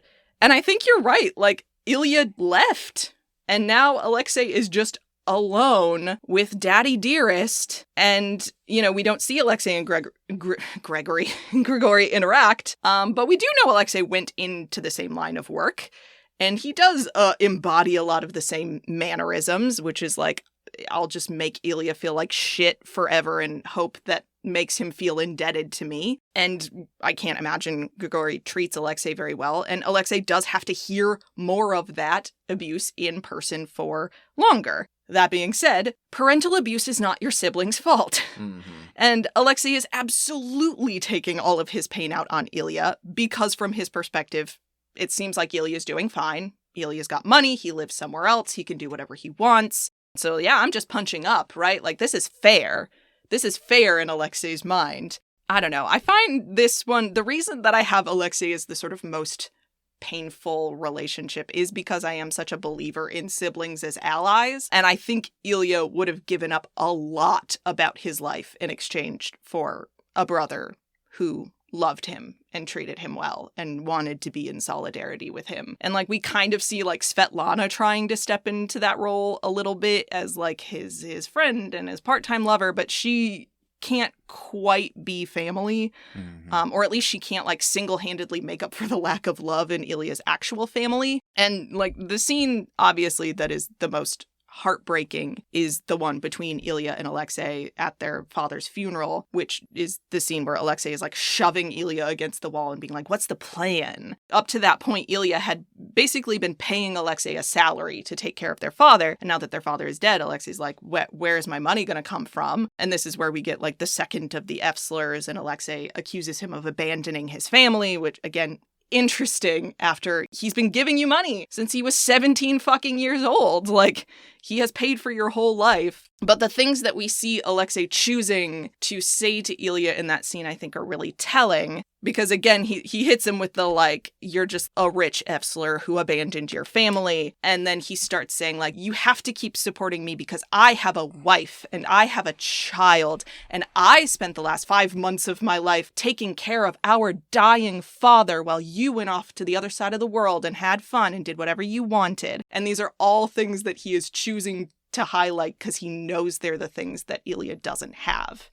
He's like, you don't have a family in the same way. And I suspect I know why you don't have the same kind of nice heterosexual nuclear family that I do. And yes, of course, I'm jealous of you for living in a different place where life is easier for you and making a lot of money. But like, I know that I got to sit by our father as he died and you didn't. And I will always have that. And he gets the kind of rise out of Ilya that he wants to. Although it is interesting that Ilya doesn't hit him back until he calls Svetlana a whore. And for whatever reason, Ilya's like, you can say whatever the fuck you want to me, but you don't say anything to her. And that's the point where he's like, your daughter gets a trust fund. You can have my apartment. If you ever try to talk to me again, I will use my money and my power to ruin your life. So what did you make of that scene? Do you think anybody is sort of justified in their actions? Well, certainly not Alexei. What we see out of him is that moment of desperate realization of, oh no, something big has changed and my drug supply essentially is going to be affected here. So I think we're just seeing the like fear of an addict whose supply is being threatened. Ilya, so I love the trust fund thing. I love that. Smart move. Good man. Giving away his apartment, fine. I wonder if there is a future with Alexei at all. Yeah. And I think that the best thing that Ilya can do right now is cut him out. But I hope that what we've seen about his character indicates that he still holds a little candle for that idea that there is maybe a brother in there still. It's just that the way he's chosen to hurt himself and guard himself from the same wound that I have been feeling my whole life has just created this rift between us. And right now, at least, the best thing I can do is tell him to step off. I don't know. I mean, I think that if Alexei can figure out his drug problem and, I don't know, maybe get a different line of work and or get out of Russia, that maybe there is a way forward for them. Well, but maybe not, though, because they've now gone through the double parental tragedy, and if that didn't bring them together, then maybe nothing will. Short of Alexei having his own personal realization that he, needs to redeem himself in the eyes of his brother. But, don't hold your breath, Yeah. Where we leave things in the show, at least, it feels like that door is open a little bit. We get that very brief in episode 6 where Shane is like, have you talked to your brother recently? Ilya's like, no. Is that a good thing? I don't know. Mm-hmm. Probably. So, the space, I think, is a very good thing. But the show, at least, I think, is keeping that door open for maybe there is a reconciliation. I think it will probably help them that their father is not there. Sure. To pit them against each other anymore. What we know about Ilya is that he always held out some shred of hope for his dad. Mm-hmm. So I don't think we in any way should believe that he wouldn't extend that same empathy and kindness and hope toward his brother. Yeah. That said, right now, there's nothing to be done except give his brother space to hopefully do some soul searching. But if he doesn't, then Ilya can't do anything about it. Yeah. As much as I think, and it's a very emotionally charged scene, but I think the only somewhat cruel thing Ilya does is threaten to ruin Alexei's life if he tries to contact him again, which is, to be clear, not a thing I think he would actually do. No. He has to sell it. You have to get through to this person that this is not just one of our normal arguments. You can't call me a week from now asking me for money, and you need to get your shit together, Alexei. Yeah. I think it would be nice to see a reconciliation there, but it's kind of up in the air, and I think you're right. It is entirely up to Alexei whether or not that happens. I think Ilya will always open that door again. That's the kind of person he is, but he maybe shouldn't. More importantly, he's demonstrating that he's not a pushover. Yeah.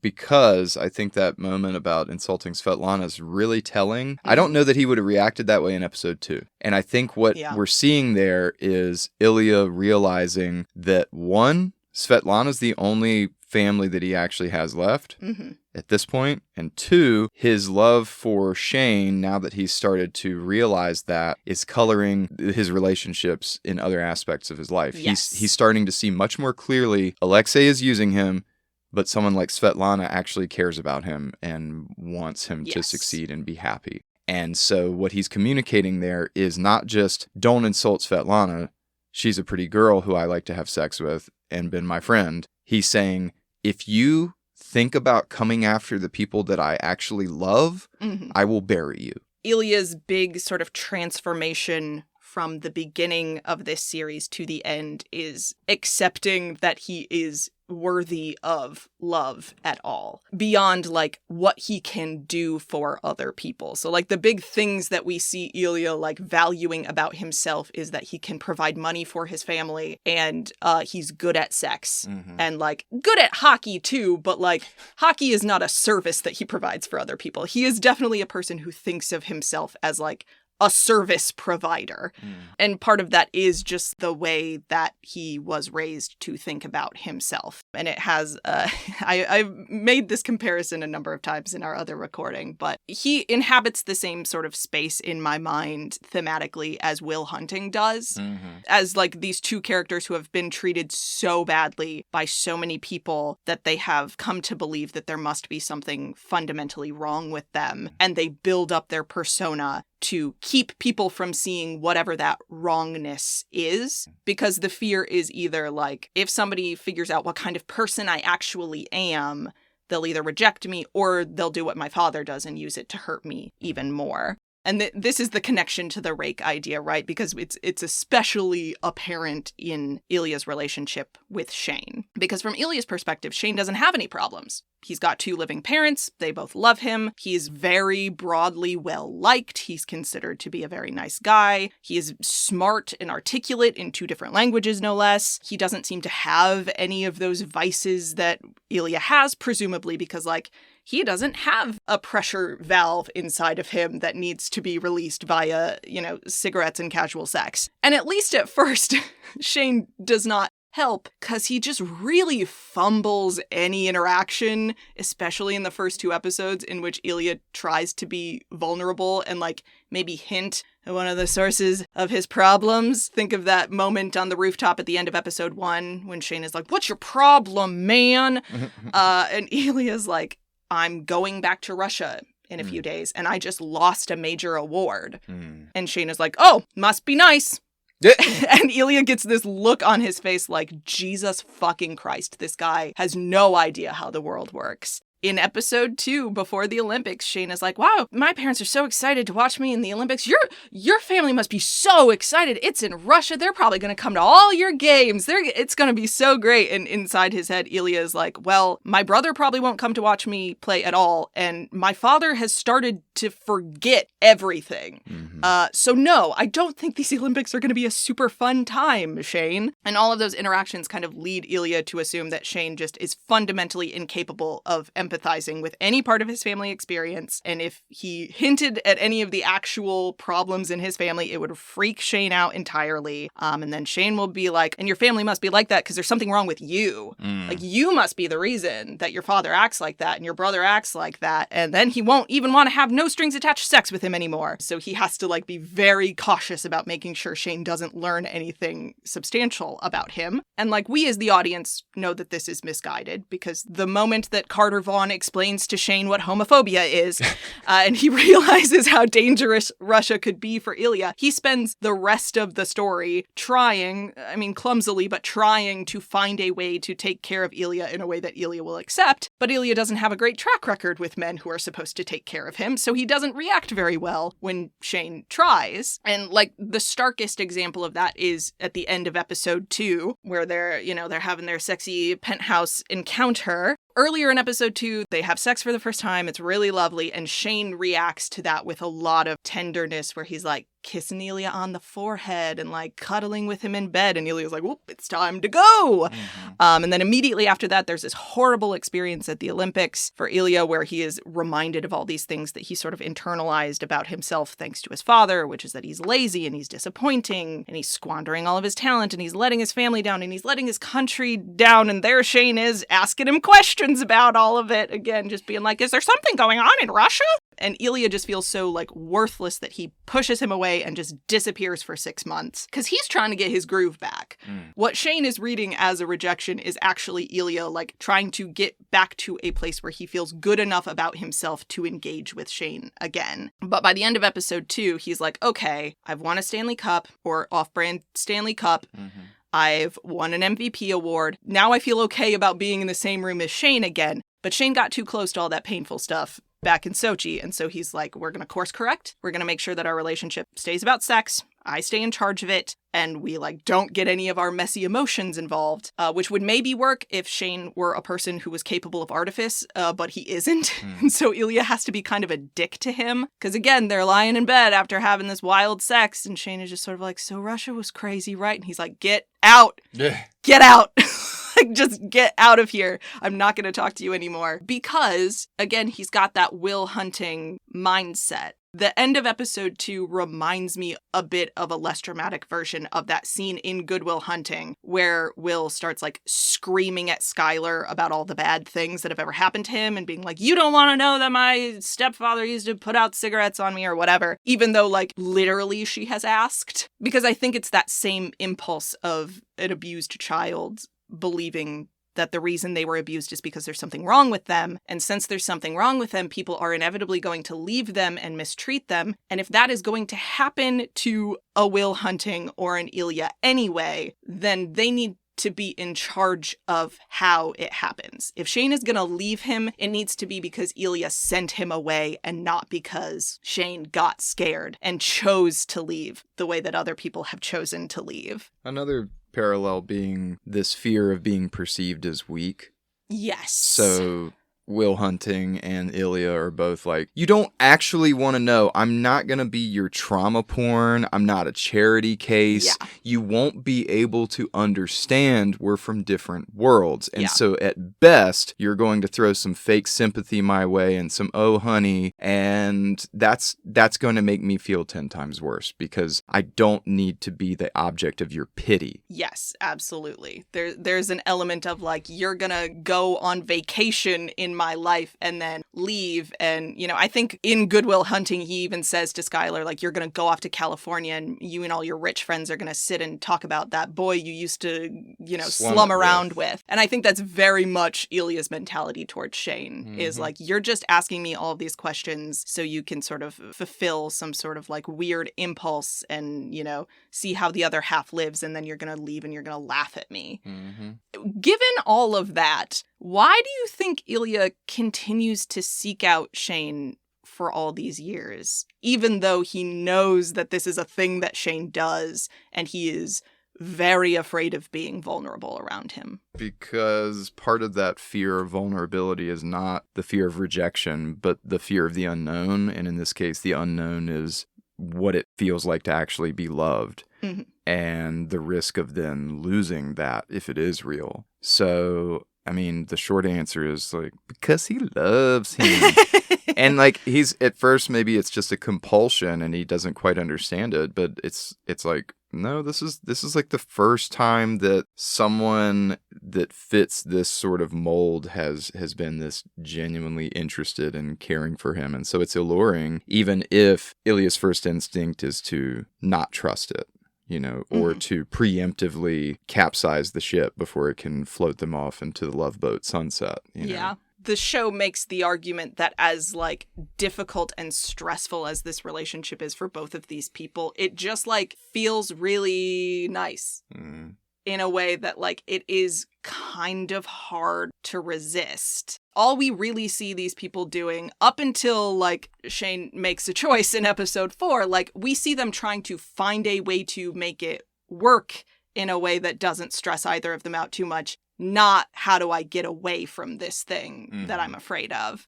Because I do think Ilya is a caretaker at heart. And I think he really treasures being able to see this side of Shane that no one else gets to see. Like, Shane is truly the most uptight control freak who ever was. And he really only lets go of any amount of that self-control around Ilya. And I think for a person who needs to feel useful in order to feel valuable, that is a really powerful feeling. Because we know Ilya has just spent his entire life being told that he is not good enough, but what he is really good at is making Shane feel good. And as far as he knows, no one else on Earth can do that. Because why else would Shane keep seeking him out if he could get that feeling from anyone else? I mean, is classic service top behavior, baby. He's just sort of like, I can take care of this one.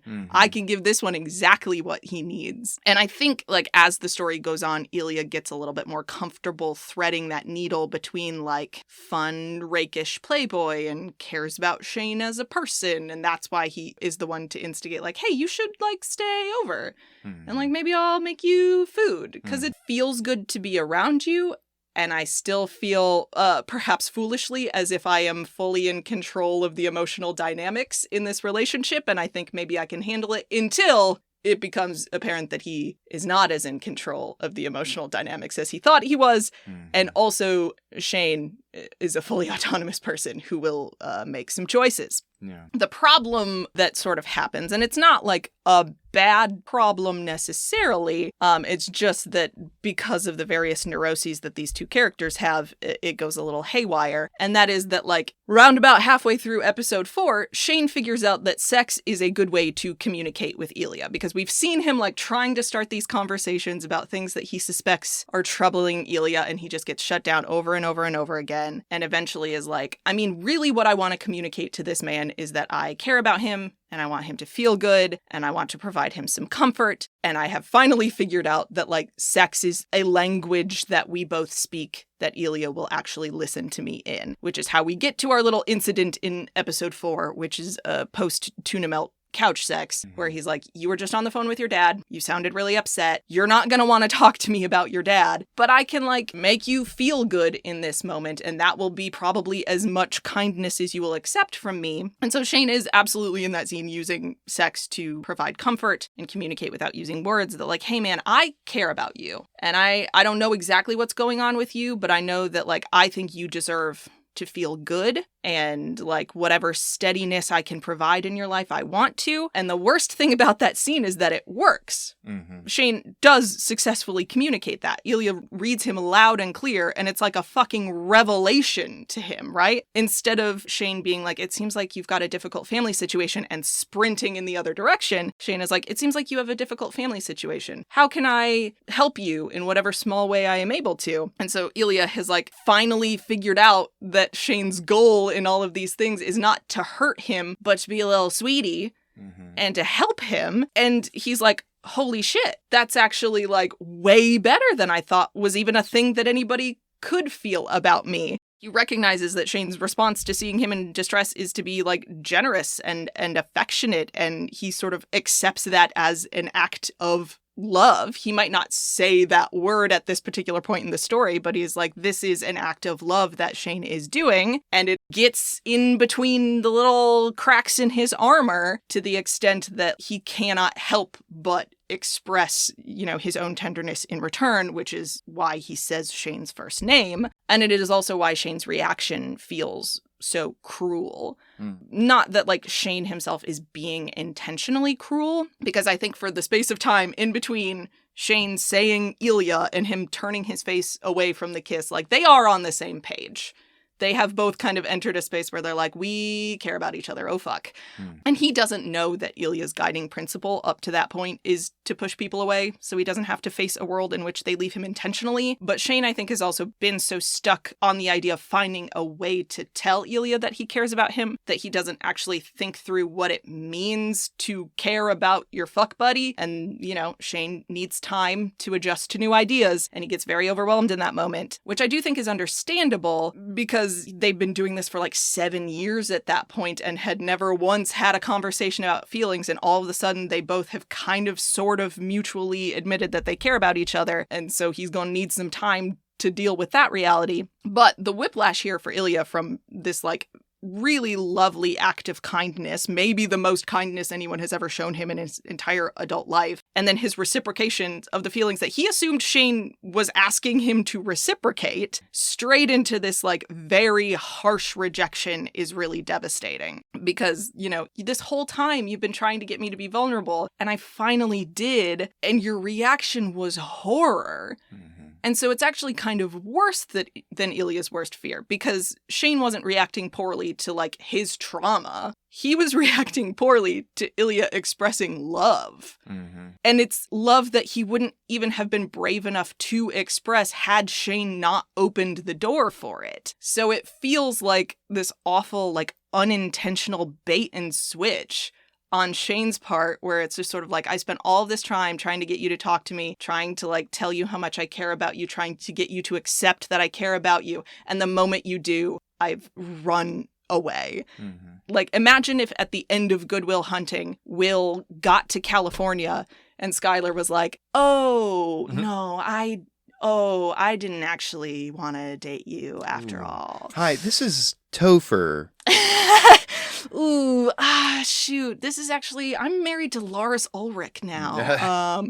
Yeah, no, it's the equivalent of him driving all the way to California just to get rejected, and then Skylar starts very publicly dating Jennifer Lawrence. Do you think Shane actually left because he was just embarrassed about experiencing a little IBS from the tuna melt? It's been commented upon that, like, the grossest fucking thing, they have just gotten done eating tuna melts, and they are, like, really full breathing on each other's faces and, like, spitting. It's a lot. And we know Shane doesn't like bodily fluids very much. Now, look, I'm a tuna melt apologist. I get down with a tuna melt, but do you get down immediately after a tuna melt? No. No mouthwash or nothing? You can catch me brushing my teeth, flossing, swishing. Even then. That's a lot. That's a big ask for right after a tuna melt. So, Yeah. I mean, I wouldn't be shocked if that was part of it. I think more of it is the sudden awareness that he has developed feelings for the person that he's been having sex with for almost 10 years. But yeah, I don't think you can totally take the tuna melt out of the equation. Right. Well, okay. A little bit of column A, a little bit of column T for tuna. T for tuna. Yeah. G for Grillo's Pickles product placement. Oh, God. When are we going to get our first sponsor, and why is it going to be Grillo's? Oh, God, I would love that. Grillo's, hit me up. We have 10 monthly listeners sometimes. Yeah. Not always. That's 10 more chip purchases for you. All right, let's go. So, like, after this part of the story, what Ilya does sort of unfortunately discover is that once you go through the emotional effort of, like, starting to pry up these pieces of your armor and, like, trying to get rid of these coping mechanisms that he developed as a very young person to, like, survive his father's abuse and, like, his grief about his mother and all of that, it's really hard to, like, put all of that back on, especially when, like, you've finally gotten to a place where you can sort of kind of admit that you have feelings for someone, and then that person immediately starts very publicly dating someone else. Yeah. In a way that's sort of like, well, goddamn, yeah, I guess if my ex immediately started dating Jennifer Lawrence, I would be like, this is, I mean, she seems great. I don't know that much about Jennifer Lawrence. I just know she's supposedly who Rose Landry is based on the fact that she is being painted to look like Mystique. That's sort of irrelevant, but that is why I keep saying Jennifer Lawrence specifically as the pull. Yeah. And there was also that bit of, you know, Ilya kind of is continuously, his way of, like, trying to get information about Shane is by talking about how much Ilya likes having sex with women. As a way to be like, do you also? Are you into that? Have you ever heard of the concept of friends with benefits before? Let me introduce you to my very good friend Svetlana. As a way to kind of be like, is this, what are we doing here, man? Is this, like, kind of it for you? Or are you doing other things? What's your deal? And, like, Shane, of course, lying through his teeth is just sort of like, yeah, I date women every day, all day, all day, every day. Love women. Can't get enough of that sweet woman part that they have that I am not scared of. I'm not scared of it. I'm not scared of it. I love it, in fact, all the time. Yeah. And, like, it's not convincing until he starts dating one of the most famous women in the world, because you're like, well, surely a woman who could basically have anyone that she wants won't put up with a guy who is pretty obviously not interested in having sex with her. Except, joke's on you, that apparently happens to this poor woman, what does she say, 70% of the time that she dates someone? 70, 80%. Like, this poor woman cannot find a straight man for love or money. And she is, unfortunately, in the Heated Rivalry universe, which is exclusively populated by gay hockey players. But statistically, in the real world, you would be like, well, that's a straight man behavior if I've ever seen it. And I think if, like, Shane had ended up with Rose longer term, or, like, somehow had just, like, never come back around and started pursuing Ilya again, I think we would have seen Ilya become very self-destructive very quickly. Yeah. Because he has sort of bumbled his way out of his self-protective mechanisms and immediately got punished for it. So I think the timing here, you know, we talked a lot about the timing being sort of weird in Scott's story. We have to be like, you can date Rose for like 15 minutes and then you have to go back to Ilya or Ilya will kill himself. So we're all very worried about Ilya immediately. Because this is not enough. Yeah. It's a good song choice, not just because we get this nod to, like, gay Russian culture, which is very good, but we have learned at this point about Ilya that he has been lying to himself this whole story and that he is just a lover boy at heart. He just wants to, like, be a boyfriend. Yeah. Just, like, really badly wants to just kind of be, like, in your house, doing your laundry, defrosting your hot dogs. He just wants to, like, be domestic immediately. He absolutely wants to be defrosting hot dogs. That's for sure. We know this to be true. Loves defrosting a hot dog, that man. Looks like a rake, secretly a romantic. Yeah. It's pretty obvious in the last episode. Basically, the point where we leave Ilya the Rake, he has thrown out the rake disguise entirely. He was wearing that like his weird skinned leopard shirt this whole time, but secretly like a Scooby-Doo villain. Mm-hmm. You take off the rake mask, and it's just like the biggest hard eyes you've ever seen under there. By the end of this story, he has either lost or been able to leave behind a lot of the things that made the armor and the rake persona so important, right? Like, you kind of commented earlier about him being sort of cavalier about his own queerness, like perhaps as a way to, like, if he gets caught, he gets to drive a wedge between himself and his family, and secretly that's what he wants. I think if he'd really wanted that, he could have blown up his life in a more dramatic way than he did. But like by the end of this story, all the things that he is most afraid of and that cause him the most pain are pretty much, at least the immediately available evidence of those things are gone. His father is dead. He has like put his relationship with his brother entirely in Alexei's hands and is like, I've effectively washed my hands of you. He no longer has any reason to go back to Russia, so he doesn't have to deal with that anymore. All of those things are either gone entirely or at least in the rearview mirror, and he is fully looking forward, right? He has told the beautiful young ingenue about his tragic past, and finally Shane has accepted himself enough that he can fully react with love and acceptance, and, you know, they're making plans together, plans that Shane initiated. So Ilya has evidence that Shane loves him and wants a future with him. He has done his good first boyfriend move, which is help Shane come out to his parents effectively. He has proven himself a good boyfriend, and they are literally driving into the sunset together at the end of the show. And so my question for you is, I'm just curious, as a person who is not familiar yet with what the rest of this story might look like, what do you think the sort of next parts of Ilya's story in particular might look like? Let's see. The grand plan is for Ilya to switch teams. Mm-hmm. And I don't mean like stop being a bisexual. No, he's going to go to Ottawa. Yeah. He's going to move to Canada. And that he and Shane will co-found a nonprofit together for suicide prevention, and that's wonderful. So I suppose the next stage of his development will be realizing that, yes, it's good to be boyfriend. No, it's not actually good to be boyfriend and then play on different teams. And even though we're closer to each other, we still don't see each other enough now that I've let myself admit that I'm in love with you. And I think Ilya is going to want to be public before Shane. Did I nail it?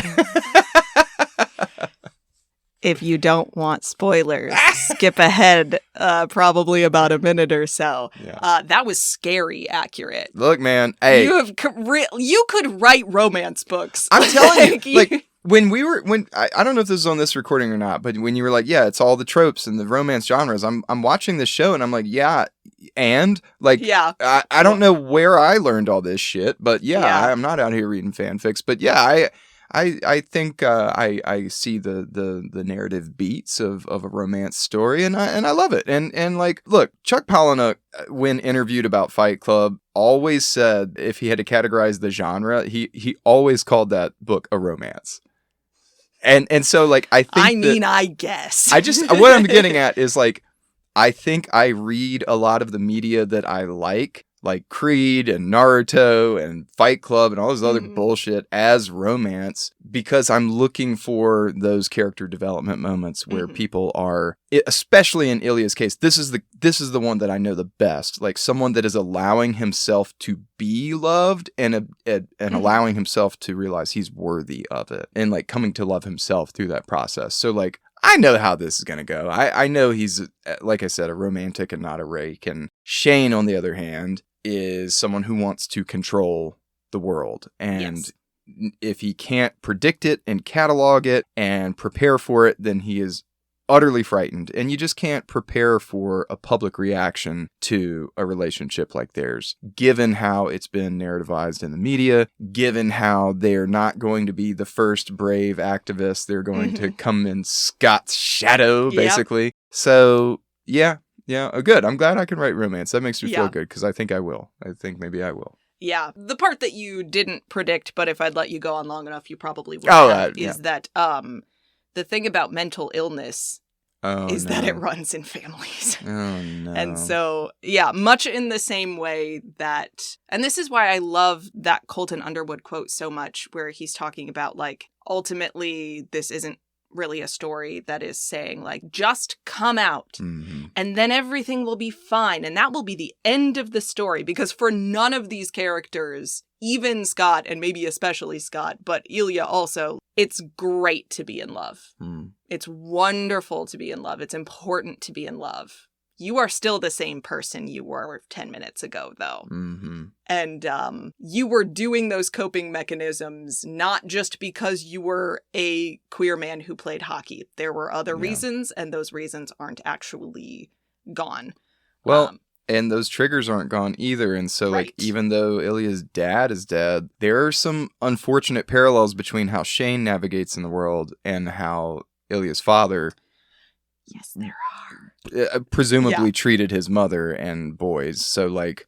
Well, specifically, there are similarities in how Shane thinks of hockey and how the elder Mr. Rosanov thinks of hockey. Yeah. And the thing that you have no reason to know is that the team that Ilya is going to go and play for, they're a great bunch of boys. They're not that good at hockey. Damn. Yeah. I mean, they get better, but woof.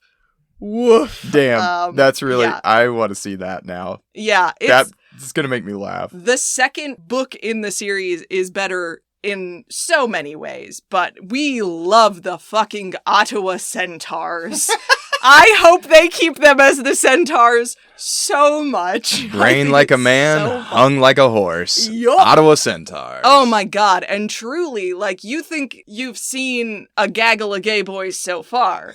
Statistically unlikely, the Centaurs. Yeah, it is really funny that you were just like, yeah, he's gonna want to just, like, come out.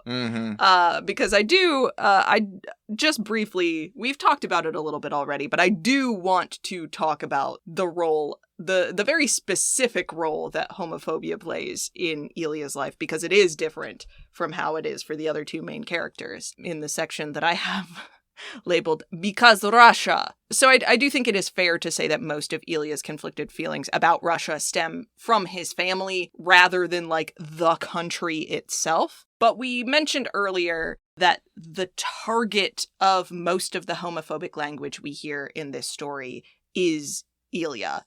In fact, he might literally be the only target of homophobic language that we hear in this story. So I do think it is worth talking about how he relates to it, because it is a force in his life. It's just a slightly different force than it is for Scott and Shane, specifically because he experiences it much more often than they do.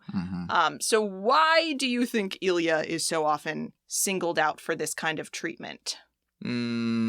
Well, he is sexually ambiguous, and he makes no bones about that, except when he's boning about that.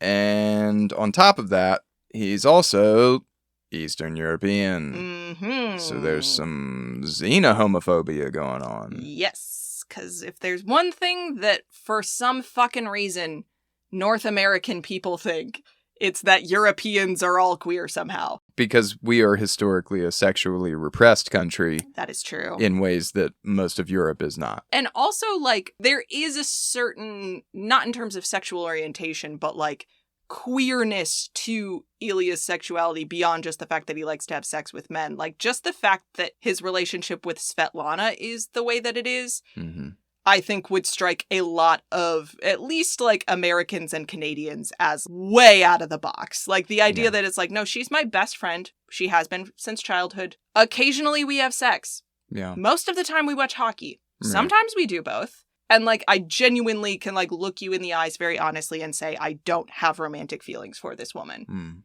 I have not.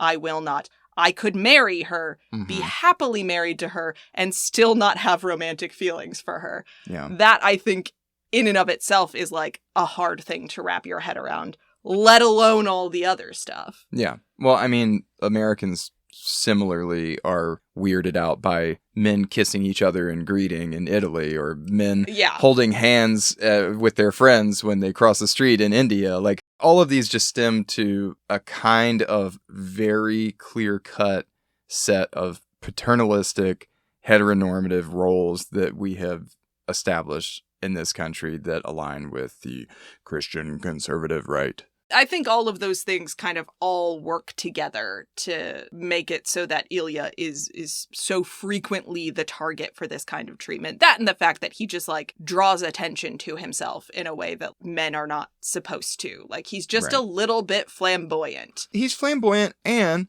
he is the number one shit talker in the league. And what do you do to a shit talker if not use homophobic slurs against them? Yeah. Because this you're not as clever as he is. Right. He comes up with, like, smart, funny things to say, and what you have in your back pocket is a knee-jerk, like, what's the lowest hanging fruit? Right. Well, and also, this is a hyper-masculine environment. The gravest insult you can give to someone, then, is to demote their manhood by asserting that they are somehow effeminate or aberrant. Yeah, so it makes sense understanding the context that Ilya is so frequently the target of homophobic language. But I have seen a fair amount of commentary about how strange it is that Ilya is so cavalier about the fact that, yes, in fact, he does have sex with men, given that he comes from and regularly goes back to a place with such strong institutional and social consequences for queerness. And, I mean, I'll be honest, I'm kind of not, partially because, like, one of the people who we see using the most sort of severe and hurtful slurs against him is his own brother.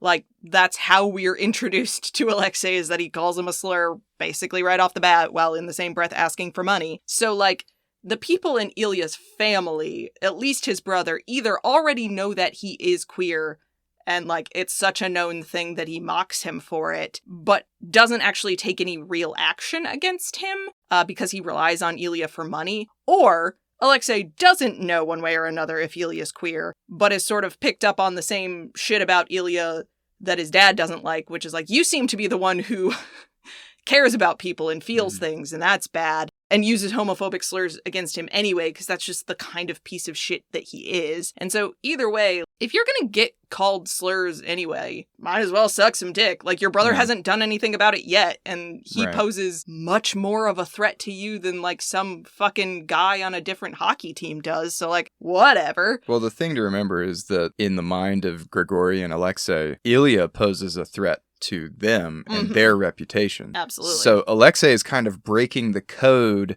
by calling Ilya slurs, because as far as his father is concerned, Ilya had an accident.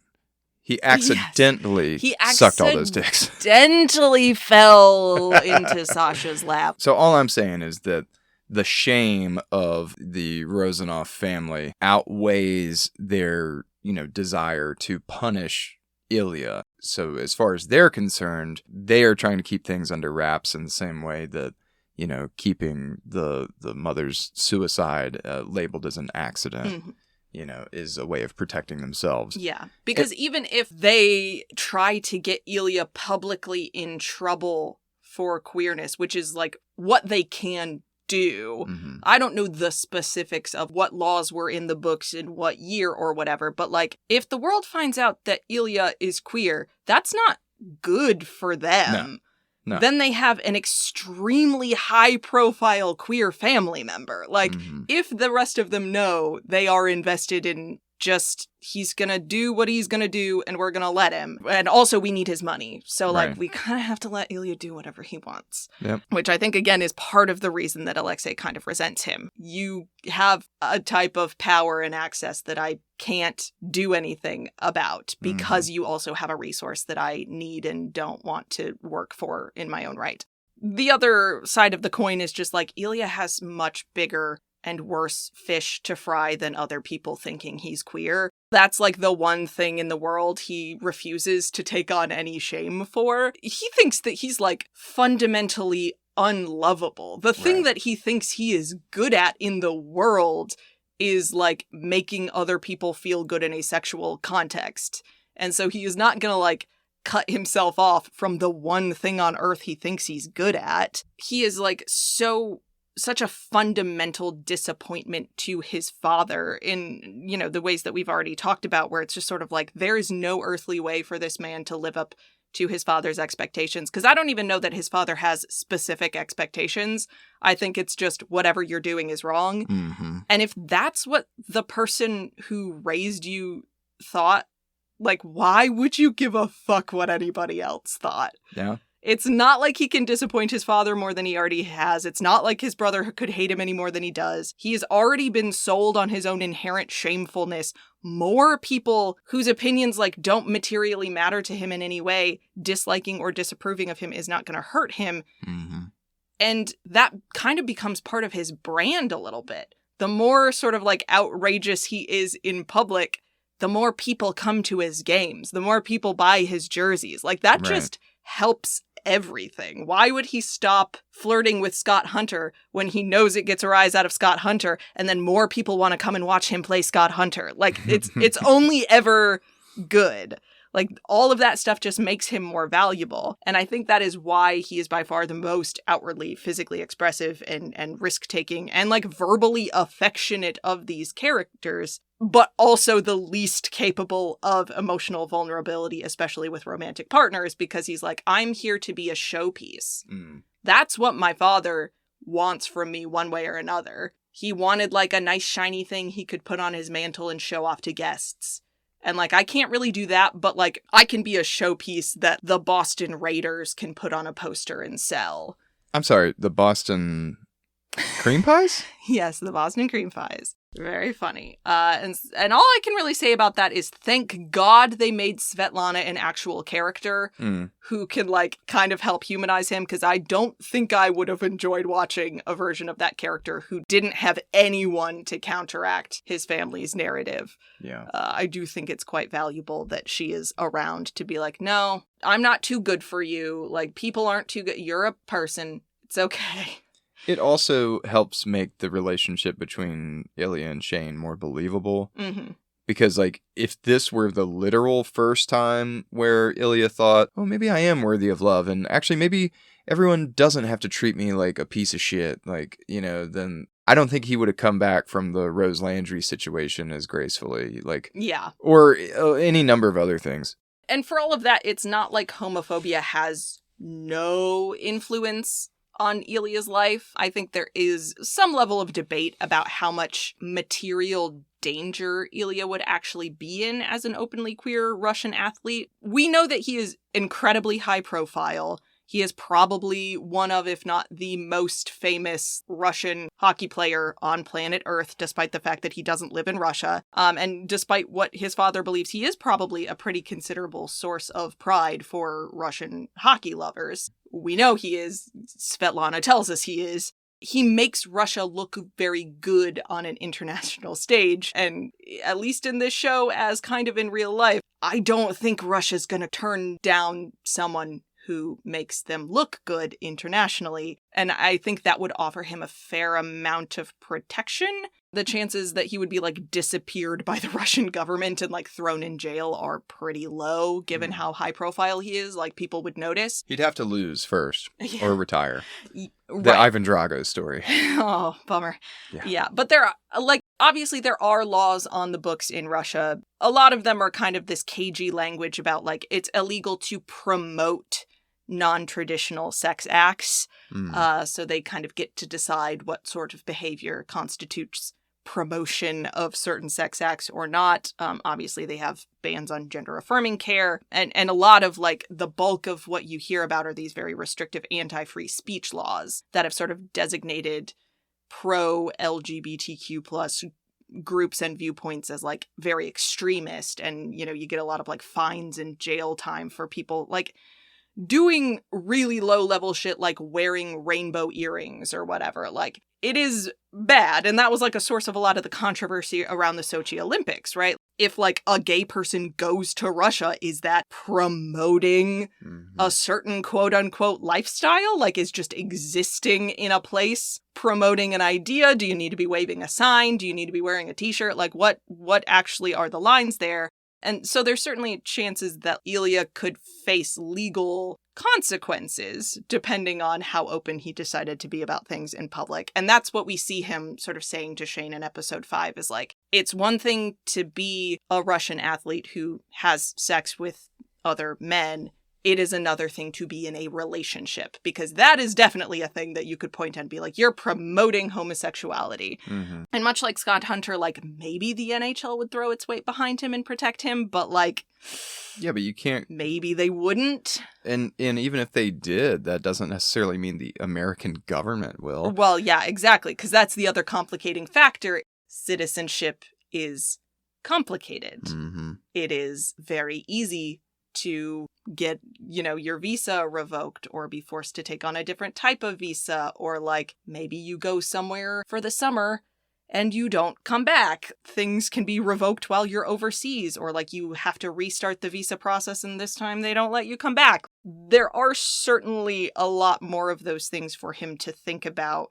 And that goes beyond just like, will the Russian government disapprove of me? Right. It's like, I'm in the middle of this whole like bureaucratic mess that will be made more complicated by being in a relationship with another man. Mm-hmm. And all of that is even assuming that the NHL wants to throw their weight behind him. Right. And isn't just sort of like, well, we can't fire you outright, but like maybe your current team decides they don't want to sign you again, and maybe none of the other teams want to sign you either. And so you're like technically on the books, but you're not playing for a team. And oh no, you kind of have to be actively playing or you can't stay in the country. So, hey, we'll call you, buddy. We're definitely going to call you. And then they just don't. Right. Like that's the level that he is sort of worried about. And above and beyond that is the ever-present threat of, like, what if some pissed-off homophobe on the sidewalk decides that they want to do real violence to you? Which,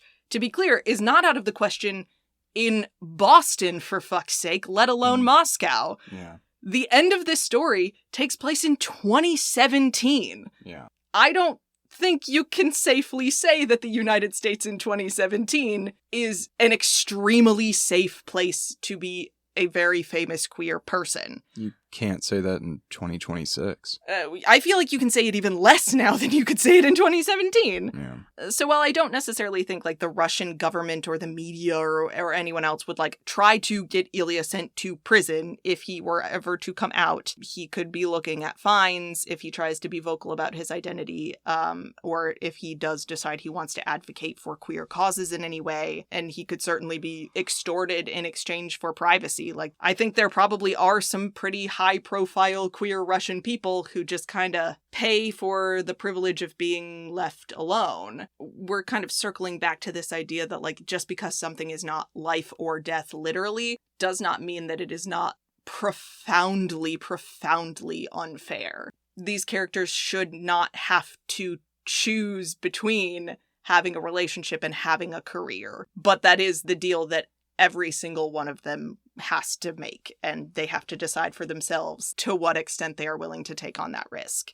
Yeah. And fortunately, by the end of this story, Ilya is kind of in a place where it's like, it's not a huge emotional hardship for him to not go back to Russia again, but like it could be. There's another version of this story where he like really loves Russia, and it's really hard to think of just not being able to go back home again. We don't know that for sure, really. I mean, much in the same way that he still loved his dad, who was a turd. It's still his home. Yeah, I think it's that scene where he's being very mean to Shane in episode 2, where Shane is like, it doesn't seem like you're happy in Russia. Do you have to go back? And he's like, what do you mean, do I have to go back? It's where I'm from. Like, and that's an unfair thing too, to have to choose between the country you grew up in and being allowed to be in the kind of relationship you want to be in. That's another horribly unfair situation that he is in that the other two main characters are not. And we don't know how likely any one of these scenarios is. There's kind of no way of telling. It's a hypothetical. But I think it's fair to say that it would be pretty stupid of Ilya not to take the sort of combined weight of those threats seriously. You know, it does bear remembering that his father and brother are cops. And if they wanted to fabricate something about him, they could. Probably. And maybe he'd have the power to fight back against that, but maybe he wouldn't. Certainly they could make him more miserable on an interpersonal level than he already is. I mean, as soon as Alexei gets busted for drugs, he's taking Ilya down with him. Oh, yeah, of course. As like, well, he bought it all. It's an interesting position for Ilya because as much as sort of on like a personal level, I don't think the homophobia bothers him as much as it bothers the other two. I also think he has the most like clear-eyed view of what he actually has to lose. Mm-hmm. Whereas like Scott is irrational and knows he's irrational. Shane is so scared and feels his own failures so acutely that like even if something not that bad happened to him, it would feel very, very bad. And Ilya is like, I don't know, man. My brother could try to get me sent to jail. Mm-hmm. What are you gonna do? Yeah. Families, am I right? Yeah. Because he's already like, well, I'm the worst possible son. I don't have to sit here and wonder, oh no, what happens if my parents decide they don't like me? They don't. Mm-hmm. My dad doesn't. He hates me. It's because I'm bad. Anyway, I'm gonna suck your dick now because I fucking might as well. Mm-hmm. For the record, there have been, so I believe this show is, not accepted as official programming in the nation of Russia, perhaps unsurprisingly. But it has become popular there anyway, especially for queer folks living in Russia. So there is some legacy of the kind of justice that Ilya's story kind of calls for right there. So my final question here about Ilya before we move on to our final thoughts is what lessons can boys learn from Ilya's story? Love yourself. Boys, love yourself. It's tough when you have people in your life who are supposed to protect you, supposed to love you, and they treat you like garbage. It's really easy to succumb to that narrative that you're not worthy of love and that you must have done something bad to deserve this. But it's not true. That's why we grow up and move away and find new friends and new people to love, because it's just not true. What does Rocky tell Donnie? You see that guy in the mirror staring back at you? I believe that's your toughest opponent. Every time you get into the ring, that's your toughest opponent. I do believe that in boxing, and I believe that in life. Thank God for Svetlana, because a version of this man who doesn't have her is in a much worse place. But I think the lesson from that is, to the extent that you are able, find someone outside of your immediate circumstances who can help you discern which voices in your life you should listen to and which ones you shouldn't, so that you can find a way to embrace your tenderness and your kindness and allow those parts of yourself to flourish instead of trying to shut them down at every turn because you're so afraid of them being used against you. Thank you. Preach. Thank you. Yeah. I love Ilya. I mean, I don't know that I could fix him definitively, but I could help him. I could help him for sure. Be so good to him. I'd be so good to him. You'd wake up in the morning, and there I'd be, being good to you. So good to you. So, we're gonna go into our final section here, where I want to think about this show big picture. So we have all three of these men and the sort of journeys that they go on and the relationships that they find themselves in by the end of the story. What lessons do you think men can take from these two major relationships and the show overall? Shane fanboys, let go. Let Ilya take the wheel. Scott fanboys. Into that subspace. Scott fanboys, you must diversify your portfolio. God, please. You cannot put all of your eggs into one hockey basket because ice is slippery and you will drop all your eggs. All those eggs! They'll go everywhere. Ilya fanboys, love yourself. If it's hard to love yourself, find people you trust, ask them how to love yourself. They'll tell you. I think those are good lessons from the boys. One more that Oh. And if you're a father, be like Kip's dad. Yes, Jesus Christ. That's it. Children don't need to be taught to feel shame. They'll find their way there anyway. Don't make it worse. Make it better. Yeah. Jesus fucking Christ. Don't be a Grigori. Be a Mr. Grady. He has a name. It's in the book. I don't remember what it is. Don't be a Grigori, be a Grady. Be a Grady. Because you could be Kip or Kip's dad. They're both great. They are both great. They're Grady, even. You can be a David Hollander, but if your son says that he is on a goddamn silent retreat, first of all, you know that's a lie. But second of all, just wait for him to answer his phone. Yeah, okay? but I couldn't call him because I needed my charger, and my charger has the other cable, and but it's the older one, and I just need. I saw a very funny video on TikTok earlier of this lady being like, this is what David Hollander was doing in the car after walking in on them kissing. Being like, oh my God, my son is gay with Ilya Rosanov. I gotta call Yuna. Oh, fuck my charger. I gotta go get it. Oh no, my son is gay with Ilya Rosanov. God, I gotta call Yuna. Oh no, my phone is dead. I gotta go get my charger. Oh no, my son is gay. Just in a panic loop. Oh, David, I love him desperately. The only other sort of big picture lesson that I think sort of spans all of the boys, but particularly Shane and Ilya, is that a lot of interpersonal problems could be solved by not assuming you know what's going on in someone else's head. Because they've got all of these external factors that are making things hard for them as people who are trying to accept their place in this very masculine world, given their own tendencies. But also in the context of their relationship, especially in those first couple of episodes, these two are really struggling to find a way to connect with each other emotionally. And it is because they each have made some pretty wild assumptions about the other. So this next quote is very long, so if you would like me to read it, I can. I'll just tag you in if need be. From the AV Club, quote, sex is the easy part for rival hockey players Shane Hollander, Williams, and Ilya Rosanov, Story. Their spark is immediate. It only takes them a few chance encounters and one sexually charged late-night gym session to trade ice hockey for tongue hockey. I see what they did there.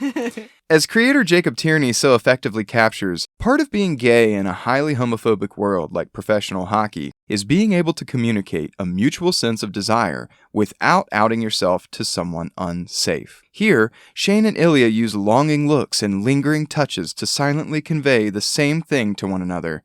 I'd like to fuck you. Not with fucking Scott Hunter right next door, though. Yeah.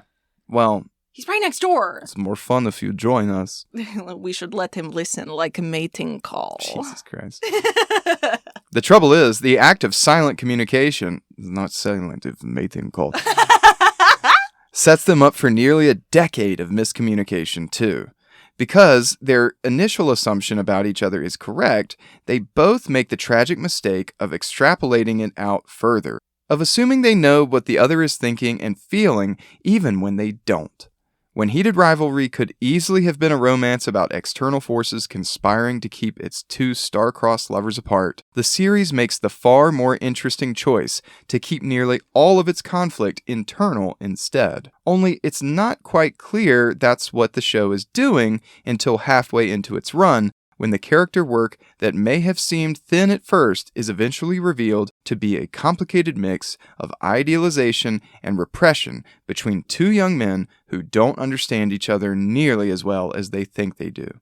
When Shane looks at Ilya, he sees a portrait of extroverted self-confidence. Where Shane was basically raised since birth to be a humble golden boy, an athletic role model for Asian Canadians, Ilya is allowed to be loud, braggadocious, and openly cocky. He feels no pressure to be a good example, and though he hides his queerness from the public, he's not hiding anything from himself. He's been hooking up with both men and women for years now, and he's more often than not the one leading the sexual encounters with Shane, too. Shane can't fathom what Ilya would have to be insecure about. So anytime Ilya pulls away or acts distant, as he does at an awards party in the show's first episode, Shane assumes he's just being a callous fuckboy. What Shane misses, however, is that Ilya has none of the foundational stability that Shane takes for granted. Shane has two deeply supportive parents, endless brand deals, and close friends on his hockey team. Plus, he gets to live and work in his home country, where it's safe to be openly gay. All of that feels a million miles away for Ilya, who grew up with a cruel father and brother, watched his mom die by suicide, and comes from a country where promoting homosexuality, scare quotes, is illegal. When he steps away at the awards night, It doesn't have anything to do with Shane.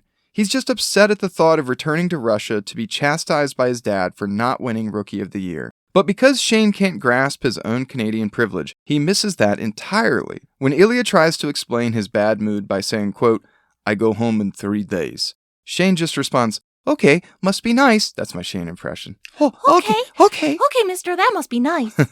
Shane hears Ilya changing the subject, and Ilya hears Shane not understanding his life, which causes him to default to his survival mechanism of shoving all his unhappy emotions down even further. It's a beautifully subtextual exploration of the sort of real-life communication problems that actually keep people apart, rather than the plot contrivances rom-coms so often reach for. And it goes both ways. For his part, Ilya doesn't understand how much his self-acceptance is a privilege. Since sex, sexuality, and no-strings-attached relationships come easily to him, he dramatically underestimates just how much Shane is struggling internally with questions of who he is, what he wants, and what that means for his future. When Ilya randomly brings up his friend with benefits, Svetlana, after a hookup, he's trying to be open about his life and invite Shane to do the same. But because he's diving into one of the topics Shane is least comfortable with, Shane perceives it as Ilya pushing him away and bragging about his girlfriend. Part of the reason people have gone so feral for the show's last 2 episodes in particular is because they deliver the rare, beautiful rom-com magic of watching 2 people inspire each other to become better versions of themselves. Shane has to find his own form of Ilya's internal confidence, while Ilya has to learn to open up and build a foundation of stability outside of his toxic dynamic with his family. And they both need to learn to actually understand each other rather than just project onto the other. They need to talk, which is why episode 5 forgoes the on-screen sex entirely for a different kind of intimacy.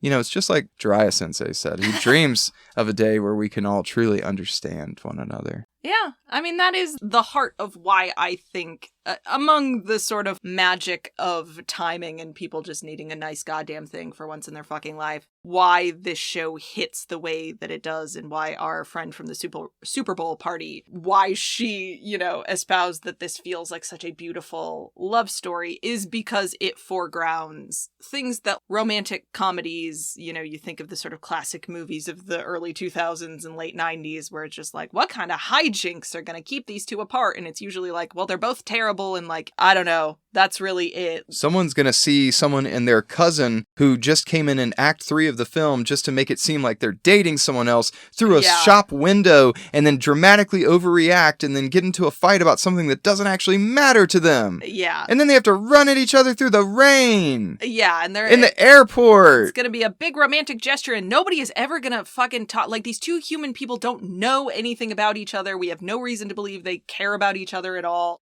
It's truly like the Love Actually effect, where it's like no human person has ever acted like any of these people. This is the DSM in action. Like, this is just not how people behave. And I appreciate that the type of conflict that we see in this story feels realistic, and it also offers up the actual solution to that conflict, which is Shane being like, I'm so goddamn tired of subtext, dude. You have got to just tell me what you're thinking. And Ilya being like, fine. All right.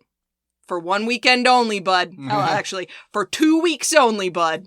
You're going to get honesty. And they get where they need to go remarkably quickly. It is funny, like a funny sort of irony that Shane's lie was that it's a silent retreat when actually it was It's a talking retreat. Yeah. I have brought you here with the lure of like sex and fun and relaxation. But what we're actually going to do is, motherfucker, yeah. I have been trying for 10 years to figure out what you're saying. Just say it, please. I'm so autistic and I'm so tired. Please, please, God, please, please. If you give me anything to work with, I will have a spreadsheet of your entire future to you within the hour. Please, Ilya. It's all I've wanted since I met you. Please, God, please. And he does, and Shane does. And there you go. Like, they've solved the biggest hurdle in like 15 minutes. Because if you take people out of an impossible situation and give them a little bit of hope and encourage them to talk to each other, they can make very beautiful things happen. You just have to, maybe kill one of their fathers first. Yeah. No.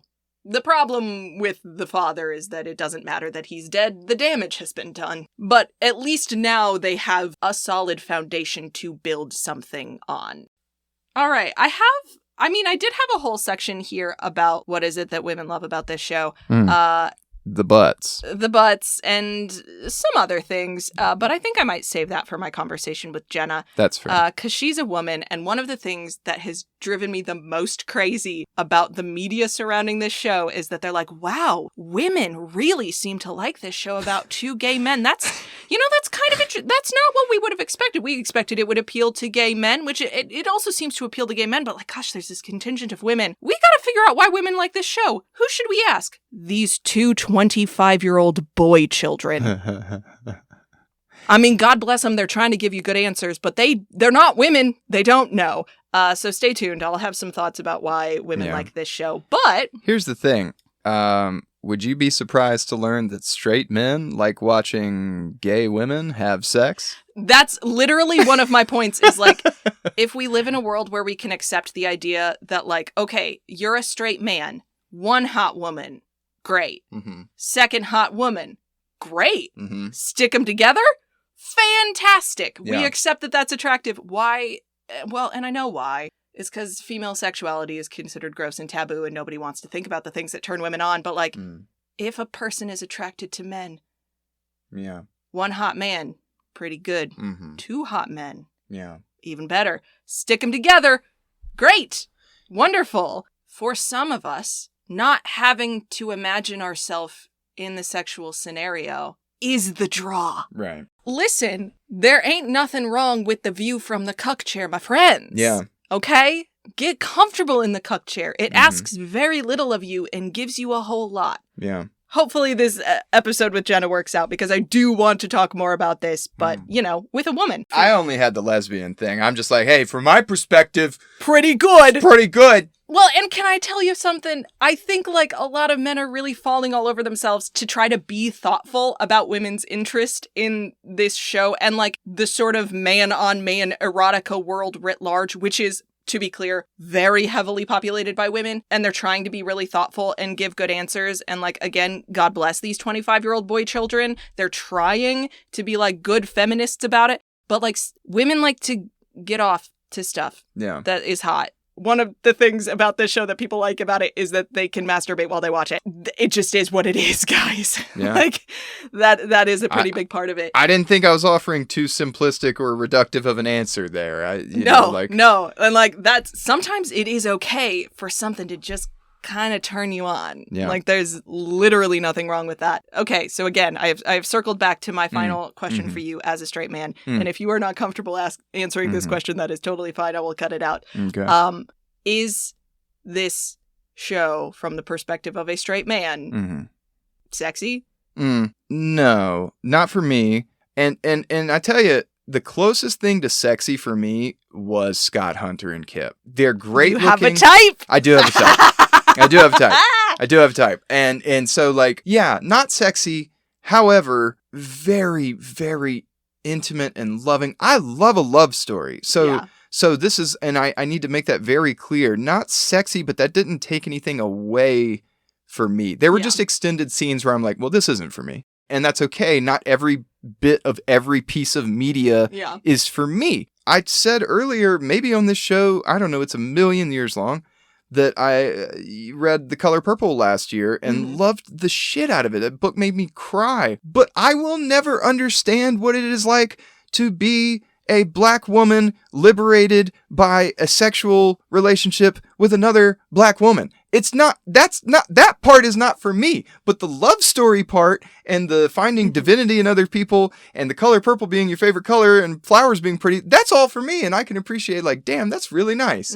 That's really nice. And I like these boys and I want them to be happy and I'm glad that they're okay. And that makes me happy and I feel love and I feel good. Fair enough. Yeah. I can tell you which ones I thought were hotter, though. And that's the closest I got. Like, and people that can't, I think, just aren't being honest with themselves. That, I think, is an important lesson for boys to distinguish. It doesn't make you gay, and that's not a bad thing, even if it did. But it doesn't make you gay to say, like, oh, no, I think that one is prettier than that one. If you like to look at someone, that is not the same as wanting to have sex with them. No. Not that there is anything wrong with wanting to have sex with them, but, like, you can come into these spaces, you can watch these things, and you will be okay. I don't know if we said this explicitly in the Magic Mike episodes, but I keep thinking right now about I could tell you which one of the male strippers I thought was the sexiest. You want to guess on 3? Oh. One? No, hold on. Which one do you think is the sexiest? You don't even overthink it. 3, 2, 1. Big Dick Richie. Okay, good. Thank God. It's obviously. Thank God. I can't remember his actual name, so that's why I had to say that. But yeah, ever since Joe I saw Manganiello. Yeah, Joe Manganiello. Ever since I saw him on True Blood, I'm like, what? That's a hunk right there. Mhm. And in the same way that you can go to an art museum and look at sculptures and be like, damn. Yeah. That's beautiful. Yeah, embracing the aesthetic beauty of other people outside of whether you want to get your genitalia entangled with theirs is one of the greatest sources of relief is just to be like, oh, I can just appreciate things and it doesn't have to mean anything in particular. I can just watch a thing and be like, those are some fine looking people. I can sit here and list what I think makes each of these people beautiful. And that is such a source of peace for me personally. Yeah. To live in a world where it's just sort of yes, I don't realistically want to have sex with any of these people, but don't you want to live in a world with beauty in it? Right. And be allowed to experience that beauty to its fullest.